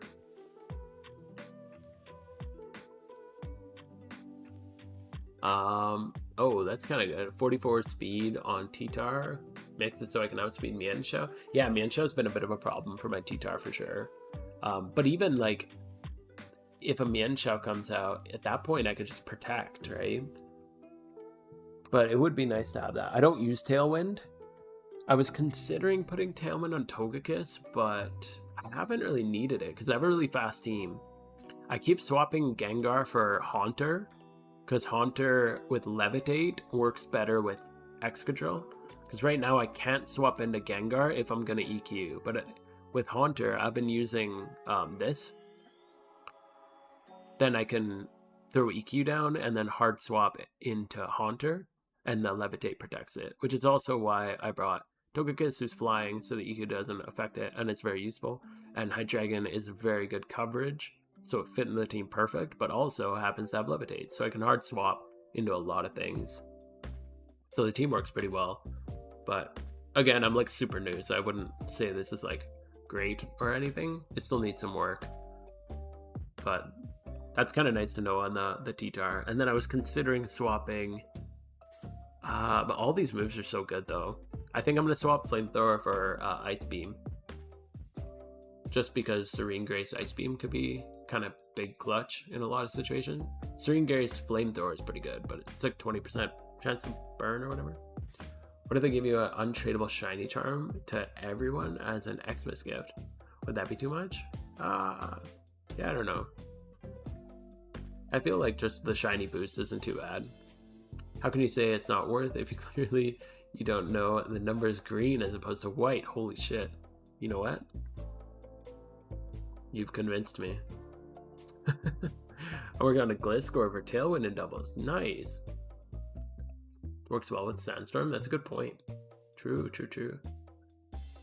I don't know if I'd have room for it though, because you need a lot of coverage. This team's nice because the core, like the 2 core, is kind of sand, but the rest of the team doesn't rely on sand, which has been kind of a nice mix. And having like the Storm Drain is a really good addition. So yeah, it's worked well for me so far. But I'm still like, I'm not doing well. I shouldn't say it's working well for me because I don't know what the hell I'm doing. I'm 2-10. It's not working well for me, but I'm enjoying it and I'm learning it. I'm getting my ass kicked over and over and over again, but I learn a little bit more each time. I mostly just throw games because I'm an idiot and I don't know what the hell I'm doing. Thought I had Tailwind? Oh yeah, I have Sand Rush, which like kind of negates the need for it. Rotom Wash, that was another one that I was thinking about going to. What's the difference between Adamant T-Tar with some EV investment in Spadef and just a careful T-Tar with full attack EV? Not much. It's pretty much the exact same. They're just different ways of getting the same calculation. This is plus 10%, so you can just, if you just reduce the EV like a little bit of this and put it into special defense, yeah, it's pretty much the exact same. Yeah, it's Levitate. That's true. That might work better. If I don't have a tanky one. I only have a modest Rotom. But maybe I could breed another one. Once we get our teams figured out, we should battle it? Yeah, I'd like to do... I was thinking about streaming some battles, but I suck so bad. It's not like... I just suck. I don't know what the hell I'm doing. But I got an idea for another team. I think it's stupid, but I think it'll be fun. It's a Trick Room Rain team. Because I just find there's a lot of sun in doubles. And I thought Rain would be a nice counter for it. And it's mostly Chlorophyll sun. So I think it'd be kind of nice to just go Trick Room Rain and lean into like the hard-hitting slow guys like Credant and Octillery. Like Octillery Water Spout in Trick Room could be really good. So we have one more egg. I almost missed that. We're going to put one more egg. One more egg. We'll see how this goes. It's in the final egg, for sure. But yeah, I'd be down to play people who don't know what the hell they're doing, because I don't know what the hell I'm doing. The doubles meta right now is pretty much Minchao, Zapdos lead. Okay, interesting. This lead with the Covert Cloak item on Zapdos is stupid. Why is that? Again, I don't really know. I don't really know enough to know why. Just waiting for your shiny Absol? Yes. This is our last egg. The last... Well, we have, I don't know, like 7 boxes of regular eggs. This is the last alpha egg, though. I'm EST 2 a.m. here. Damn. Well, thanks for hanging out, man. That was a lot of fun. I'm probably gonna call it after this egg hatches, unless it's an alpha or shalpha, and then we're gonna go crazy. But yeah, I'm probably gonna wrap up after this. Last little eggy here. You can't pick out either of them. Ooh. To get Tailwind up for free, and they can fake you out. That's true. That's one thing my team doesn't have a fake out, which would be really nice. But I've been trying to, like, I kind of just want to build different teams. Like, I don't really want, like, a straight meta team. I just want to try different things out. Yeah, see you next time, Rastats. Yeah, I just kind of want to try some different things out. See what works, see what doesn't work. Yo, Tepe, here we go. And yeah, kind of go from there. I don't know if doubles necessarily has, like, a hard established meta. There's just so few people who play it. But I'm probably wrong. I don't know too much. about like the doubles community. It's crazy how like in my like second match I was playing against a ranked player. Like my second match I was playing against like the 9th ranked player. I was like, what the hell is this? Okay, we got a Jolly 90. Kind of mid. Do you think Heatran's usage will be higher than most of the leaderboards if it's easier to acquire? I think its usage will be higher.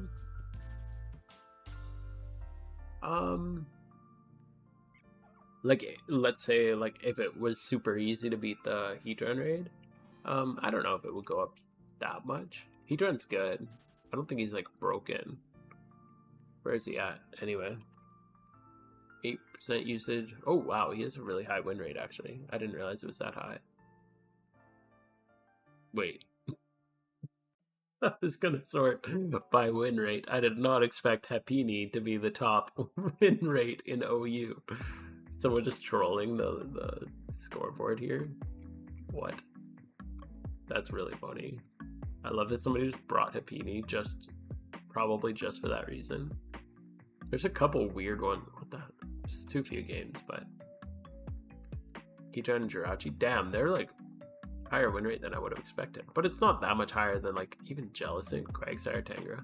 Stall. Why I don't play OU. This is why I don't play OU right here. This is literally why I don't play OU. Fuck anyone who runs that team. Yeah, I almost won. I was like freaking out because I'm like, what the hell? Heard doubles and hopped in? Hell yeah. Yeah, I've been getting into doubles lately. I suck. I'm terrible. I'm 2-10 currently. I didn't realize it was that bad until I opened my statistics. Let's pretend I didn't open that. But yeah, I almost beat him. He was like, yeah, top 10 player in my second match ever. And I'm like, I like went full on sweat because I'm like, I gotta prove myself. But it was a close match. But yeah, it's weird because like there's so few players. A few of my games have been in top 100 players. Like in my 12 games I've played, I think I've had 3 like ranked, like number ranked players. Early meta is extremely established, and using anything outside is basically an auto loss. Oh, really? Just a detailed comment in the forums? Oh, interesting. Okay. I've seen a lot of variety in teams. Just, again, I've only played like 12 games so far, but I've seen a lot of variety in what I've gone against. We have a video on this and I missed it, but what is the best run if Red and Morimoto is available? I'd say... oh, our last Alpha Absol hatched. God damn it. Okay, well, not tonight, boys. Not tonight. RIP. Just fighting Red, Morimoto, Cynthia, and the rest of the charm. Usually my red was yesterday. No, 2 days ago. I wasn't home yesterday. I was out of town. 2 days ago I did my red. Usually when I do my red, I do Elite 4, just because then I pop a Battle Point charm, and you can get more out of it. So I usually pop 100% Riches Charm and 50% Battle Point charm. For Morimoto, I do it every day. Morimoto and Cynthia. I did the rerun at the beginning of today's stream. If you want to kind of check out the VOD, you can do that. But usually, just when I move over to Univa, instead of hitting a heal at the PC, I just come over to the computer and I just grab my my mons out of here, because you can just swap them in and it heals them all up. So it's kind of nice just in the middle. Happini's meta, hell yeah. I love doubles, just don't like playing against the top 10 players. Yeah, that seems like all is playing. I won top 5 once just because I used Suicune stall in doubles. It's crazy. I haven't seen any Suicune. No shiny, no shiny Alpha Absol tonight, unfortunately. Trick Room team, I feel like Trick Room could go really good. I've seen so many like really fast teams, like everyone really goes into Tailwind, or I've seen a bunch of Chlorophyll focus teams. So they're like drought setting Chlorophyll Like they'll have a few different, like 2 chlorophyll users. I've seen on a like already a few times. I read that before Heatran. I've only seen Heatran,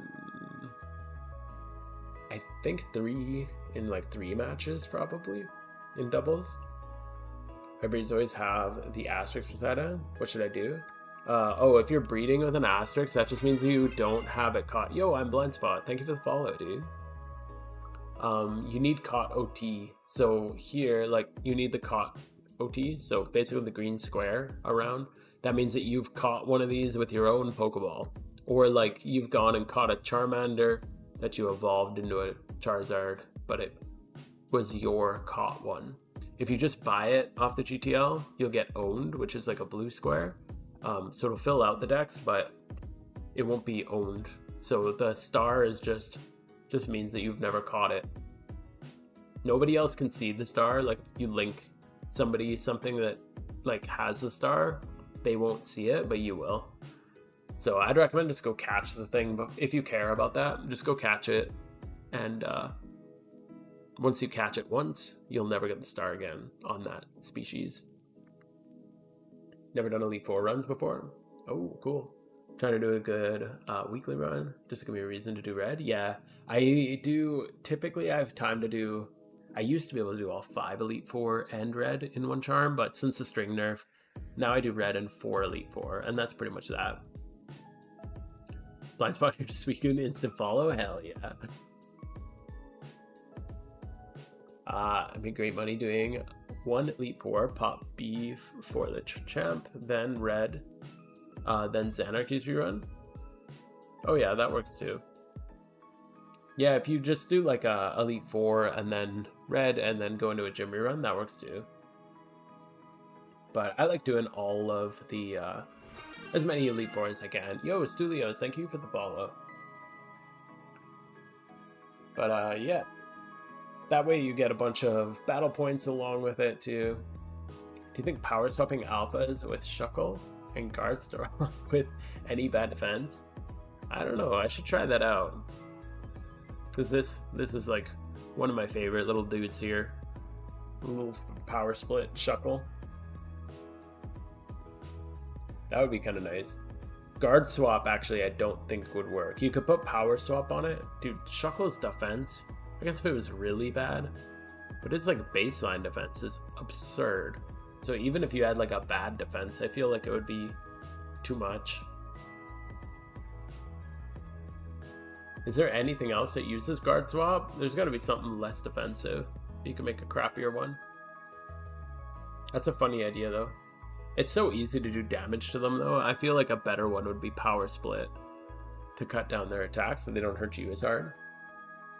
As their defense is, you just super fang it like twice and it's pretty much super fang twice, false swipe it, and usually it's at 1 HP.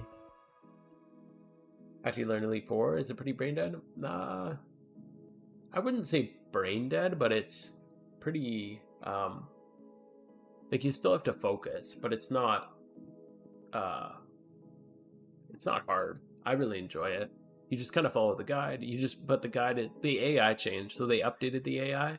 So now you can't just like brain dead follow the path. You have to think, because sometimes the AI like swaps out when it's supposed to stay on like a choice locked move. There's a guard swap Shuckle team that's actually pretty good. That's hilarious. Yeah, I'm going to breed some just dumb teams for a while. I'm going to get my ass kicked. That's usually how I like to get into metas. I get my ass kicked as much as I can. And then afterwards, I kind of start to go into meta stuff. And then I know kind of like what works, what doesn't work, why stuff doesn't work. I find if I just go straight into meta, I learn what works, but I don't learn what doesn't work. And I don't learn why some stuff works and why other stuff doesn't work. So I like learning like the specific whys. So I like to just do what's fun and then kind of bring it all together. But with that, I am it's getting pretty late here. So I think I'm gonna have to call it a decent little stream. Couple 4.5 hour little stream. So, yo, I'm Blind Spot. Thank you for the sub, dude. I really appreciate that. Just subscribed. Thank you, man. Really appreciate you guys. And yeah, thanks for hanging out. Sorry, I know you just got here. I know you just got here a little bit ago, but yeah, hell yeah, I really appreciate that, dude. And oh, sorry. I'm trying to find someone to raid and send you guys off to raid too. But yeah, I think we might actually do a doubles stream soon, and I'll embarrass myself in front of you guys as I get my ass kicked repeatedly. But yeah, maybe next week we'll try that out. I should be good to go next week. I think I got some unexpected things happening in life, so I might have to miss it, but I think I'll be good for next week. So maybe I'll get a couple teams together and we can cycle through. No meta shit. I'm gonna be doing dumb shit. But yeah. Good night, Squidwell. Thanks for hanging out, dude. Cool. Yeah, well, I really appreciate your sub. Yo. Hold up. Subbed on a meme. Wait, what? I heard the sub sound. Am I crazy? Someone subbed and it didn't pop up. Oh, Sam just became a member. Yo, thank you. I don't know why the alert didn't pop up. Sorry, but I appreciate that, dude. I also have YouTube memberships, so if you want to help out, I think they go down as little as $1 a month. So, yeah, it was a membership. My alert must be missing for that. I'm sorry about that. It didn't pop up, but I appreciate that. Thank you guys so much for the support. Appreciate you all. Yeah, membership. That's cool. I don't know if I've got a YouTube membership on stream before. Let's take a look at who's streaming some PokeMMO. Usually it's the Spanish streamers today. Or at this time of night, I mean. Who do we got? Oh, we got some people. I know. We got Phil Radish is always a good time. There's some new first-time PokeMMO streamers.